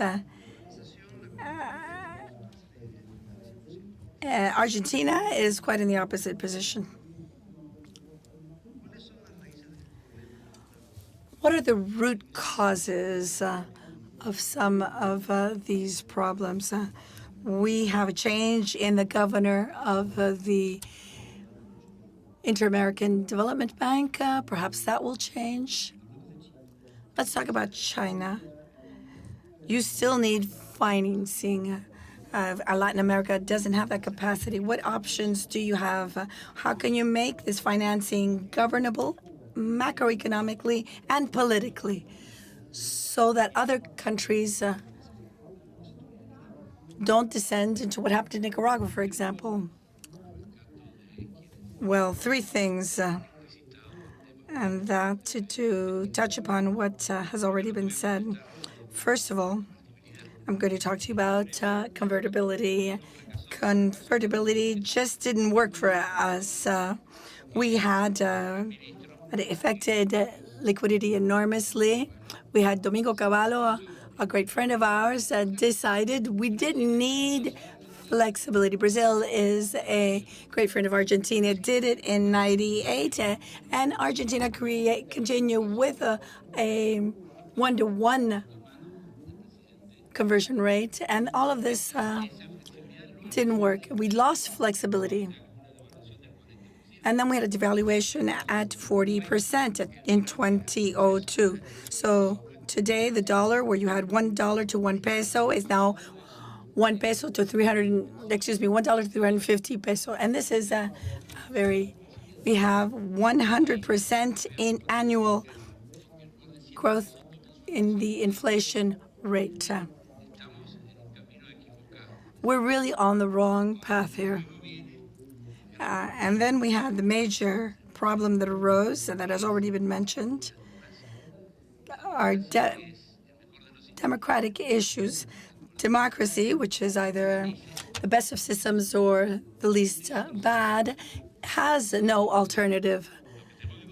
Everything else is not democratic. What we have to do, make sure that democracy works, and for that, we need two key elements. We need political parties. You cannot have a democracy without intermediaries. You need politicians. But you can't have 300 political parties either, because then every little small boss will put together a little political party and say they're defending democracy. That system will not function. And this is what we see in various countries in our continent. Unfortunately, that's true for my country. So for democracy to work, we need to make sure that political parties work. Those democracies that work in the world have 2 or 3 parties, not more. And we're losing this in our continent. And why? Because the world of politics is suffering from a poor image. It's a dirty word. Politicians are seen as very negatively. Look at what's happening in Peru. So not only do you have the failures of politicians running the country, but the entire system is suffering from failure. What can you do to really build the reputation of a political system that is needed to get democracy to work? And I don't see that there's a single country in this world that protects freedom, that protects democracy,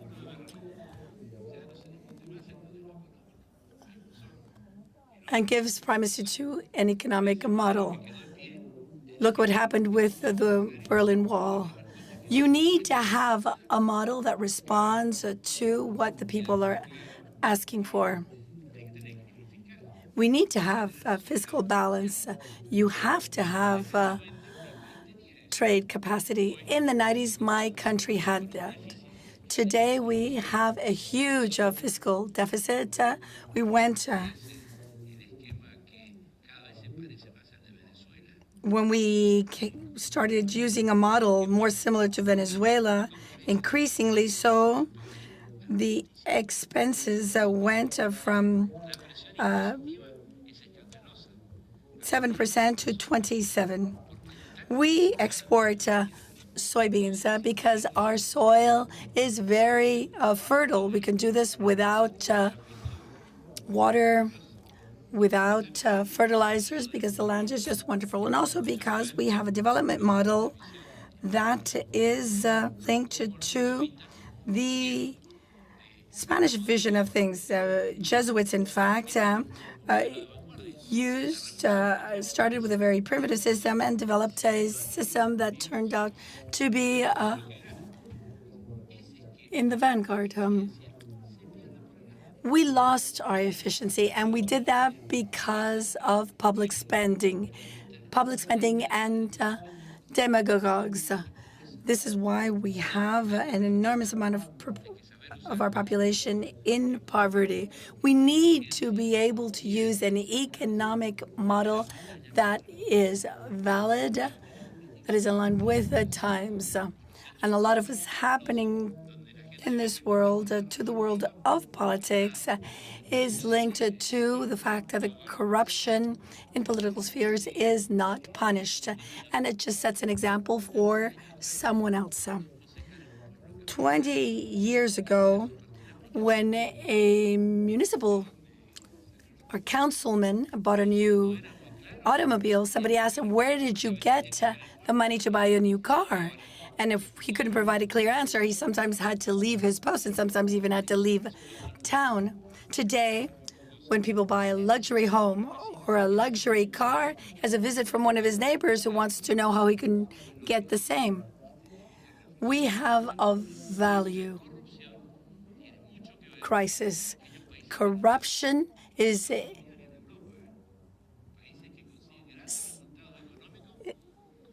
something that we see in countries, and I'm talking about the United States or Europe, where you have political leaders being bought. And we see that there are about 2 or 3 powers in this world conducting these activities. What I want are rules that punish countries, not only for the crimes they commit in a given country, but also are punished in the countries where they have headquarters, because they are putting in danger our democratic world. And this is one idea that I wanted to present in response to some of the ideas, very important ideas that we've heard about. We've talked about the trade surplus.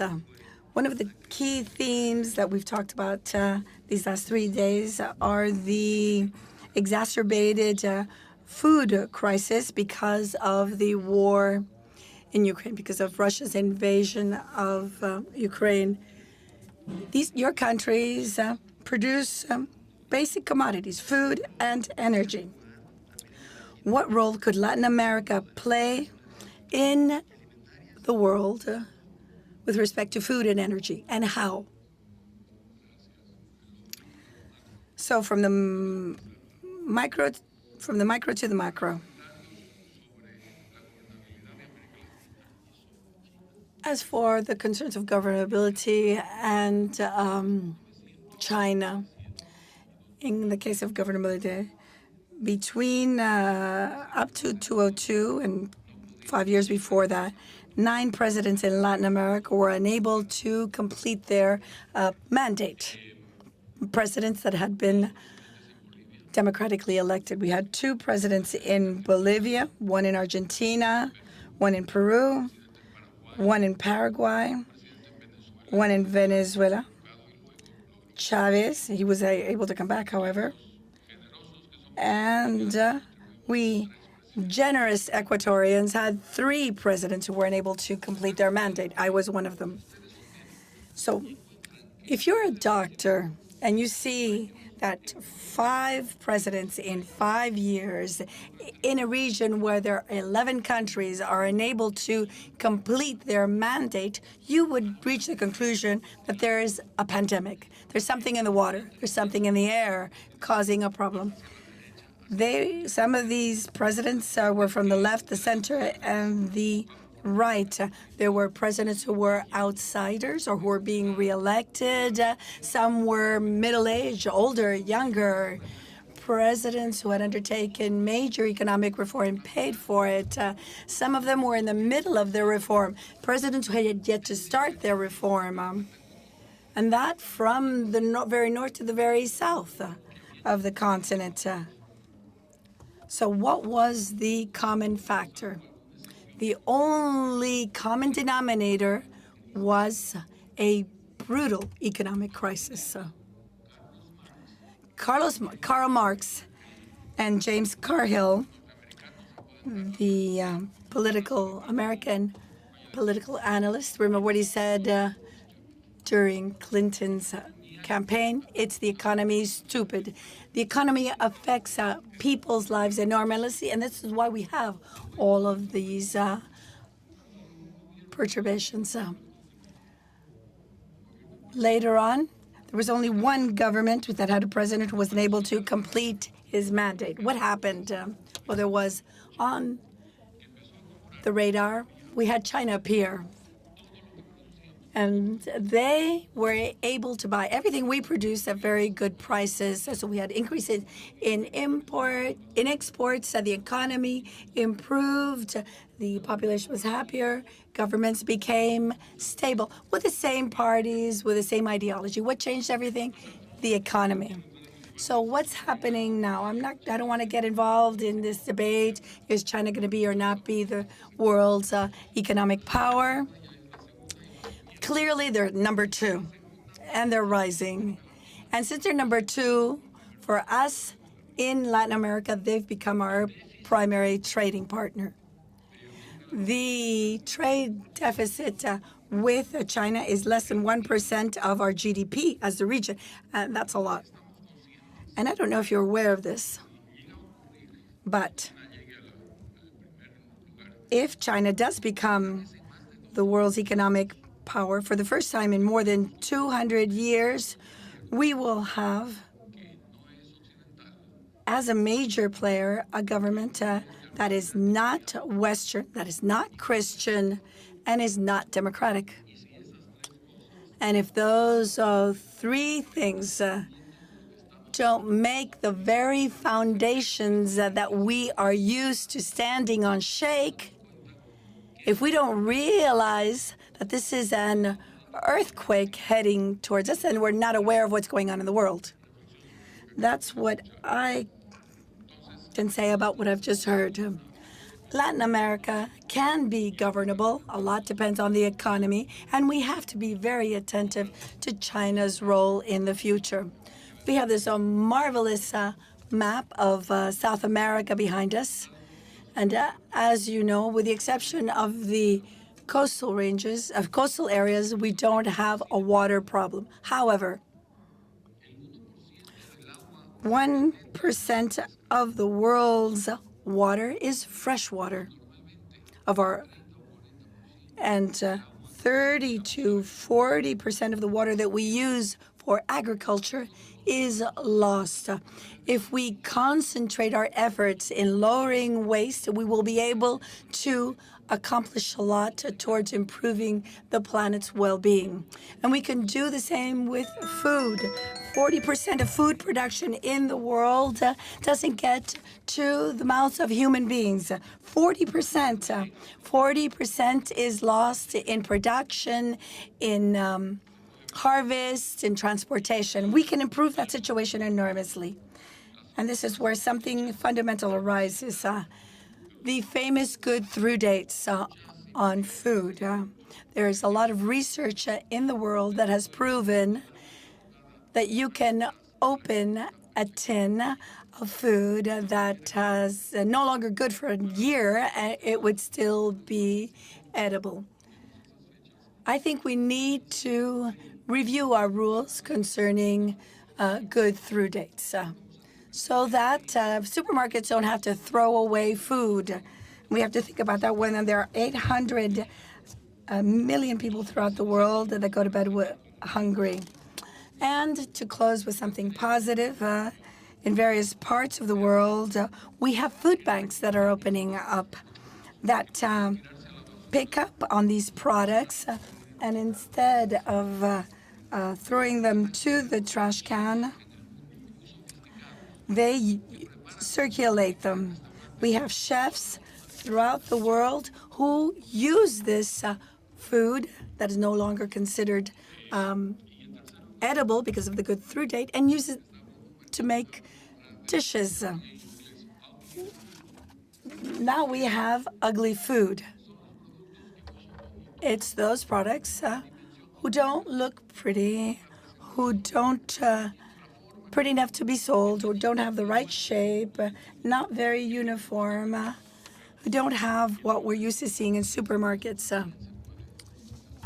And I think by working at trying to sell that ugly food, we could improve conditions for everyone. So a lot could be done by reducing waste. Tenemos dos de los más grandes productores de comida en América Latina, Brasil y Argentina. ¿Se puede alimentar el mundo?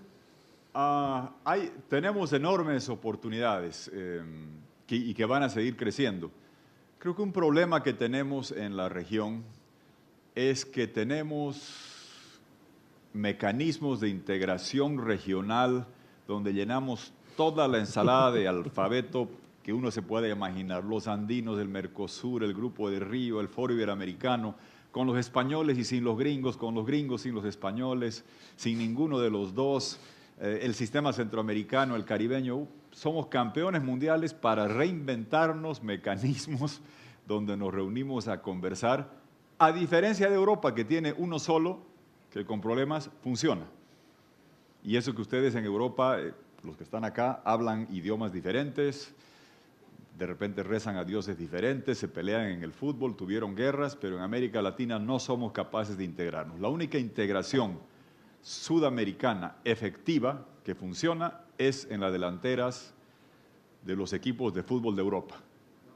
Ahí solamente juegan argentinos, brasileños, chilenos, uruguayos, Suárez, Messi, Neymar, ahí juegan bien, pero en el lado nuestro no. Y eso te crea dificultades para aprovechar este momento. Y no veo, por la tendencia que se viene de devaluaciones, donde vamos a empezar a... I do not see why this is happening. Imagine in Ecuador, they use the dollar, and now Colombia is around 5,000 pesos per dollar. Now Argentina and Brazil. These creates the kind of tensions that make it impossible to have a regional framework in place to expand ourselves and to grow. And we also have friends in Latin America and in the US, which are making it difficult for us to make progress. And then we are told we shouldn't be speaking to the Chinese, for instance. And when it comes to food and energy, I'd like to mention two things. The world that will grow the most from across the globe is Guyana. If you want to be happy and have a growth rate per capita like no other, then go to Guyana. They have a huge potential over there. And then, if we look at the map behind us, from Bolivia to Argentina and Chile, according to certain studies, we have around from two-thirds to three-fourths of the planet's lithium. It seems that Mexico also has a fair share of it. This means that the digitalized economy, where our watches, our mobile telephones, our iPads, all our devices are using lithium batteries. This means that lithium will continue to be essential. The challenge is not to sell lithium carbonate to the Chinese so that the batteries are made over there and then sent back to us, or are we going to be able to exploit this huge potential in lithium? And then two very quick notes related to this. Climate change is real. It is here. We can see it everywhere. And as the film said, follow the money, and then follow the money. My country is stuck away, and we still don't have that difficulty. But if the waters continue to rise, we will continue to have a sea in Bolivia because, well, Jorge, this might be a strategy. Who knows? Rivers, water, and water courses when we have floods, when we have storms. You know what happens in these mountains you see here. I go up them once a year. The first time I went to the top of the Limani, the snow line was at a given level, and when I went there last year, the snow line was 200 meters over than what it was a few years ago. And this is not to do with the actual nature of the mountains, but it's the actual lack of water. This is real. We are affected by it, and as a region we need to enter this discussion because we have good sun, we have good wind, we have lithium, gas, because gas has half carbon emissions as other energy sources. And there are many opportunities that we have as a region.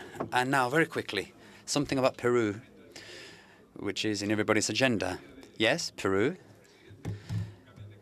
changes presidents as one would change their shirt.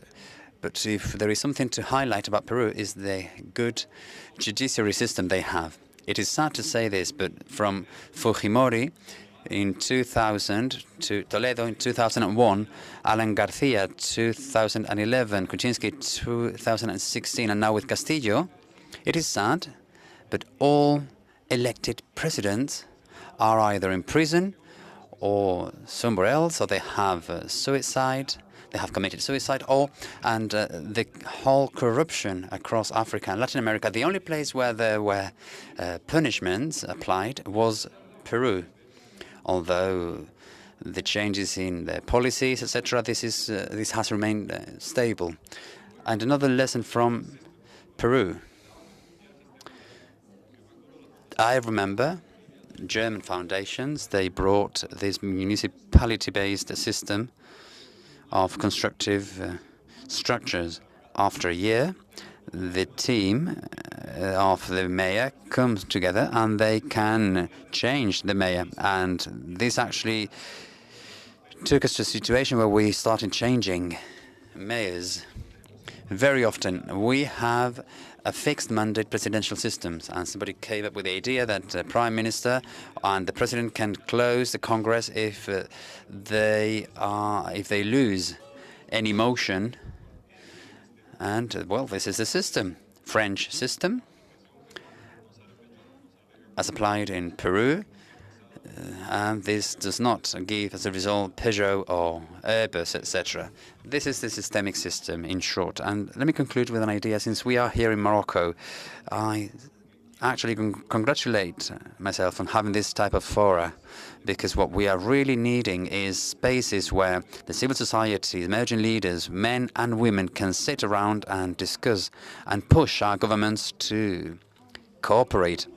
We have such spaces in the Pacific. I travel to Asia a lot more than to the US these days. I belong to different boards and bodies and institutions, but in the Atlantic world, it seems that we can only meet with either the North Americans or with the Europeans. And it's the same thing when it comes to traveling. And to have a Zoom conversation, the optical fiber goes from the US to London and back to Latin America. And here we're talking about industrial things, containers, flights, ships, digital lines, things that are not developed regionally. And if we are waiting for our leaders to do something about it, then that solution will never come. We need to make the most of this opportunity to reinforce the Atlantic ties. And please use Morocco. This event next year will raise five times more interest, thanks to what the Moroccan team have achieved. This is a fantastic promotion, national promotion. What Morocco did was a national promotion exercise that's absolutely unique. So do make the most of it. Do invite more people, and let's do this just as the PSG. Morocco plays with Hakimi, plays with Messi, and they all play on the same team. Thank you. Well, I will not speak about the World Cup until Sunday evening. Ramon, we have been speaking about Latin America, and you said we only speak to the Americans and to Europeans, and to go to the South, you need to first go through the North. How can we change this? Do you think that maybe Brazil has the most advanced relationships with Africa after the Abayato scandal, the corruption scandal? Bolsonaro was never interested in Africa, basically. They probably until the new government from Lula will start moving, things will not change very much. I think we should be natural brothers with the Africans, but it seems that we never get too close to them. Well, there are several things we can do, but there is one in particular that we are doing, and that's this type of events and the role played by Morocco. I would like to call out this dear country to re-establish flights with Brazil. I have attended this fora 4 times, and before it used to take me half the time. Now I need to fly to Madrid to come down to Marrakesh. Before, I used to take a flight from Brazil direct to Morocco. That was a flight that was on every single day. After COVID, this disappeared. It was interrupted, and we need that link with Morocco, which is the entry point into Africa, and that brings together 3 powers: South America, or Hispanic America, because the South does not start at the Ecuador, but rather more just down from Mexico.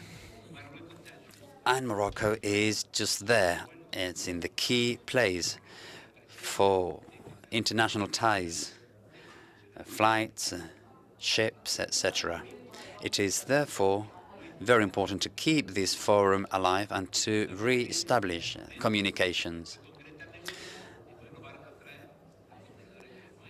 These talks may actually translate into business activities, and we are improving our geographic space. Jamil mentioned the Chinese question. They are not Catholic, they are a different race, and they have come out of the blue. But China, after Mao's death, had witnessed a turning point in their economy. And therefore, they are now making progress, getting very close to the world's #1 power. I am interested in agreements with China, agreements between China and my country, my region, but I am also interested in public moral, in transparency, to be at the top. Corruption should not be an element for the distortion of, for the appearances of governments, just the ones we've seen in Venezuela, Nicaragua, and Cuba. So these sort of things need to be done in these fora. We need to start resolving these issues. Our continent, the South Cone, Mercosur, Bolivia, Paraguay, Uruguay, Brazil, and Argentina, 5 countries. Bolivia was a member, an associate member. And what happens is that we make a huge amount of food. Bolivia has 3 different crops every year around Santa Cruz. Argentina, the state, I didn't mention this, the state takes 66% of the value of the production in municipal, provincial tax, and then another trick they do when it comes to charging and around the conversion rate. Anyway, but they still produce the same. Today, Brazil is producing increasingly more, and they have the problem of this certain ecology fanaticism around the Amazon. I think ecology can be defended also through economic success. So you cannot say that you cannot touch any trees while you see that your population is starving. So there is always a middle way solution to do both things and to protect all interests. In the case of Argentina, we need to find a way out to the economic issues, and demagogy cannot be the solution. You cannot have 6 million people paying tax and then 16 million people not paying any tax. So this is the lies from a government that is still in power based on these lies and on the corruption. This is a great difficulty. In our particular case, this is remarkable. And other neighboring countries have to face very similar issues. So, again, in short, a lot to do. But I am happy that we are meeting up here to do something that hadn't happened for 3 years. The last time we met in person was back in 2019. And again, let me highlight the role of Morocco and of the organizers of this event. So I would like to thank them for their kind invitation. But there are other initiatives. Argentina has just opened a plant of a sweet-making plant in Angola. Funky Atlantic Dialogues app. It was called a World Cloud. In one word, how do you see the future of Africa-Latin America relations? If we can put the words on the screen, please. They should pop.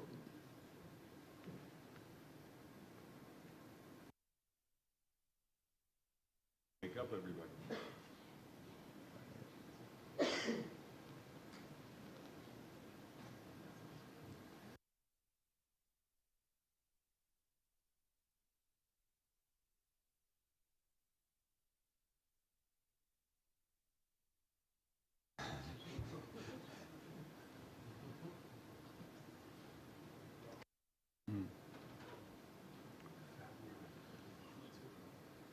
I don't want to stick to uncertain, but it seems like quite the hit. Imperative? Panelists, what do you think? What could define Africa-Latin America relations?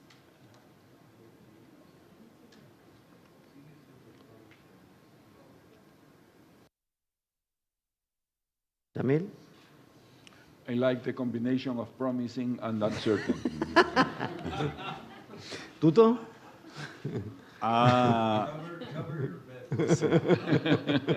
No, they're all good. I'll take one. the youth in particular, because in English, because I speak Texan, which resembles English. But youth, I'll say this about youth. The world has changed so much that today's youth is more interconnected across regions, continents than we have ever been. I grew up without TV, and now I can talk to anybody, anywhere, and the youth are used to that, and they have developed networks and relationships that we can only dream of in terms of how they're being used. So I am very glad that you're doing this Emerging Young Leaders program here, because I guarantee you the young people have more in common than any other generation before that. And I don't want to dwell into the technical details, but there is a revolution in the digital world that's coming that is going to make the previous ones pale by comparison. Web3, a decentralized digital world where content creators own their content. I'm not talking about crypto. I'm talking about the decentralized blockchain, where it's not a big US or Chinese platform that owns the data, but rather be very decentralized. It's going to change everything, including democracy. I predict that we will be soon voting on blockchain one day, pretty soon, and more trustworthy and more credible than the paper ballots and everything else we do. But in the youth, I think the potential to interconnect youth that have more in common with today's digital technology is very huge, and in Latin America we have great potential. I've worked with the digital platform, and I was surprised that when it comes to text and content, Latin America, we're pretty weak in terms of content generation. In videos, we are very good. We have Messi, we have Neymar, we have Shakira, we have Maluma, we have, trust me, and their talents travel to Japan, to Thailand, to Nigeria, everywhere else. So the potential to link up cultures, regions, countries in the decentralized digital world is huge. And trust me, everybody now knows Bono, Hakimi, En-Nesyri, what's the name? The Michael Jordan of Morocco, the one that jumped 5 meters and scored. Everybody knows them now. And you know Messi, so there's great potential, and keep the youth involved, because they will be interconnected in a way that our generation never was. Ramón, ¿cuál?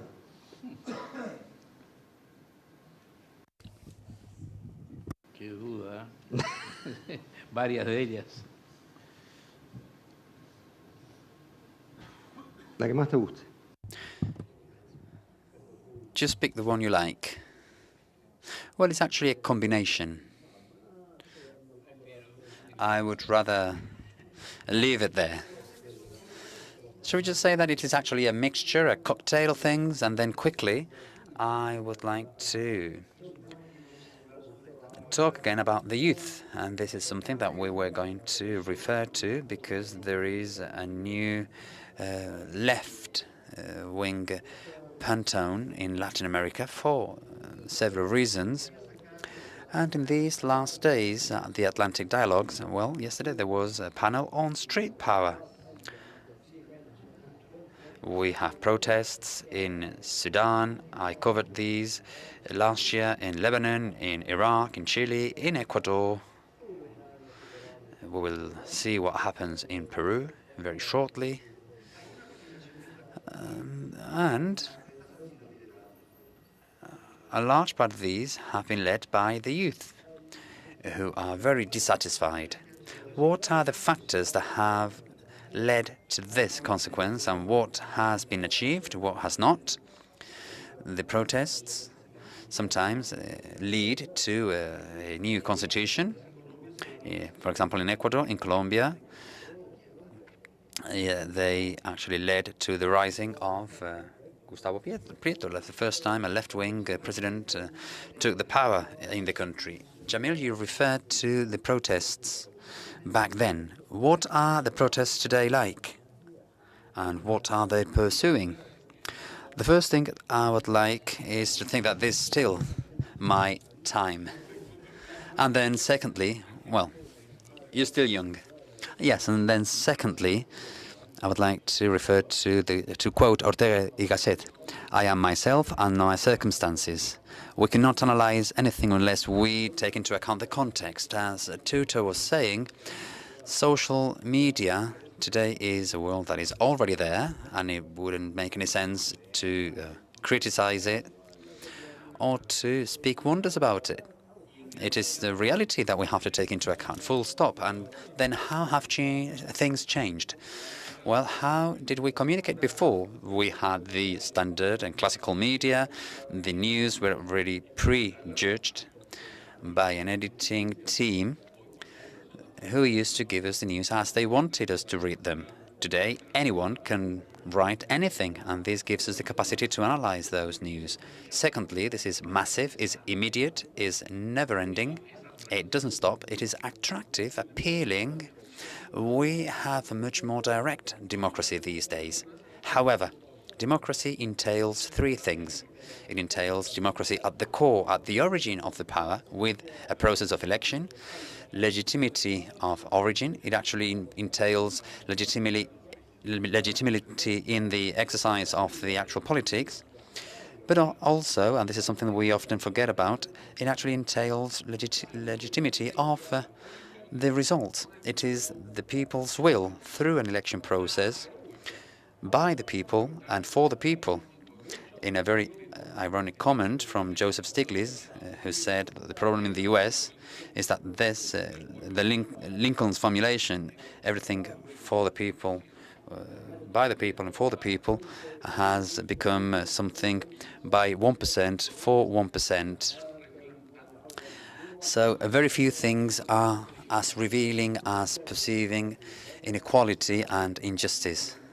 Injustice when it comes to corruption, as Ramon mentioned. Inequalities also. In the US, they consider that 1% of the population have 35% of the gross domestic product.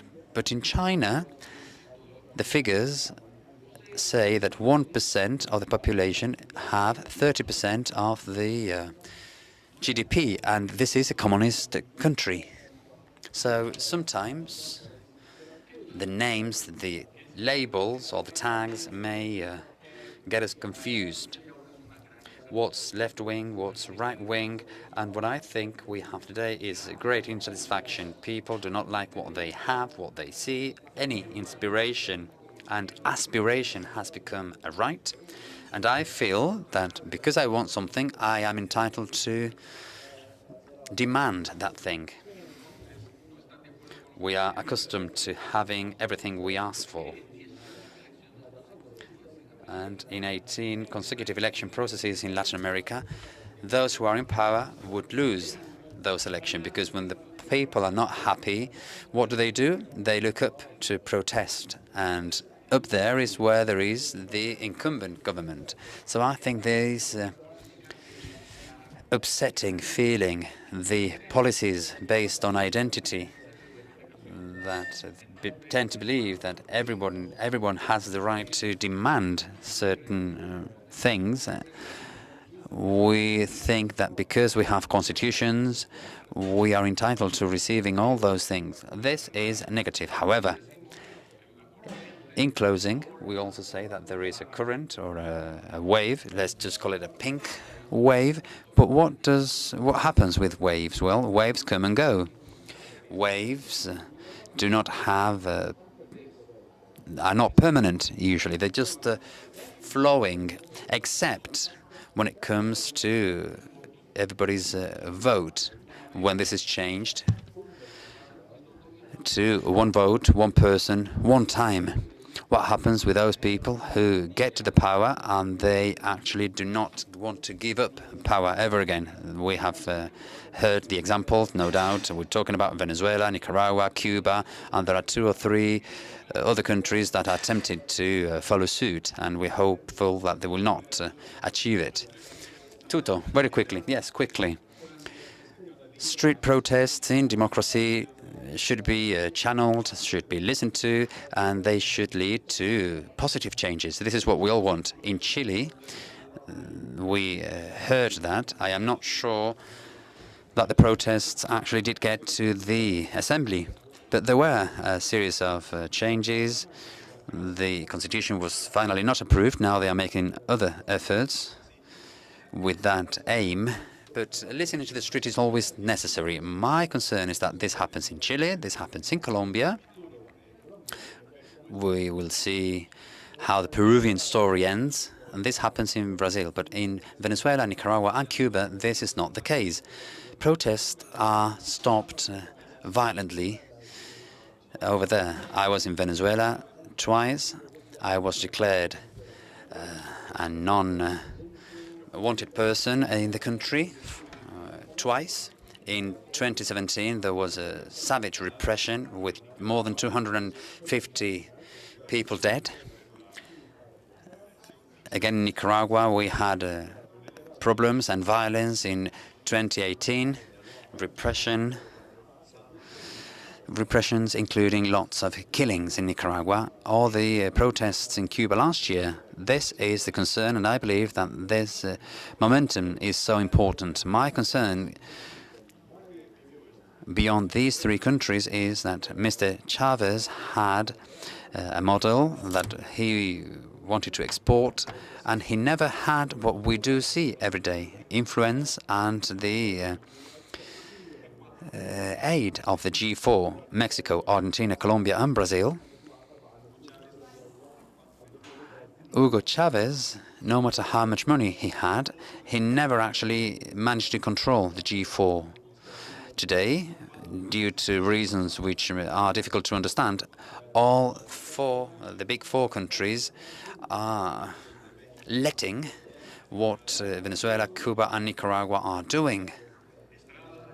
With the Estrada doctrine, they say, well, I am your friend, and they get stabbed behind their backs. They say that they will not get involved in national policies, and they do. So one would come to expect from new leaders, such as López Obrador or Lula, to defend the principles that allow them to achieve their office.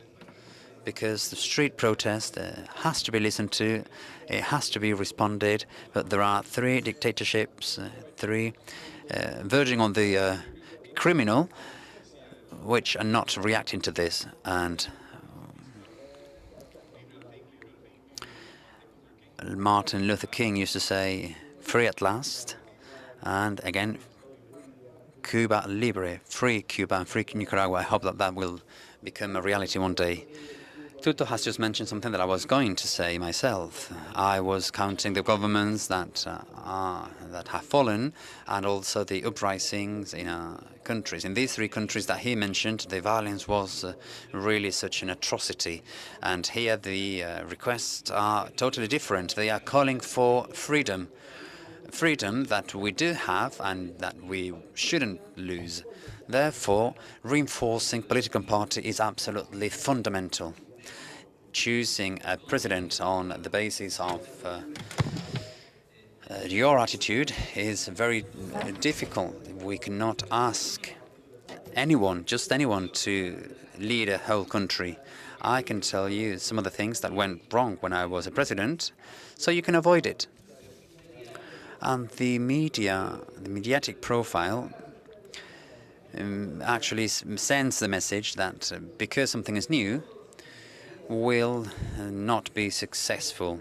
And it all boils down to reflecting on these issues and finding new solutions. And the solution doesn't necessarily have to be a new constitution. The best constitution is the one that does not change. In my country, we approved re-elections. And corruption went up like never before, because the people in the power thought that they needed to do everything possible to get as much money as possible, as far as they could.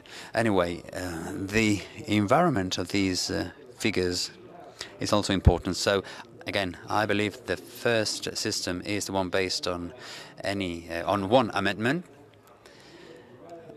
for each election period.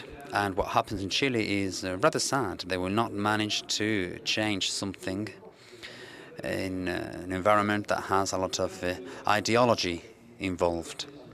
You can do this when there is freedom, but you cannot destroy the ABC of any system, which is democracy and the Constitution. Questions. Please remember, it's a question and not a speech. And identify yourselves. The lady right here in the purple shirt, please. Hola. Hello, good afternoon. I'm from Argentina, Mrs. Belisario.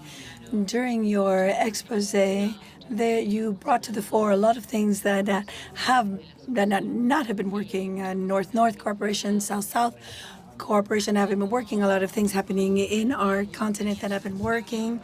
I'm a young leader. I'd like to see change in my country. I'd like to get your ideas about the future, hopeful ideas. And also I'd like to know what we as a continent can offer the world. What can the world learn from Latin America? Thank you very much.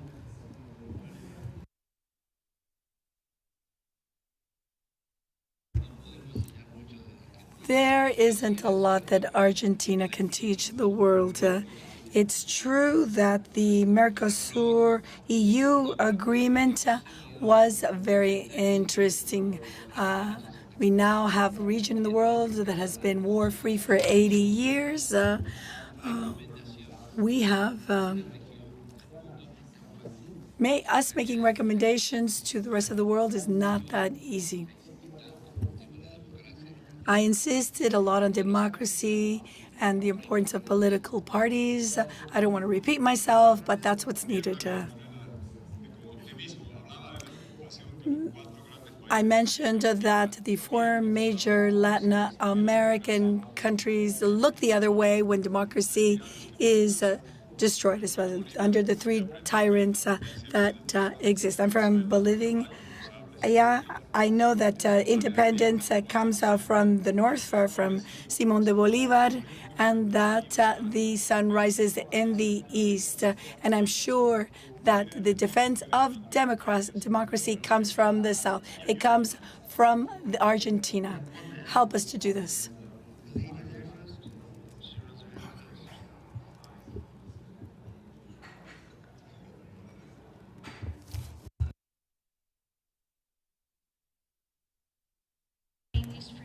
Professor from Brazil, and I would like to make a very short comment and a question. We're used to saying that Latin America's problems are fundamentally economic, but the reality of the region increasingly shows that this may be a simplistic interpretation. We have important movements happening in several countries that involve religion, ideology, and social resentment related to the political elites, including Brazil. How to strengthen institutions and to combat the emergency of radicalism in our countries. I would like to hear you about that. Thank you. Any takers? Jamil? Ya, los tiempos de reacción se van. I think that reaction times are becoming shorter. I never would have thought that governments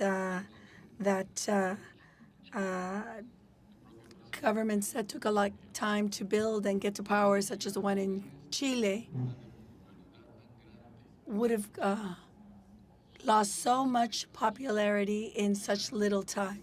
They've only been in power for a very short period of time, and they're losing popularity.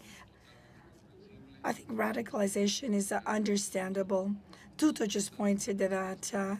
We had good protest in the street is always helpful to democracy, and democracy has mechanisms to integrate these protests, to improve the system through these protests.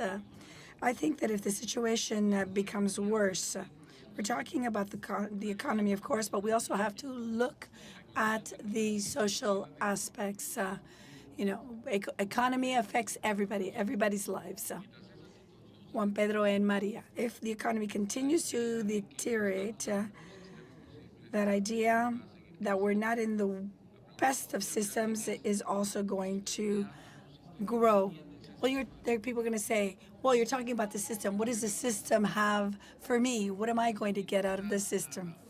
Because if the system doesn't give me anything or what I aspire to, why should I defend the system?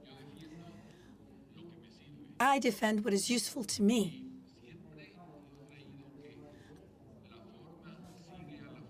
I believe that form follows function.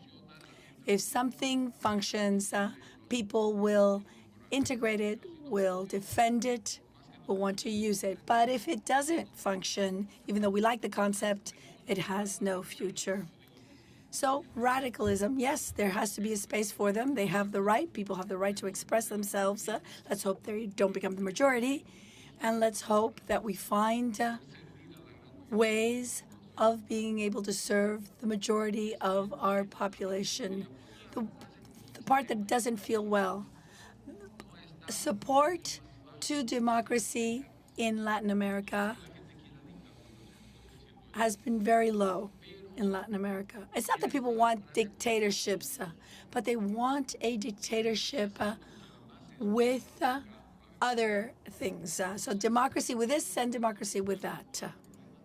A democracy followed by other things. I don't think that we are suffering from democracy fatigue. No, we are, in fact, suffering from a situation that is a result because we are not democratic. I think that we want real democracy that has to go beyond elections, a democracy that takes into account people's living conditions. In some of my classes, I asked the following question. If you have a country, let's think of Mr. Clinton in the US, an elected president, he governed under the Constitution, and the economy was doing very well. So, A+ on all fronts. Let's go to another situation. Let's say we're in paradise. Let's say you can't have those three things. You have to sacrifice one of them. Which would you sacrifice? In one of my classes, there was just utter silence because people were saying, how could you criticize elections or the rule of law? But in general, North American students and European students would never get rid of the first or the second, in my interpretation, because the difference between governments is very little. You know, this elected government or that elected government, they're not very different. They're pretty much on the same path. In Latin America and in the developing world, they would never sacrifice the third element.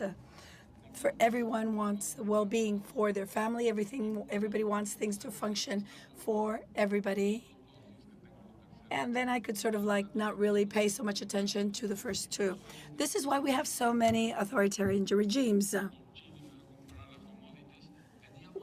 when China started buying commodities, we had very authoritarian governments that could provide subsidies for programs. And to date, that there is a large part of our population that continues to support that kind of system. I'm from Mexico. I'm part of the Emerging Leaders Group. Technological transformation within the government. We see this as something that can help governments with austerity programs and with corruption.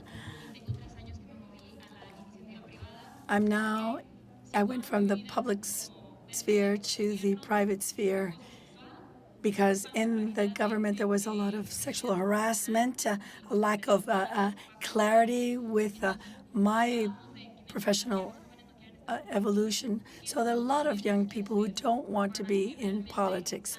What can we do to make this situation more healthy so that young people and women work for the government, want to part of government, part of the public sector?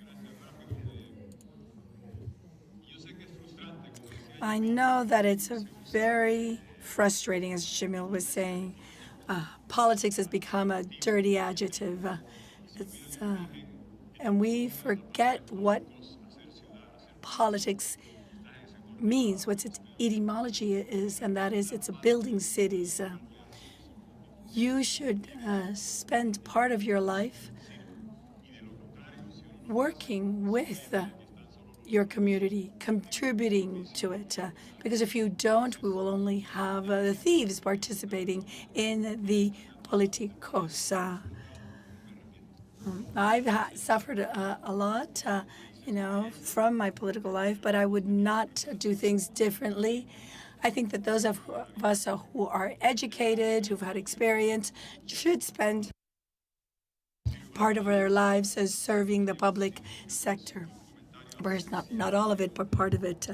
And one quick comment with respect to Fernanda from Brazil was saying, Brazil has a free press, independent institutions, free press is useful. One macro comment, and with that I conclude, it was very hurtful to see the waste, because for the first time the region is seen as a governable part. We had a hard time being accepted in major forum. Now we're invented to G7, a major summits. Now we have 3 seats of the 20 available. And unfortunately, Mr. López Obrador doesn't go. Bolsonaro doesn't go. I don't know, like what happened with Lula, etc. But what I hope is now that we have 3 seats of the 20, where we're talking about climate change, China, labor conditions, etc. Everything that we've talked about, the decisions are made in that forum. It's so sad that we haven't used this because of this position, very inward-looking position taken by the Mexican president and by the Brazilian former president. And if you don't want to use these spaces, if you don't want to use these seats in these spaces, lend it to us. We want to go there.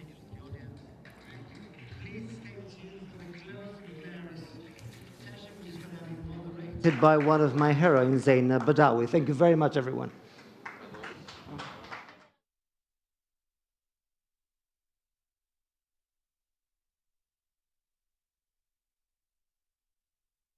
Under the high patronage of His Majesty King Mohammed VI, the Atlantic Dialogues High-Level Conference is back with an 11th edition in Marrakesh. Over 350 high-level participants will gather from more than 60 countries. Discussions will delve into this year's theme: Cooperation in a Mutating World, Opportunities of the Wider Atlantic. 11 plenary sessions and 380 talks will take place in Marrakesh. Current crises: multilateralism, inflation, democracy, food security, climate change, global economy, and energy will be discussed. 16 thematic breakout dinners will take place in more intimate settings around the city of Marrakesh for frank and uninhibited discussions. 30 emerging leaders from across the Atlantic, chosen from thousands of applicants, will join the conference after a 2-day tailored leadership program. To know more, visit our dedicated website, atlanticdialogues.org.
Bernard Zock, you recently joined the Swiss Department of Defense as Head of Strategy and International Affairs. And this year you have joined the 2022 Atlantic Dialogues Emerging Leaders Program. And we would like to have your perspectives as an emerging leader on the Euro-Atlantic security. As you were covering and following recently the crisis in Ukraine, you know that it has created fundamentally new, somehow, security situation in Europe, and Western democracies face domestic pressures toward detachments and isolation, which in turn can diminish the will of government to act. So given the deterioration of the Russian-European relationship, is there a need or is there an emergence of a new paradigm shift in terms of Euro-Atlantic security? Mm-hmm. These questions have kept me busy for the past years. Until very recently, I worked as a researcher, so I'll speak from that perspective.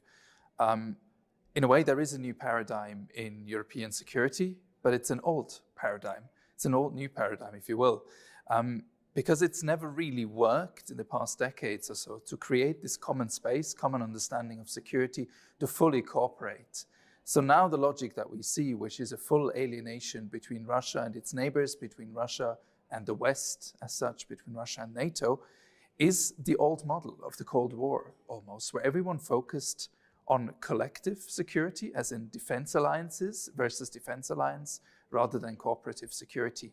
So in a way, it's a paradigm that we're sadly really familiar with. It's one of confrontation. It's one where interactions are really kept at a minimum. And this interaction, I must emphasize, despite this general atmosphere of distrust, of confrontation, to keep communication open somewhat, to get a bit of an understanding of the other side and their threat perceptions and their fears and their military doctrine and all of that is still important. And it's also part of the old paradigm.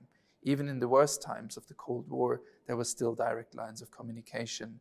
So to deal with that general environment of instability, but maintaining a minimal level that can prevent the further escalation of things, this in a way is the new setting we're in, probably for the decades to come.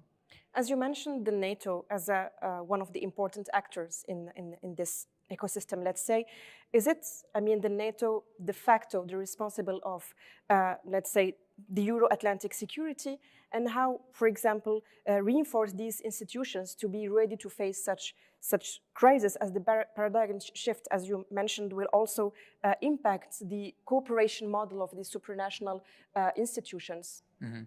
NATO has certainly grown in importance because it also went back to its original purpose, what it was designed for, as collective defense, a club of countries that joined together to defend each other when facing an enemy or a threat or so.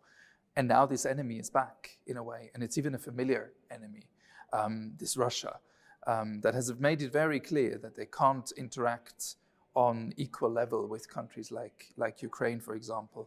So in the past, there have been many countries that saw the only credible defense for themselves in an institution like NATO. And NATO is upping its game. Countries are rearming. There's more military deployments, particularly at the border. While at the same time, of course, also in NATO fashion, everyone tries to avoid this direct confrontation between Russia and NATO that everyone is so afraid of. While this is certainly the case, that NATO in its old purpose is the institution everyone is looking for, and NATO, by the way, of course, including the US in Europe. This is the transatlantic element that we have, and for a long time, we weren't quite sure whether that would hold, but here it is again. But NATO can, in a way, only do that. It can do defense. Security, of course, and stability also needs to be thought much broader. There's many countries who are not in NATO, and that includes Ukraine, for example, but also my own, Switzerland. So finding a way to have security for all to an extent, to have at least interactions on a minimal level of avoiding escalation, and to have Russia in that as well. We need to think of what Russia's threat perception is, otherwise we can't really deal with this threat that Russia poses.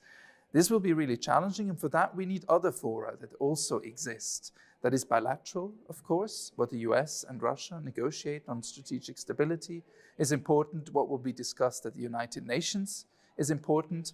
There's the Organization for Security and Cooperation in Europe, the OSCE, which has always been a format for non-like-minded states to still come together and discuss issues, and Russia is there as well. So we need to think beyond NATO, even though at the moment when countries are really threatened by a Russia and its imperialist opinions, is of course the institution everyone looks to. In the same context, how can, for example, these institutions such as the NATO or the European Union involve South Atlantic states in the Euro-Atlantic security to involve them since the shift of this paradigm is remarked, or not? Mm-hmm. That's a really difficult one, I think, because there's a certain danger that countries of the global south or of the southern Atlantic basin will somehow be involved in the problems that the north is fighting out. And that can include the general geopolitical tension that we see and these great power struggles, for example, between the US and China. It's important that the southern Atlantic doesn't just become an ally in that kind of fight, but that if anything, North and South Atlantic get together to discuss issues of common concern, not for one to be an ally for the other. And common concerns, of which there are plenty, and one could probably learn both ways from each other. I mean, the most obvious challenge that everyone cites, and I think it is right there, is climate change, which is a security issue as well. And there's no way to think that without cooperating north-south, and obviously south-south, as well as north-north. We mustn't forget that. So kind of identifying certain core values and interests that everyone has around the Atlantic is probably most important, and probably more important to work through existing format and existing institutions, rather than trying to build ambitious new institutions that could all of a sudden bridge this gap. So we have the African Union, for example, who has a very strong track record on peacekeeping, for example. On multilateral governance, some regions have free trade zones, both in, let's say, South America or in Africa, like ECOWAS in West Africa. I think building on that, exchanging experiences on that, and sharing common interests and working on these in existing formats is probably key. We don't need to reinvent the wheel, I think. I don't think the Global South needs to be a key actor in the struggles that the North is currently fighting. NATO is strong enough on its own. It doesn't need to involve partners on its core issues of European defense, because I think European defense should be left to the Europeans, and other regions have other problems. So let's talk about these, and ideally some kind of cooperation on that can happen. And do you think that the same idea could be also applied on the South? That is a tricky issue. I mean, it's hard for me to speak of the South. I have limited expertise on that. Ideally, the South, which has existing formats, just not really transatlantic. That's the thing. I mean, Latin America with its certain formats, whether economic or political, certain fora, and Africa does, or the Arab worlds, or West Africa and the likes. But from what I see, at least observing from far, there isn't too much cross-Atlantic cooperation. So maybe some of the northern institutions offer lessons for the South, but I don't see military alliances emerging, for example, in the South, and it's probably for the best, because threat perceptions are very different on both sides of the Atlantic, and issues and focus is on other issues. So it's kind of tricky to translate that.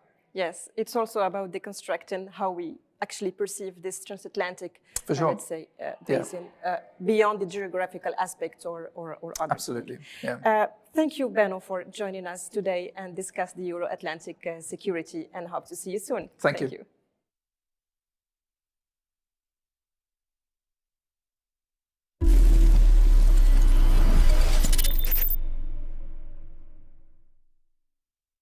Welcome to the 11th editions of the Atlantic Dialogues. I'm very delighted to welcome you, Blair Glencourse, to this discussion. Thanks. So you are Executive Director of the Accountability Lab, yes. And today we will have a short discussion about improving governance through accountability. Yes. So it's very an honor to have you here with us today. Thank you so much for having me. It's, I think, my 4th or 5th time at the Atlantic Dialogues, and it's always Amazing. a pleasure.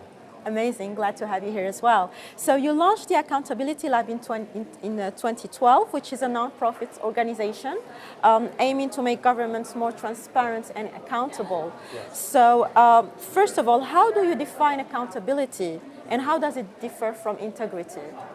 That's a great question. Accountability is being responsible and accountable for the power that you have.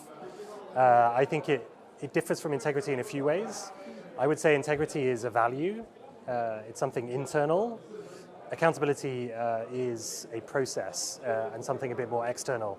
So Morocco has played very well in the World Cup, for example. If we use a football analogy, if a defender committed a handball without the referee seeing it in his own box, if he admitted to that mistake, that would be integrity. But accountability would be if the referee gave a penalty to the opposing team. So if we talk about how to build integrity or accountability, I think integrity, as I said, is a bit more internal. It's about values, it's about education, whereas accountability is more about systems and processes and how we create the environment through which to hold people to account for their power and for their decisions. Absolutely. Very good analogy, by the way. So now going back to the Accountability Lab, so what is the scope of its work, and can you give us concrete examples of how the work you carry, particularly in Africa? Yes, the Accountability Lab is what we call a translocal network. So it's a network of local organizations all over the world, including in 8 countries in Africa, that work, as you said, to make governments more accountable in creative ways. So an example of that is a campaign that we run called Integrity Icon, which is a TV show to find the most honest government officials in many countries and turn them into celebrities, to make them famous, to change the conversations around accountability into something that's positive, to celebrate good people.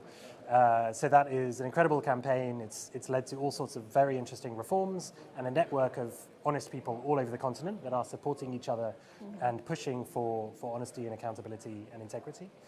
We work with a lot of young people, civic activists and other young people with good ideas for accountability and how to make governments better. And we also work in communities to build systems and processes to hold local decision makers accountable. So it's a lot of very bottom-up, creative work with different kinds of communities, and we feed all of this into policies at the international level as well, to try and influence the way that we are supporting governance and to lead to better outcomes in the societies in which we live. Great. And then in that context and stemming from that, how do you view cooperation in the wider Atlantic with regards to improving governance in the region? I think there's a lot of cooperation that's needed.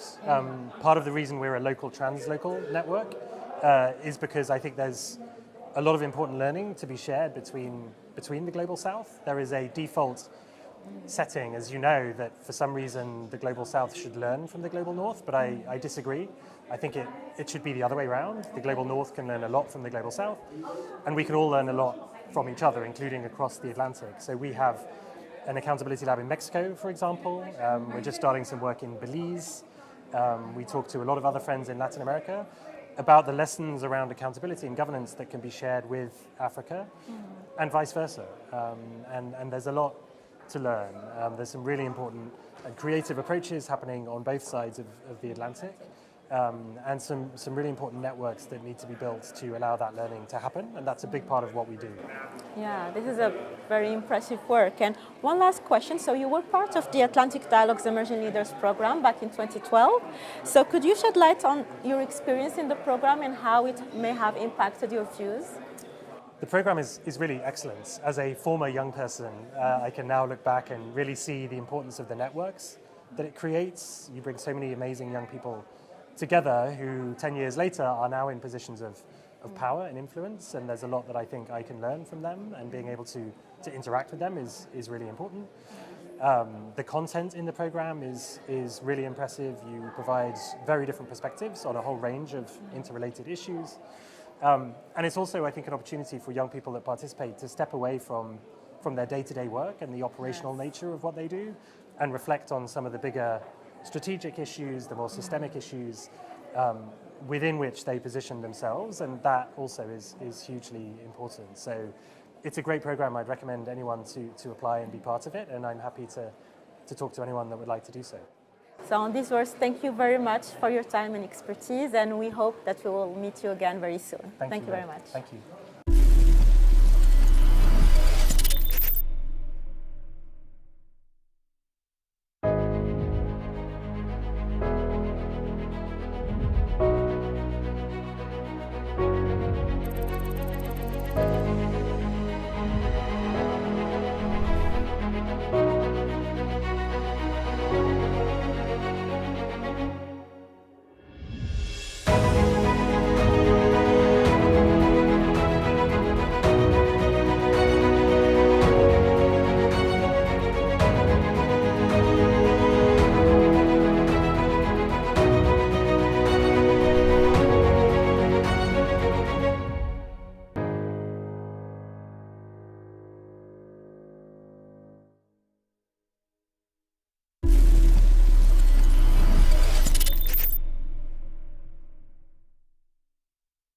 Ms. Pellizzari, it's a pleasure to have you here with us at the Atlantic Dialogues.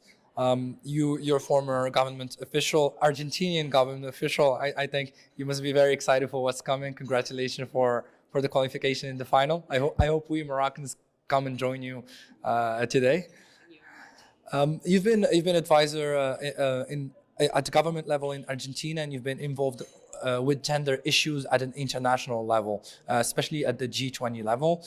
You have extensive experience in linking international relations, international development, and gender, and how to advocate for gender in the international stage. So my question is more like of a context about Latin America. We've seen recent developments in Brazil, in Argentina, in Bolivia, in almost all parts of Latin America. I would like to ask you, as an Argentinian, how do you interpret this recent social uproar? Oh, thank you. Thank you for having me. There were several initiatives that has been taken on gender mainstreaming at global level, and in the G20 2018 G20 Leaders Summit in Buenos Aires, it was the first time that the gender mainstreaming was taken to the leaders level. That was our contribution as government to the global agenda. Since the Beijing Declaration, there has been at global level a call for action in the gender mainstreaming agenda, and that was our contribution. But also it was a way to convey these demands that the people that has taken to the streets in Argentina. As you may know, the Ni Una Menos movement was born in Argentina in 2015, and at that time, when the G20 was taking place and Argentina was holding the presidency, there was the first time that the abortion bill was discussing in government. Yes, so I think that the key is that nowadays, no one can avoid the gender mainstreaming agenda, locally or globally. Yeah, the thing is, what you're saying is that the national uproars on gender, on abortion law, on this big push from the people for more social justice, it cannot be avoided, and it doesn't stay only on the national level. It always spans and it always expands, and it's almost unstoppable. And at the government level and in the international community, we can't fight to stop it. We rather have to fight to solve the issues and understand the issues. So I know that you've been involved with the G20, and I've talked about the G20 today, and we've talked extensively about the G20 and how the G20 can be more inclusive of African nations. But with you, I want to say how the G20 can be more inclusive of social issues and gender issues. I know you've been involved with implementing this gender agenda within the G20. I would love if you could tell us more about it. Yes, well, thank you. Yes, it was a big step towards the gender mainstreaming, as I mentioned, globally. But I think that in Latin America, we have a huge experience in addressing this agenda, as I mentioned before. And I want to mention that specifically this kind of activities, that the one that we are attending today, it's a key to work towards that agenda, because yes, we can exchange our policies, we can exchange what we are doing in our regions. I think that Latin America and Africa has a lot of common common issues, common mentalities, and above all, we have the key to solve those challenges, those common challenges that the Global South has. So we have to work together. That's why I came here for the first time in 2019 as an ADEL alumni, to the ADEL program.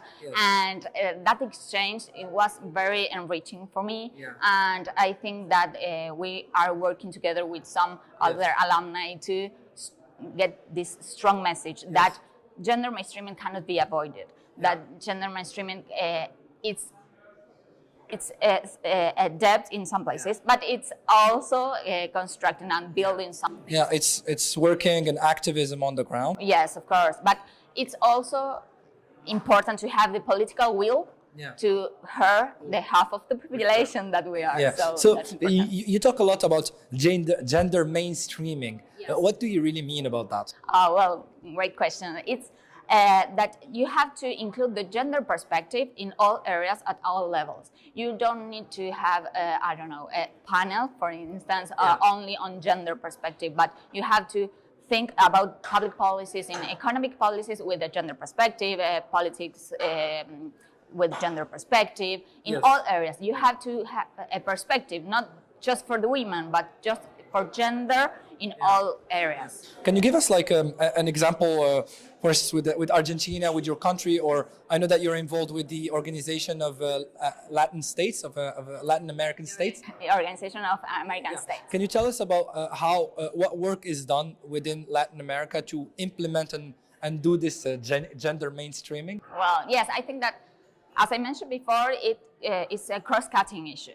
You have all the areas should be analyzed or should be think about with a gender perspective. In this case, nowadays I'm working in an education program, a digital education program where we have this perspective. So we convey some, or we build some efforts, especially for girls and women that are involved in education, because we know that this intersectionality that it hits most to women of colors, to women first, but women of colors, or women from different origins. So we have to put a little bit more effort to reach the equality. Yeah, oh, for sure. I get it. And what's really interesting is this strong and very powerful idea that you're saying gender is not only about gender or gender equality. Gender is about health, it's about education, it's about politics. It spans over all the aspects of the human life and of the politics and governance of a country or of an international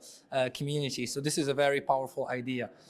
And I think it speaks also about intersectionality, like the fact that we shouldn't look at one issue with a specialized way, which should rather intertwine, entangle all the issues if we want to find a viable solution or compromise. So my last question, or my last two questions, are going to be about intersectionality. I know it's an issue that's been academically really developing in Latin America. Also in the African continent, we see more and more academia about intersectionality, linking gender with race, with privilege, how it plays within the inequalities of a global financial system. What can we do to implement more proactive policies to tackle these issues? So my question is, because you're an ADEL alumni and you said that you've been enlightened, and that the experience of you, an Argentinian, coming to Marrakesh, seeing other African colleagues, it really brought up so many great ideas and initiatives from your part. So my question is, how can we do to build on that? How can we do to implement this intersectionality on a north-south, or rather a south-south cross-Atlantic approach? What type of initiatives, what type of recommendations would you have for us? Okay, thank you. Well, I think the first of all that I want to say is that the Global South has so much to offer, and so much that the North has to learn about it. So I think that this first step of making these spaces of dialogue, of debating some ideas, is crucial. But also it has to have the political will to listen to these suggestions, to listen to the think tank. Political will is like political will is key, obviously, because but it's key, but it's not the only thing that we need. We need common people to get involved and to make the difference, and also obviously the public service to take this agenda as proper. It's also about civil society, what we're doing here, exchange of culture, communities. Yes, of course. And I think, as I mentioned before, we have some trends that are the same in our countries, but there are differences. Yeah. So I think that enriches our public policies. Sure. Yes, so that these debates, these spaces are key for growing in that conscious of this as an issue, as an important issue that can be avoided, that you must, if you want to have impact in public policy or have impact in civil society, you should include this perspective. No, you have to talk about this, and we see that in Latin America, these issues of gender, of abortion laws can create social uproars. So the governments, they need to tackle these issues. They need to think about social justice and social equity, and to include this idea of gender in all the public policies. And people like you, with the work they're doing, they bring these ideas up into the political sphere. And I think it's really positive, and we're moving forward towards a more gender equal political landscape. So this is a good thing. But my last question for you would be, what would be your conclusions? What would be your recommendations? Like if you want to leave our viewers with one idea about gender intersectionality, how can we as an international community be more proactive about gender equality? What would you tell them? Well, I think that, as I mentioned before, this is a matter that can be avoided. And as a matter of fact, I think that get involved. It matters. It matters what you do. It matters what you think. It matters how you include people. And no matter what, our very big challenges, global challenges, doesn't affect equally to all the people. So women, we are more affected to those inflation, climate change. So anything you can do and you can help. I used to use that phrase that is, did you have another woman today? Think about that. Think about how you could be affected with this problematic, and what can you do to improve this a more equally world? And the last thing I want to say is that the Global South has too much to offer. We have to work together. We are so far apart, it seems, but we are so close, actually. And so we have to make to believe in the things that we create, in the things that we will, and show to the world that we have those solutions. Couldn't agree more. Thank you so much. Thank you very much. Thank you. Thank you.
University of London, Zeynep Badawi, and the emerging leaders.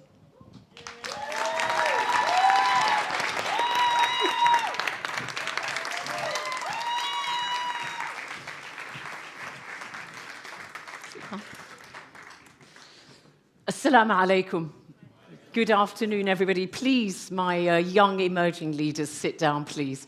Aren't they all wonderful? Yes. So you had a glimpse. I'm Zeynep Badawi. It's lovely to be with all of you, and it's my great pleasure to be moderating the final plenary session of this year's Atlantic Dialogues. You saw there on screen the images of the young emerging leaders, and they were participating in a workshop which is called Build, Connect, Anticipate, and that's what they've been doing throughout these 3 days of the conference. They've been discussing where they feel they are, where the world is, and where they want it to go.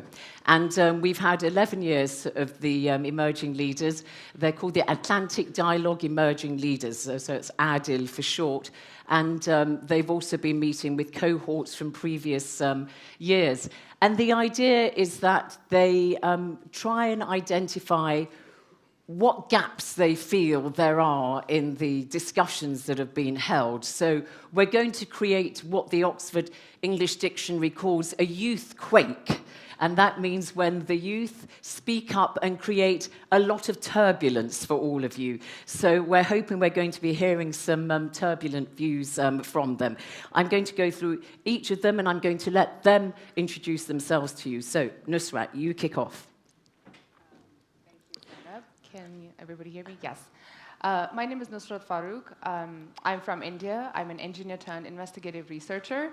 I work as Technology and Programs Associate at Global Internet Forum to Counterterrorism, and that's based in Washington, D.C.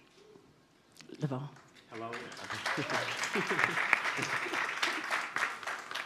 Hello, everyone. My name is Lavar Thomas. I'm from the U.S., Brooklyn, New York specifically. I serve as an environmental justice coordinator with the U.S. Environmental Protection Agency, as well as running a nonprofit organization called Leaders of the Free World, which provides international experience and leadership development to young black men nationally in the U.S. So it's a pleasure to be here with you all. Great. Cecilia. Thank you. I am Cecilia Vidottola Basti. I am Italian and French, and I work as a researcher for the Institut Montaigne think tank based in Paris. Thank you. And Amin. Hello, everyone. My name is Amin Derj. I am a French and Moroccan citizen. I'm an engineer, entrepreneur, consultant, and also a beekeeper. Okay, good. As they say in life, I mean, you attract more flies with honey than you do vinegar. So very good, you're on the right track. Pauline. Hi, everybody. What an honor to be here. I was born and raised in Brazil, but I've been living in the United States for the past 12 years. I work at the United Nations Secretariat. I work in the Global Communication Division. I'm also finishing a PhD in educational leadership with the University of Connecticut, and I, too, am a UNESCO youth representative. And again, thank you for having me. Great. So, you know everybody, they really are a very impressive bunch of young people because every year 30 young emerging leaders are chosen, and they are chosen from 1,600 applicants from more than 100 countries. And then we whittle them down to 30, and there are 30 in total here at the Atlantic Dialogues, and then we have these 5 representatives, and this year we have 30 from 22 countries. So you see we've got a really very wide variety of views from the Atlantic region that we are discussing. So let me start off, let me go to you first, Cecilia. So just very quickly outline for us what you all feel are the objectives, the aims of the Emerging Leaders Network. I think that the main goal is to create intergenerational empathy. We've been discussing it over the last week. But something that I would like to point out, without being too provocative, is that as much as we really appreciate to be here and to have the opportunity to speak out and to discuss, this panel, in a way, also feels like a quota. So I mean, we will discuss it further, but I would like to see more young people being represented in all the different panels to every time have like their intake. And also we have like really precise expertise that we would like to share. And I think it would be interesting to see it in the future. Very interesting. So do you feel that you're sort of slightly ghettoized, as it were, by being given this satellite? Do you all agree with what Cecilia said? Yeah. I agree with her, and I do want to bring attention to how balanced this panel is, and this is the first ever balanced panel you might have seen in the Atlantic Dialogues 2022. We, as you pointed out, are selected from 115 countries. We have 30 leaders now. 30 of us are from 22 countries itself. But it's not limited to that. This panel represents 5 different continents, except Australia and Antarctica. Not only that, this panel also represents almost all races: Black, brown, Latinx, Arab, white, as well as indigenous and ethnic people, religious as well as non-religious. In terms of professional practice, you heard all of us are from a very diverse expertise. Sure. But do you feel that you are a little bit dislocated from the discussions? Do you all agree with what Cecilia said, that you should be more integrated into the panels? Pauline? Absolutely. And, you know, if we were to really design the schedule of the conference, I would much rather prefer a panel in which we have more emerging leaders talking in between, you know, the high-level discussions, because we certainly have a lot to say. And I sense that this is the right space to start that kind of collaboration. So I am very much in agreement with my colleagues. Cecilia. All right. Put up your hands if you agree that there should be a youth person on every panel. Put up, yeah, well. Hey, that's not bad. 5 minutes in, you've already winning the arguments. Yes. Okay, so organisers of next year's Atlantic Dialogues, pay attention. All right, I know it's not representative of all youth all over the country, but there was a very landmark, it's done every year, landmark African Youth Survey. And this year it said that African youth, their 3 priorities, broadly speaking, come under 3 areas: governance, job creation, and climate. So would you agree that in your discussions, broadly speaking, these are your 3 priorities? You would. Okay, so let's kick off with the first one, governance. Let me come to you, Lavar, because I know you've got a very interesting initiative which involves young Black American men. So on the governance issue, kick off on that. Sure. I think, particularly in the United States, there is a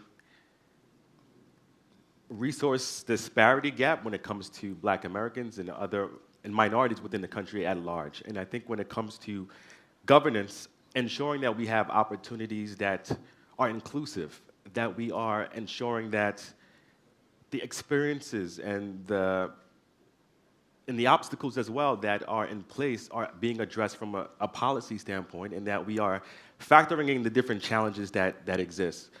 Growing up in Brooklyn, New York, I can say from my experience, when it comes to education in minority communities, the quality is a bit less compared to other communities that, that have more economic or financial resources. But that's not only limited to the United States, that even transcends global boundaries as well. So it's, from a governance standpoint, it's ensuring that voices that are disproportionately underrepresented are in the political decision-making process, and that's a lot of the work that I try to do with my students. Right.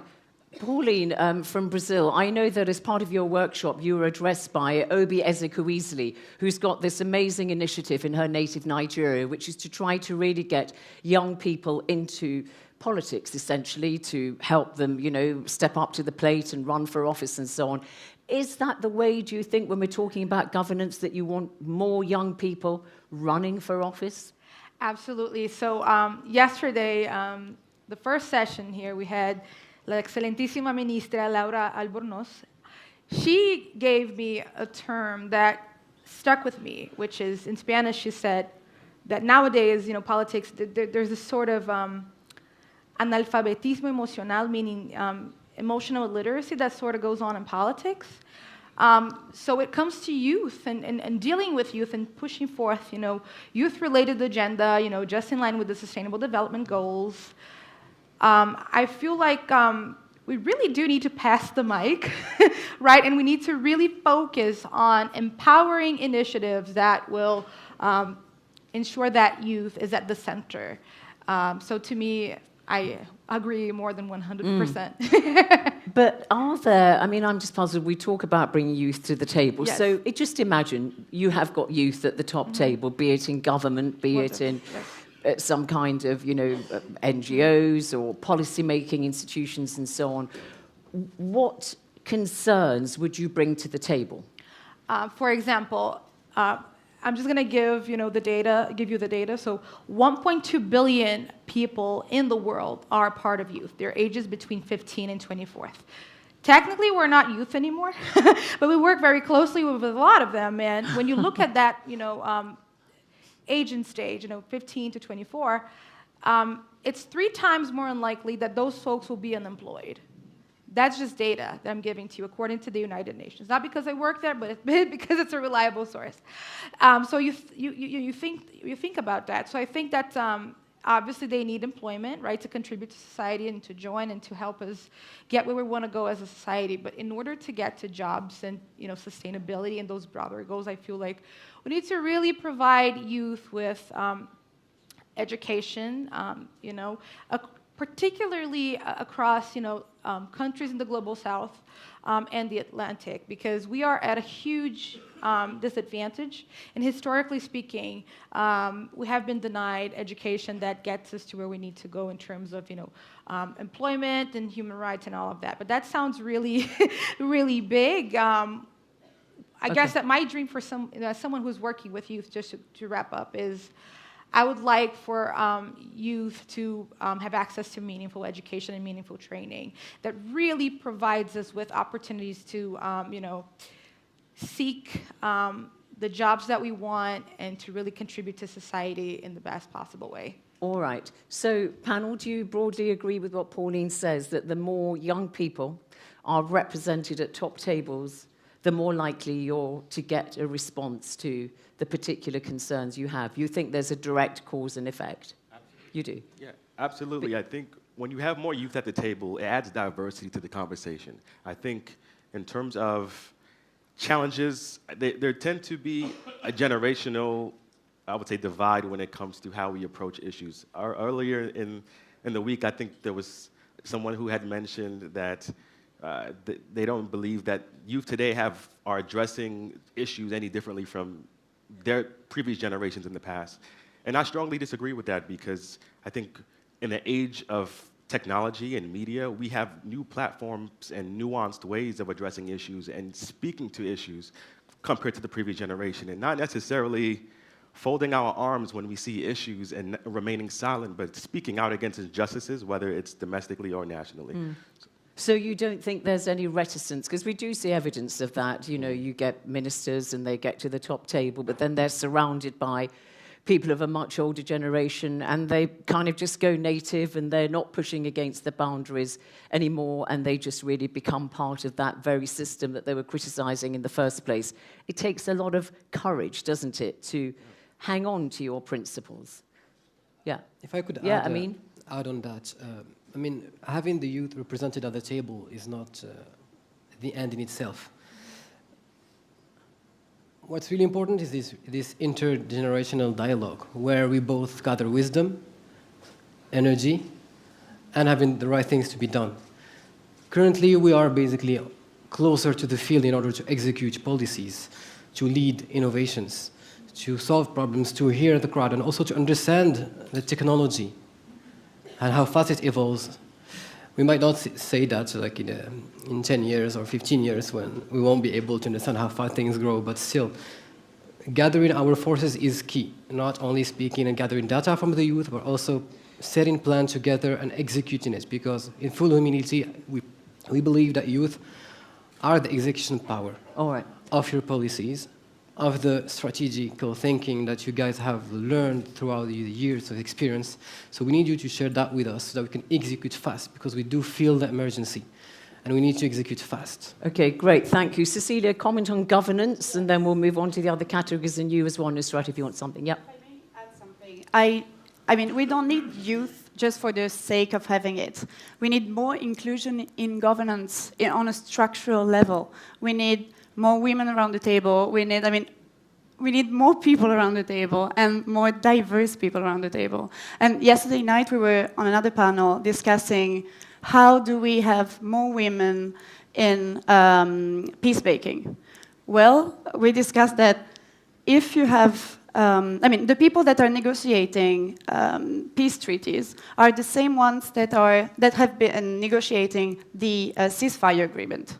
So it's easy. If you have no women negotiating the ceasefire agreements, there will be none in the peace negotiation. So it starts from a structural approach, having more women everywhere, but and not just women. I'm talking on a really intersectional level. We need more inclusion and more diversity. All right, Nusrat, just on this governance issue, do you want to add a comment to your colleagues?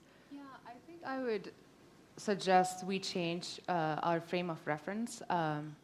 I noticed in the last 3 days comments from panelists seeing youth as youth make chaos, they protest. 2 gentlemen on day 2 of the democracy panel built the narrative that streets are angry. Who is on the streets? It's us. So youth are angry, but why are youth angry? We need to ask that question. We are rational actors, but why are we angry? So I want to change the frame of reference. We are not emerging young leaders. We are leaders who are young. But we are discriminated. But we are discriminated for our age. So I want to change the frame of reference here. My friend Theodora, we were talking yesterday after a dinner, she put it really nicely. She said, leadership is not a noun, it's a verb. So if you look at the examples that we have right now of leaders who are in position, I don't want to name them, you know them. So you know how they act, how they behave. Are they leaders in reality? Leadership really means to be a part of the change, to care about people. So we are all leaders right now. We are doing that, but we are discriminated for our age. So I want to change that frame of reference. All right, good. I always think that, when Nelson Mandela, you've always got to quote Nelson Mandela somewhere, haven't you? But, when he started the ANC Youth League with, Walter Sisulu and the others, they brought about change, but they were very young. We tend to think of him as a very old man, don't we? But actually, when he started all this and trying to dismantle apartheid, it was the Youth League that was the engine. So let me just see, can you put up your hands if you're members of the youth cohort here? Yeah? Oh, there's a big preponderance of you there. So, microphone, does anybody want to add on this governance issue of getting more young people to positions of leadership? Anybody want to add a comment to what you've heard your colleagues say? Are you from the Young Leaders Network? Yep. Introduce yourself, please. Yeah, it's not young, it's emerging. Emerging leaders. Well, I tell you what, actually, you're young from my perspective, so please. Yeah. Yes. I think this is already explained something, because we are all people that maybe have already more than 10 years of professional experience, so we are not, I really don't consider myself young anymore, because I work with the youth in high school. And what I wanted to add is that if you can really go back even to high school, and the sort of amazing ideas the real young people have is amazingly surprising. Like they are also very conscious of the kind of world we live in today, really globalized, really united thanks to social media. So I will actually go back to them and start from them, from schools, asking them what the kind of future they want, because they have such amazing range of ideas that we could implement that are never listened to. So let's go actually to the real youth. Sure. Just hand the microphone to the lady behind you. Introduce yourself. Hi, my name is Deborah Braid. I'm from Nigeria. And I'm really proud of these people up there. I just want to add a comment around the cost and the barrier of entry into politics for youth. As someone from Africa, there are a lot of youth doing great work on the ground, but ultimately there's only so far social enterprise and groundwork can go to national transformation. Good governance, enabling ecosystems, strong institutions are essential, and a lot of youth get burnt irreparably when they want to get into politics. So we need the existing systems of politics and political parties that charge as high as millions for a ticket to run for office to be remodeled by the older generation. And I think youth should not be seen as a threat to the older generation, but rather as an opportunity to bridge, like my friend there said, the wisdom of the old with new innovations. We're not a threat to old power or jobs, but we're a bridge between the different generations, and there needs to be more alliance across the generations. All right, another young leader there. Oh gosh, and there's one there, and there's one there. Yep, go on. Nayeli, Emerging leader, sorry. Oh, sorry, also emerging leader, Nayeli Garza from Mexico. And I asked it on the last panel, but it was not answered.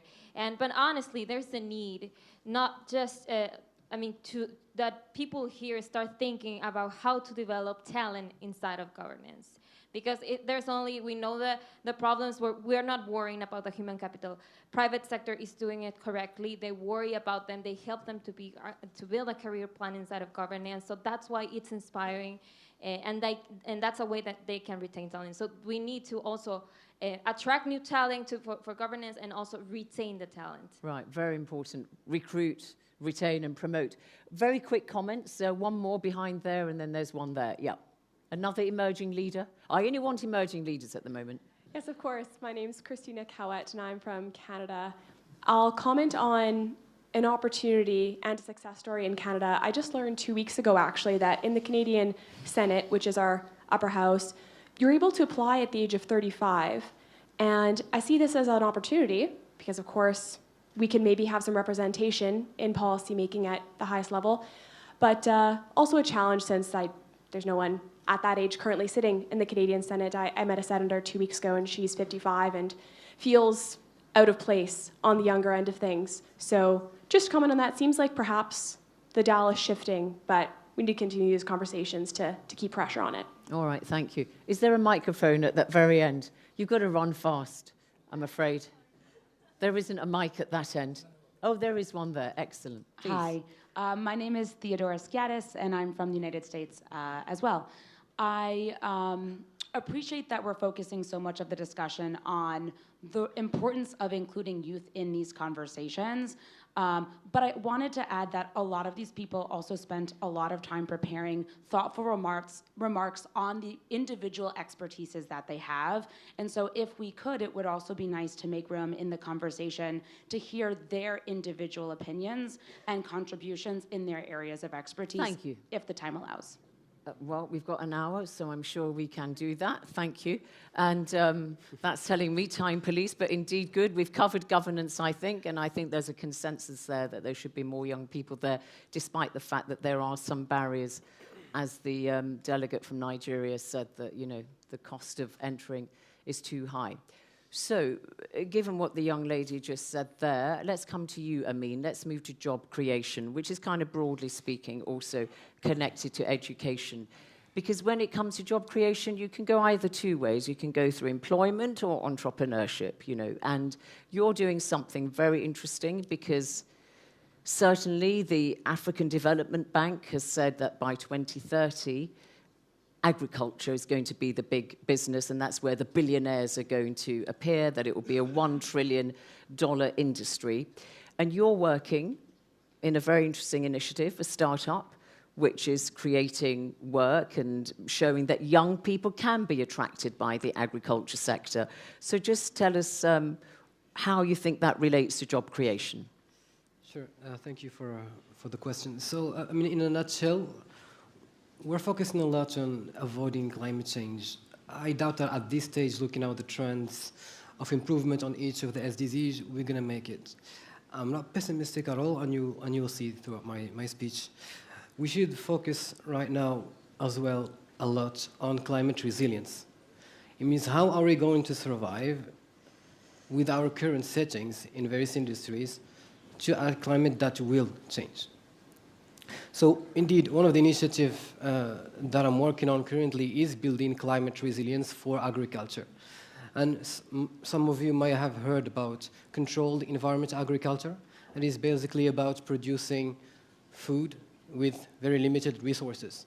So what we do today in Jodor, which is a startup I've co-founded with a dear friend of mine, is about democratizing a technology called hydroponics and making it affordable and available for African farmers, and making that system open source, duplicable, so that we can go and reach as much farmers in Africa as possible so that they can have stable revenue, not completely depend on rain, and being able to grow their food and be more dependent. Because we talked, your first word was creating jobs. With this kind of climate issues we're facing, it's not only to be about creating, but it's also about saving some. Today, in Morocco, 65% of the workforce work in agriculture.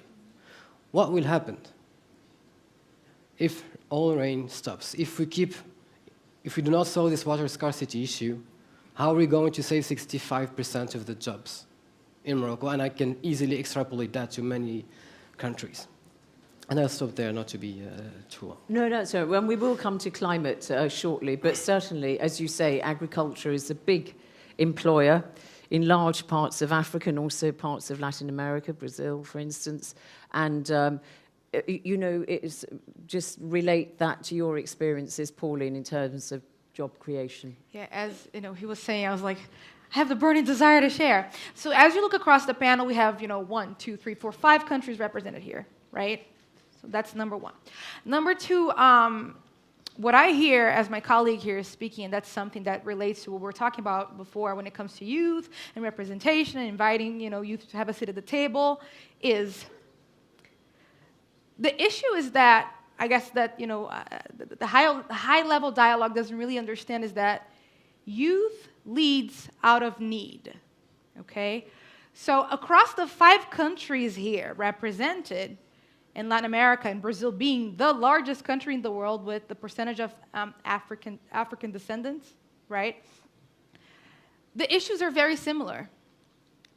And I'm here to, again, repeat this. Youth leads because of need. Some of us across these countries, we don't do X project or Y project because we're passionate, that too, but initially it's because we're from communities that are in dire need of support, okay, and there's nobody, and there's no leader, and oftentimes it feels like we're not even part of the state. We feel the absence of the state.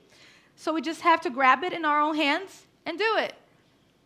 And that definitely poses some level of stress and tension between, youth and governance and all those issues. And you'll see that all the issues we're going to be talking about, they intersect. Okay. So I just wanted to highlight that. That's number one. And number two, what does that do, right? Youth looking to the side and looking to the other side and being like, okay, nobody's doing anything for me. I don't see the state. I don't see the government. Let us just go ahead and create jobs for ourselves, essentially, right, across different initiatives. And that looks different across each country, obviously. But what we do have in common is we have to rise to the occasion very often.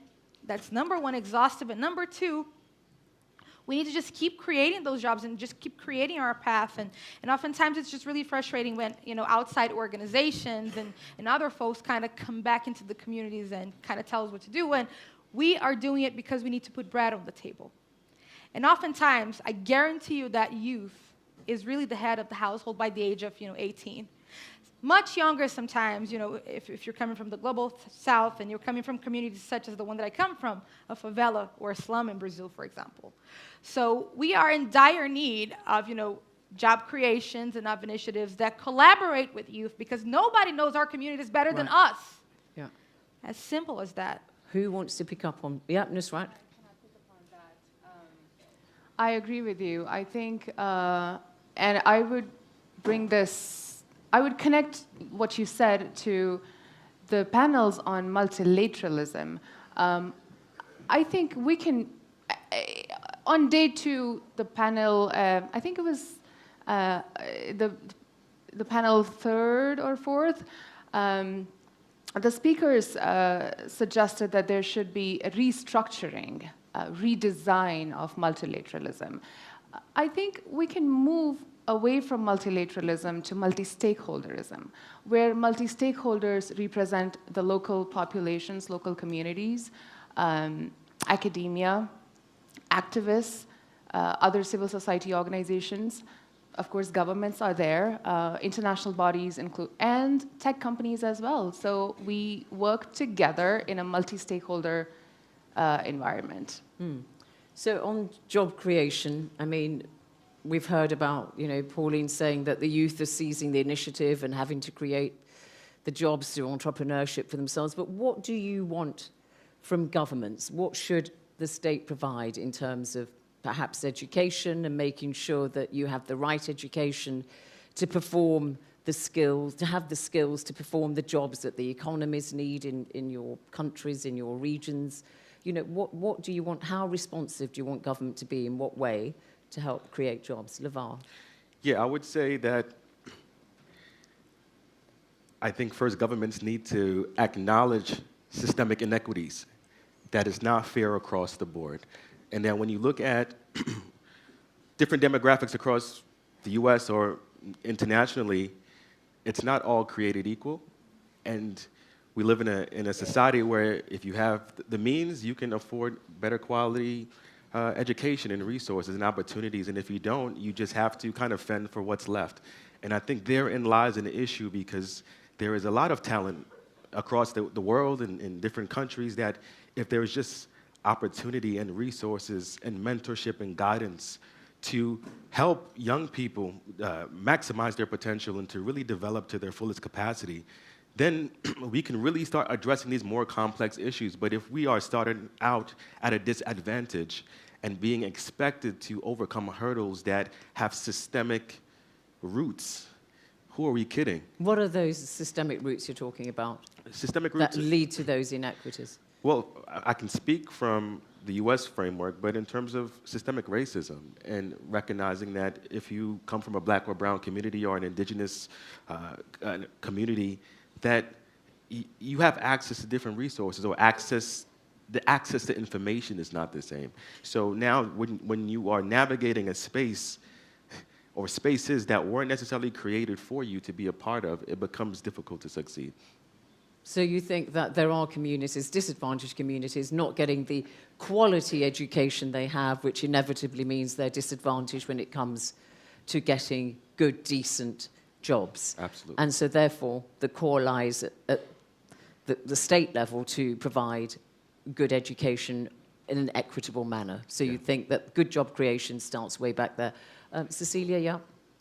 Yes, I mean, I'm really not an expert on education, but yesterday night, again, amazing panel, we discussed the fact that education is both a blessing and a curse. And I thought it was really interesting because we mentioned the fact that that girls are being graded poorly compared to boys.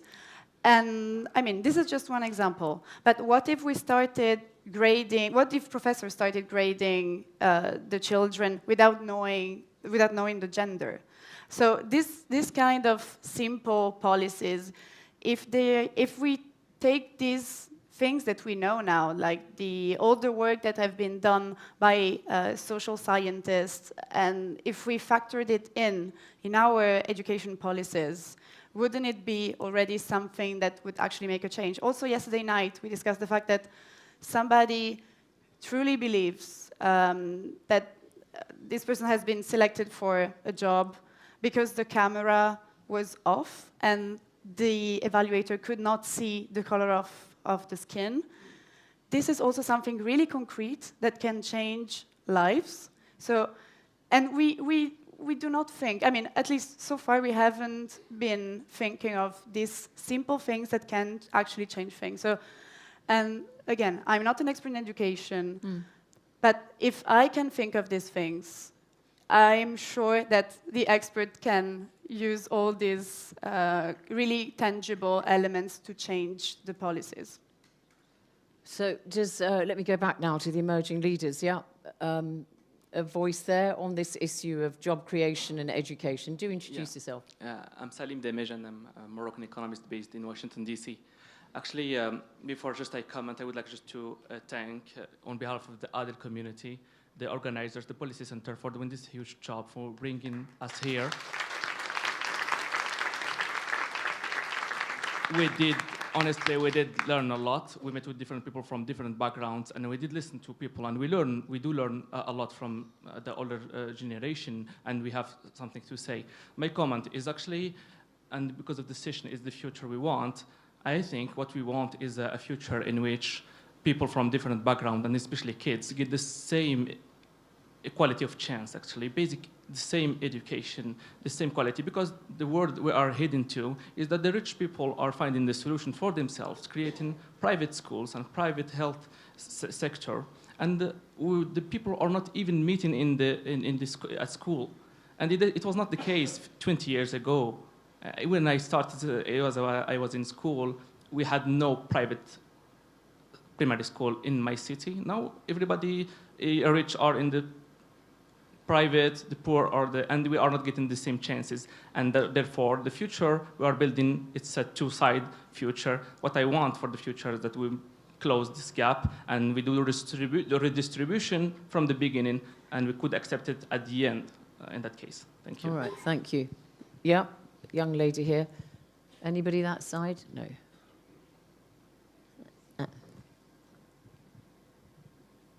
Thank you, everyone. Hi, my name is Fatima. I am based in Geneva, originally from Libya. I wanted to give an example from my home country, which had about a 41% unemployment rate at the time of the uprisings in 2011. I'm sure you all know that in the past decade, my country has been in absolute chaos, and at the same time, for a young person in that country, they would be paid 3 times as much to join a militia and fight fellow countrymen, usually, than to work in a day labor job. So to answer your original question, Zainab, on job growth and job creation, what are we supposed to do when the government is a failed government? I was rather inspired this week when we visited UM6P, and we visited a coding school that was in such sponsored by OCP Group, that was run in such a decentralized way to allow for peer learning and obviously enabling technology. And a lot of these kids who could start at the age of 18 were able to get 4 or 5 job offers within 2 years of doing the program. So we asked the organizers, how do you scale this kind of model in other countries that need it? And they said that you need the sponsorship and the support of the private sector. And that's something that perhaps should be raised more in these discussions, is what is the role of business in addressing these societal issues when the government isn't always capable of doing so or doesn't have the necessary resources? Very good point. I'd like you to think of that question, panel, and respond to the delegate from Libya, Switzerland. Yes? And there's one behind there, yes. I'm Martina from Italy. Actually, about this point, we were talking about education, and there is a lot of discussion about the education, and actually, we already know what is needed in education. We know what are the skills of the future. There was a publication from the WEF in 2016 that was pointing out very well what are the skills, and there's a lot of best practices learned across the globe, and the university we visited, the Polytechnic University, is a clear example that if you have the correct leadership, you can implement this kind of model across, at least a university. The problem is scaling it up at the national level, and one key actor is teachers, and there's not enough focus on updating the skills of the teachers so that they can implement then the necessary change in the schools. And the other point is entrepreneurship. What is missing also in schools today is entrepreneurial classes, so that students know that entrepreneurship is an option. In my country, Italy, a lot of students go out from school thinking they will become employees. They have no interest, especially in the South, to become entrepreneurs. And also there is no incubators, accelerators, or other programs that can help them also to go through all the bureaucracy needed to start a business. So another thing to focus on, I think, is removing the obstacles for youth to start entrepreneurial Absolutely. activities. Thank you for that. And I mean, that's why your point about teachers being able to teach, which is why I said quality education, not just education, which factors in the fact that teachers have to be up to the job. Yes, young man.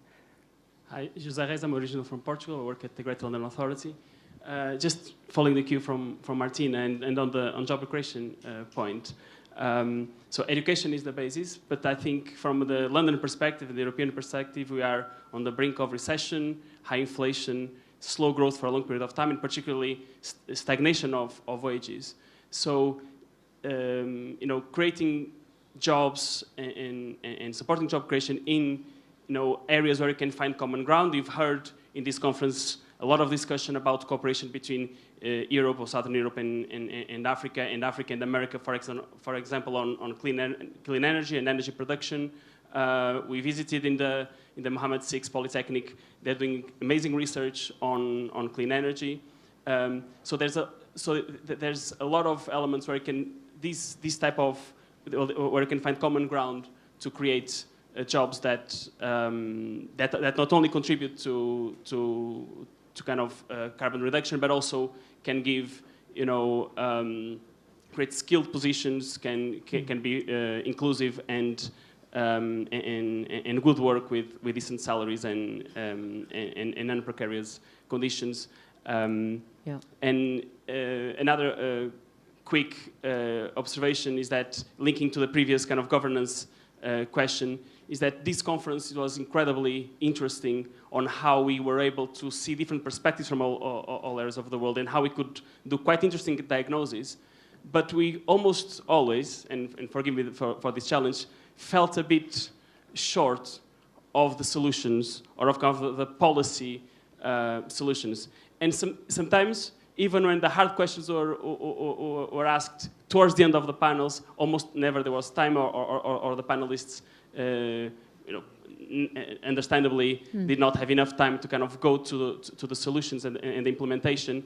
And I do think there was a positive correlation between these questions and how young the person who asked them. So it is part of the including young leaders. And not that we are going to find solutions in everything, but you can start discussing how to start the conversation on implementation. Yeah, and we talked about the example of best practice and so on. So thank you for making the point that, all this discussion comes against a very difficult economic background globally, where you've got all sorts of economic indicators going down, which presents, a huge challenge for governments everywhere. But just on the point from the emerging leader from Libya / Switzerland, about the role of the private sector, because you do see the private sector at countries like Liberia, for instance, in Africa, where they've basically hoovered up all the primary and secondary education provision, something which is normally seen as the domain, of the state. Is there a role for that? And just generally, what do you think as emerging leaders of the private sector in providing solutions? 3 of you put up your hands. Go on. Pauline? Okay. I guess the participation of the private sector brings the potential for collaboration, which brings resources, which is what we need. Now, just broadly, resources is not enough, because I feel like even when you have a collaboration between the private sector and the government, you need to find out what are those resources that you need. And how do you find out what youth needs? You ask. It's not that difficult. You have to ask. And in asking, you listen. And I think that partnerships, the private sector, whoever is willing to help and collaborate and help us build a better future, or a future at all, because without youth, there's no future, right? Speaking very practically, you need that, because you need people-centered policy to generate people-centered learning, because we need a people-centered society. Otherwise, there's absolutely no future. So that's kind of how I see, right? Even if the private sector is coming in, the OCP example was beautiful, right? It was a very people-centered school, people-centered. That was amazing, but don't come in with assumptions. Come in assuming that you'll have to ask to understand and engage to then build together. That's what I have to say. All right, you want to build on that. It would be nice if you could tell everybody what different concerns youth have from just any generation in society. I mean, essentially, don't youth want the same things that the older generation want? Health, good jobs, good, decent jobs. Equity is certainly a concern, but for example, what youth wants in Brazil may not be the same in India, in the US, Italy, in Morocco. So that's why, we ask that folks humble down and ask. And we call that dialogue. And that's the reason why we're here. Is that so? Yeah? Lavar? Yeah, I think we make so many assumptions as to what we all want, and until we can stop speaking at one another and start to listen, we can listen and understand the needs Because at the cry out of what we're speaking, the subtle intonations and the subtlety of it all is we're saying, listen, we need resources, but we also need to be understood. We also need to feel heard. We also need to feel as if our issues aren't, oh, you're a young person, these are young people issues, but these are issues that affect the political sector, the social sector, the economic sector. They have intersection within different arenas. So once we are able to be heard in that capacity to feel like, okay, as a leader or as a leader in general, these issues affect everyone. It just doesn't affect young people. On the private sector issue, and you want to answer that one? Do you want to answer that one as well? Okay. I go on that, please. I want to actually bring a good example on the table about how the private sector can make things work fast and with a certain level of agility. So I'll take the example of a financing program that happened in Morocco called Força. This is one of the first initiatives where we would allow easily access to small entrepreneurs, micro entrepreneurs, the access to microfinancing and launch their project. I was, in the beginning, honestly, very skeptical, like how fast can that work? Can that really work? And actually it worked really well, in my perspective, because private sector and public sector worked together, and the process, it was really impressive.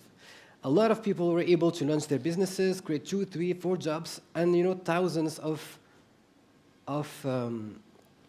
projects have been financed, and with very, very, very little amounts, and that is enough. So basically what I want to say is that we're not here to tell you what we want. We know what we want, we know how to build it, but we need empowerment. We need to go faster with the funds that most of you do control. So while people are talking about policies and thinking about what's going to happen, a lot of people are still choosing today if they're going to eat bread or vegetables this week. So we need to go faster, okay? We need to decrease the time where we decide that the fund is going to go to a certain cause, and by the time the actual field reach that area, the fund reach that area. So we need to go faster. We need to build lean processes into solving key issues. Being from the industrial mindset, everything is about lean, so let's make quick activities, and we truly believe that youth can help into this transition. So in concrete terms, you want a youthful entrepreneur to be able to get in access to concrete finance terms, from local banks it's or grants partnerships, from governments? It's PPP, so public and private partnerships, and hence that in each government body, go faster and listen to the solutions are on the field, they're not on the office. They're on the field, find them, finance them quick, help them scale, identify the one that can be duplicated, and let's go fast. How did you get the finance for your initiative? Did you go and knock on the door of a bank, and did No, they give you the it was money easily? No, not at all. It was a beautifully nice digitalized process where we do apply, we follow such a number of criteria, we get financing, we explain the business modeling, and we empower the people into being an entrepreneur and learn and share and duplicate the models. It's all going to be about identifying the innovation that can scale fast and that can solve the key problems. Right, okay. Nusrat. Yeah, I think private sector is very important. And I would talk about India, because India has so much technological potential. And I was talking to a gentleman yesterday, he asked me you have so many engineers, your engineers can go to Europe, to America, to other countries, you have so many skills. Why doesn't that happen? And it really made me think. And one of the answers to that is that there is a gap. There's a gap when it comes to talking between the government and the private sector. So when students graduate from high school, they don't necessarily know what skills are required in the sector they are going to, because there's a gap, there's a communication gap. So that needs to be addressed, and I will bring this back to the to multi-stakeholderism here, which needs to be worked on. Okay, I said at the outset, so we said governance, job creation, education, and climate change. So, climate change. That's one of the top priorities for young people, indeed for a lot of people in the world. So, how important is it to you guys and ladies, and why? Who wants to kick off on that? Cecilia, do you want to kick off on climate change? Of course, because I'm an expert in climate change. No. Just, do you lie awake at night thinking about it, about as a human greenhouse gas being, emissions? of course I think about it, but everybody should not be sleeping because of it. So I, again, can speak from on my perspective. But, okay, maybe something that I can actually say about climate change is related to the EU and the fact that the EU, but also the US, are adopting now structural laws that are trying to fight climate change. And I think of the EU Green Deal. I can mention also the Inflation Reduction Act, the IRA. And I want to speak about this because those are fundamental regulations that will have a major impact, but they have they are creating really concrete problems between, like, transatlantic issues, I would say. That's because the Inflation Reduction Act has a provision of $400 billion, which the US is using for clean technologies, which the European Union has said disadvantages. Exactly. And the EU is actually doing the same thing with the Green Deal. Some of the rules that are part of the package they do have a direct impact on Morocco economy, but also on a more global scale. So when we're doing this, when we're working on how to fight climate change, we should never lose. We should always keep in mind that we need to discuss this together and not just take unilateral decisions. So what, you think the global north is dominating the debate for the global south, or what's your What I wanted view? to say is that the EU and the UN now, they have been pioneering on adopting major regulations that are impacting other countries. So this is what I want to say. It's just that we are taking decisions without looking at the possible implications of them. You're nodding, Pauline. I mean, I'm nodding because this right here is leading to this really big field called environmental justice, which historically is also, connected to, white folks and white decision makers. We're mostly located in the north. Now, if you know me, I told you I'm from Brazil. I told you I'm from a favela, and I'm going to tell you now that we must not discount, what community organizing is doing for the climate. Okay? Because when we think about the climate, it's obviously connected to environment, and when I say environmental justice, is we really need to shift our thinking and the ways in which we think those discussions are being led. Because yes, we have, the folks who went to COP27, the folks who protested, demanded a loss and damage fund. Yeah, we have those folks, but we also have the black women in the global south who are organizing, making sure that folks have, clean water, taking care of folks, despite the climate, and taking care of folks, despite all the consequences that come from this climate change, which will affect, folks in the global south way more. That is exactly why my colleague is saying that, there is a dominant narrative and we need to challenge it. That's how I see it. All right. Thank you. Nusrat and then Laval. Climate change is very important, and climate change, I think, is very important. It's not just about climate. Climate crisis leads to a lot of other crises as well. For example, refugee crisis, displacement, protests, food insecurity, which leads to so many human rights violations. So climate is really important. It feeds into so many other problems that we have been talking about in the last 3 days. Okay. Laval? Yeah, I think we do the topic of climate change no justice when we fail to recognize the disproportionate impact it has on populations. Approximately 21 million people live within 3 miles of a hazardous waste site in the United States. Within that demographic, you have low-income, minority, linguistically isolated individuals, as well as marginalized and indigenous people. So when you look at that disproportionate exposure to hazards, you have higher rates of cancer in certain communities over others. So when we just speak about climate in this big term, sometimes we lose those marginalized groups of people who are really being affected on the ground, who don't have access to clean water, who are still struggling to have their voices heard when it comes to policy making and decision making, because the media tends to dominate certain issues and neglect those who are being affected on the ground. So for me, I think how we speak about issues and the language we use and how inclusive we are to those who are disproportionately impacted by the issues in environment, climate, we have to start with that before we can say we can effectively address climate, because we can talk about it on this stage, but people are being affected daily. I was reading earlier today about, Pakistan, only contributing 2% to carbon dioxide, but then they're largely recipients of that. Or even in Nigeria, where you look at flooding that's taking place right now, there's disproportionate impacts, and until we can look at that, we continue to fool ourselves in this larger conversation. Yeah. So, I mean, can we look at solutions briefly? Because, I mean, you've all been very good at identifying, what the issues are and so on. I mean, I think you've given some suggestions as to what we can do. So, I mean, specifically on climate, do you, young people, emerging leaders, bring anything different to the table because you are going to live much longer than the older generation with the consequences of climate change?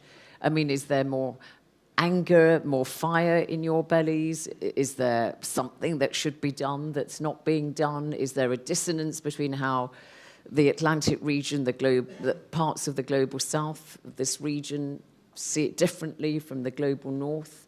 I just want to get an idea whether you bring this emerging leaders' perspective with concrete ideas as to what to do.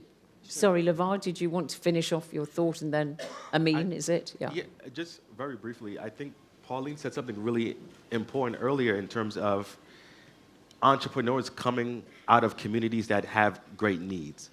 And that's really important because that leads to perspective and understanding, and not just trying to create solutions out of thin air, but it's coming from a place of recognizing the needs, recognizing the lacks in terms of how we can bridge those needs with the resources in the environment. So. But I mean, you're doing something, broadly speaking, kind of climate smart agriculture, trying to use, fertilizers that don't have a pernicious impact on the global warming and so on and so forth. So, I mean, do you feel that the greater connection that young people have to technology, the fact, as I said, that you are closer to the impact of global warming because you and your children and grandchildren are going to be living with those consequences, the older generation having been so dirty, that you do bring something different to the table? I think where youth do act pretty fast is that they understand really on the field how things goes and how, because they do, I say youth and also unprivileged communities, they do feel the impact very quick. So they're quickly able to adapt, for example, their way of consumption. I don't want to consume that. This consumes too much water. I don't want to travel there because that's too far. I don't want to buy this because what I have is good enough. Or already the demand creates the offer. It have never been the other way around. So youth are pretty well adaptive and agile into building the future demand. So all of us have the responsibility to consume more responsibly if you want to bring a change. That's on the first side. I'd like also to spend some time on a core suggestion. Today we're talking about global cooperation and spending really a lot of time that it does make sense to bring awareness. But what about clusters on very specific topics that needs to be solved in just between a few regions and a few countries? We cannot gather internationally and speak about water. It does not make sense. Not everyone have the same issue around water. Rather, let's gather as a very few, basically the minimum people around the table to solve the water crisis on a specific region, and we would all be incentive to innovate, to fund on a very localized issue. So basically, we need to somehow nationalize how do we see our roadmap to climate risk and how do we mitigate that. Let's nationalize our impact, fund specific initiatives, and find solutions together. A cluster mean always, and it should not be forgotten, entrepreneurs, capital, academics, government bodies, and private corporate sector. Once you bring this 5, you're able to answer very fast to a problematic, fix it, and move to the next. So this is one of the solutions, clearly. Build clusters on specific areas to, and for example, water and other can be done, obviously. All right, good. So we're almost out of time. Just want to ask you all just your final thoughts, incorporating anything that you feel that you haven't really raised, and perhaps you could also just, you know, come up with one kind of really innovative, visionary kind of solution or statement about all the discussion that we've been having today. Nusrat, you start, and I'll just go along this way, just about a minute each. One of the things that I would suggest as a visionary thing would be to include one alumni young leader into the panel discussions every Atlantic Dialogues, so that there is an intergenerational dialogue even within the panel and across the room as well. All right, okay. Lavar, I mean, it needn't be within the confines of this conference. The whole globe is there for you to play with. Go on, Sorry. I'll play with what you said. Yeah. I think we have been talking about a lot of macro things here. I want to go to really, really micro level, which is the philosophy of how, the psychology of how we address the bias that we, almost all of us have. In fact, we also have it when it comes to talking in public, because we also sometimes think that as you know, we're young, so let's give the mic to an older person first because they might have more things to say because of experience. No, we are equal, and so we need to first think we are equal, and then that bias, and address that bias. So my one word, self-reflection. All right, good. Well, I mean, I've been giving you the floor all afternoon, so I hope that I've been contributing to that. Good. Lavar, thank you.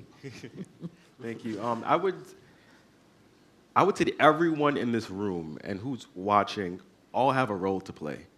We can no longer take the approach of waiting for a superhero to come and address these issues, but we have to put the capes on ourselves and have an active role and responsibility to addressing the complexities that we see in society. So that's the first thing.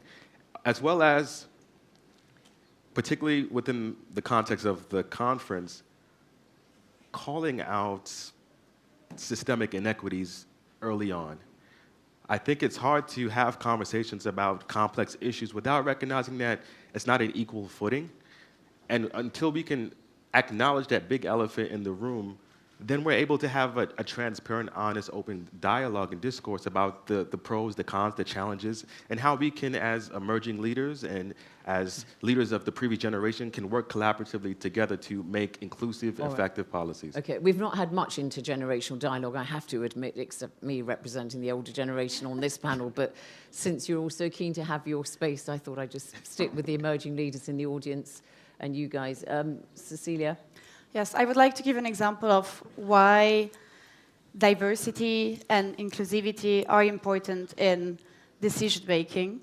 And I will take an example from this science, especially primatology.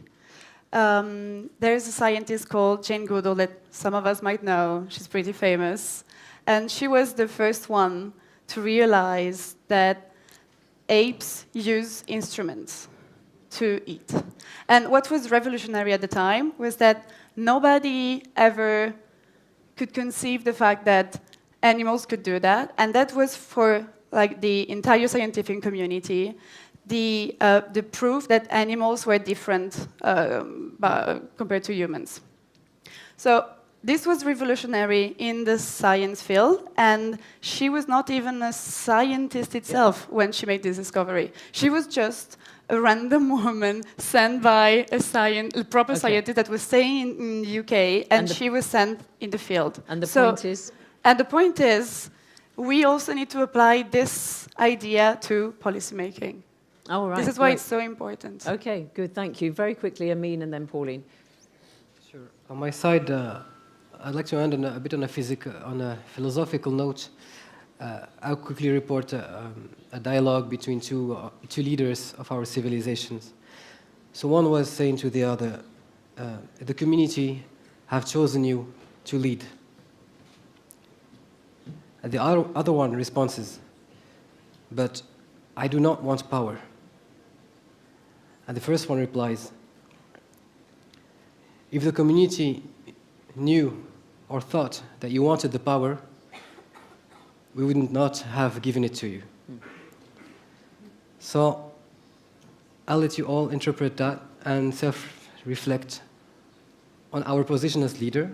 Are we doing the right thing for everyone? Thank you. Pauline? Well, my message is very simple and it stays consistent.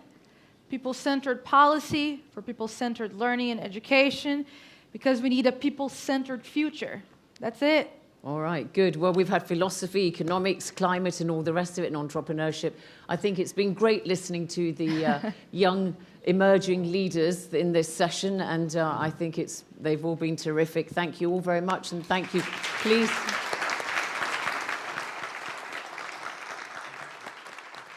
Please stay. Thank you. Please stay where you are, because we have our final thank you. We have our final address to wrap the conference. Quick photograph. Okay, good.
Ladies and gentlemen, please welcome to the stage for the closing remarks the Executive President of the Policy Center for the New South, Karim Leinawi.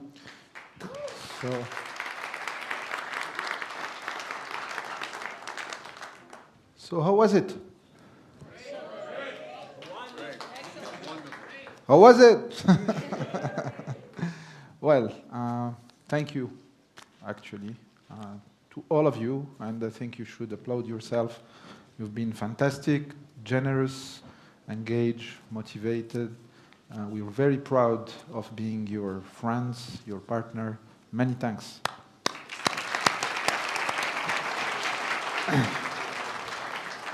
I would like also to thank the staff of the Policy Center for the New South and the senior fellows, the researchers, and particularly also Lilia, who has been the head coordinator.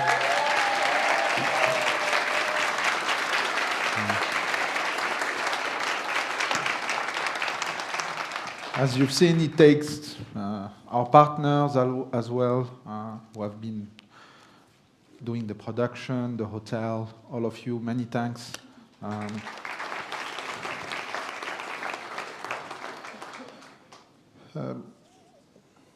We had serious discussions.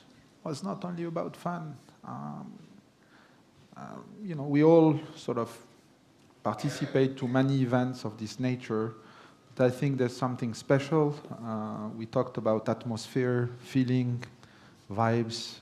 When we opened this conference, I hope you were able to feel it. I sensed it through the serious and engaged discussions, sometimes almost confrontational from time to time. But this vibe also flowed through the music. You had 2 intercessions of music. This is Moroccan trance music. It lasted for 10 minutes, but to reach a point where you're in the trance, it can last for hours. But you had a flavor of it. So thank you for your ideas, generosity in sharing, accepting to play the game. I think it was very many open discussions and not, langue de bois, as we say in French, just official talk. I think you were great. I hope you also enjoyed the breakout dinners where you had serious expert discussion, more focused among yourself. I think it was an interesting experience hearing the feedback I got. To be very brief, I take also that this is happening in a context, not in a vacuum. So lots of ambiguity, complexity, crisis, challenges, transition, after sort of a stable world in a way until the 1980s. Maybe we're seeing something emerging now, 30 years after, with difficulties, fragmentation, tension. And I think this is, as it is more complex, we need to intensify our discussion. And method is important. Methods and values are important. And I think we share values. And in terms of method, we can improve. This is one method. There are other methods that we are investigating at the Policy Center, such as policy labs, putting people in a room. I mean, you've been also, I'm sure, yourself exposed to these kind of methods. But I think we should continue. I don't think we're lacking ideas, but the question is really getting ourselves out of our positions, our countries in a way, elevating a little bit ourselves.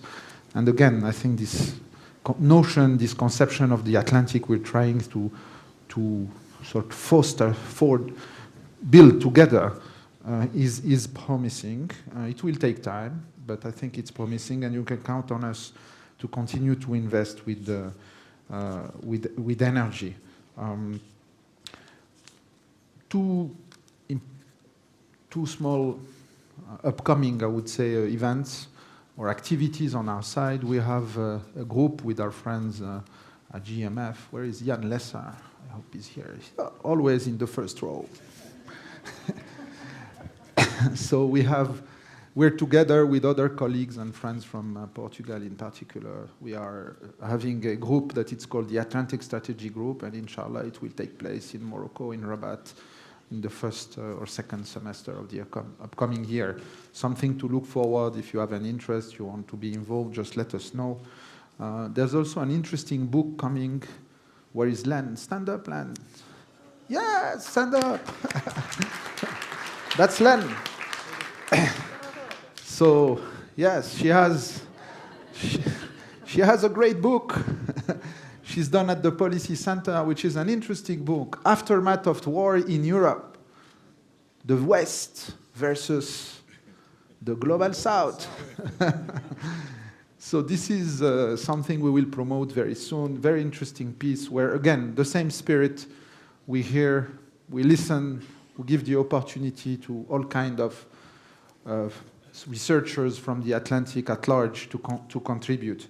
I would like to offer you, to propose something that when you fly back, maybe now, between now and the gala dinner, you have fresher idea, I'm not sure after, or tomorrow. If you can share with us one idea via email, you know, short, but just one idea about methods, about, you know, things to do, whatever you think is useful, please do that for us. We're asking for one idea, one thought, whatever, recommendation, whatever you may feel in terms of that. So, again, thanks to you all. I wish you a great 2023 year, if we don't see you before. Safe travel back. Enjoy your vacations, and inshallah, we'll continue, and we hope to see you very soon, at the latest next year, and inshallah before, in all kind of activities we may have again. So thank you very much.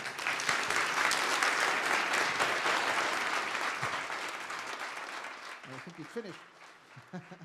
It's finished, you're free.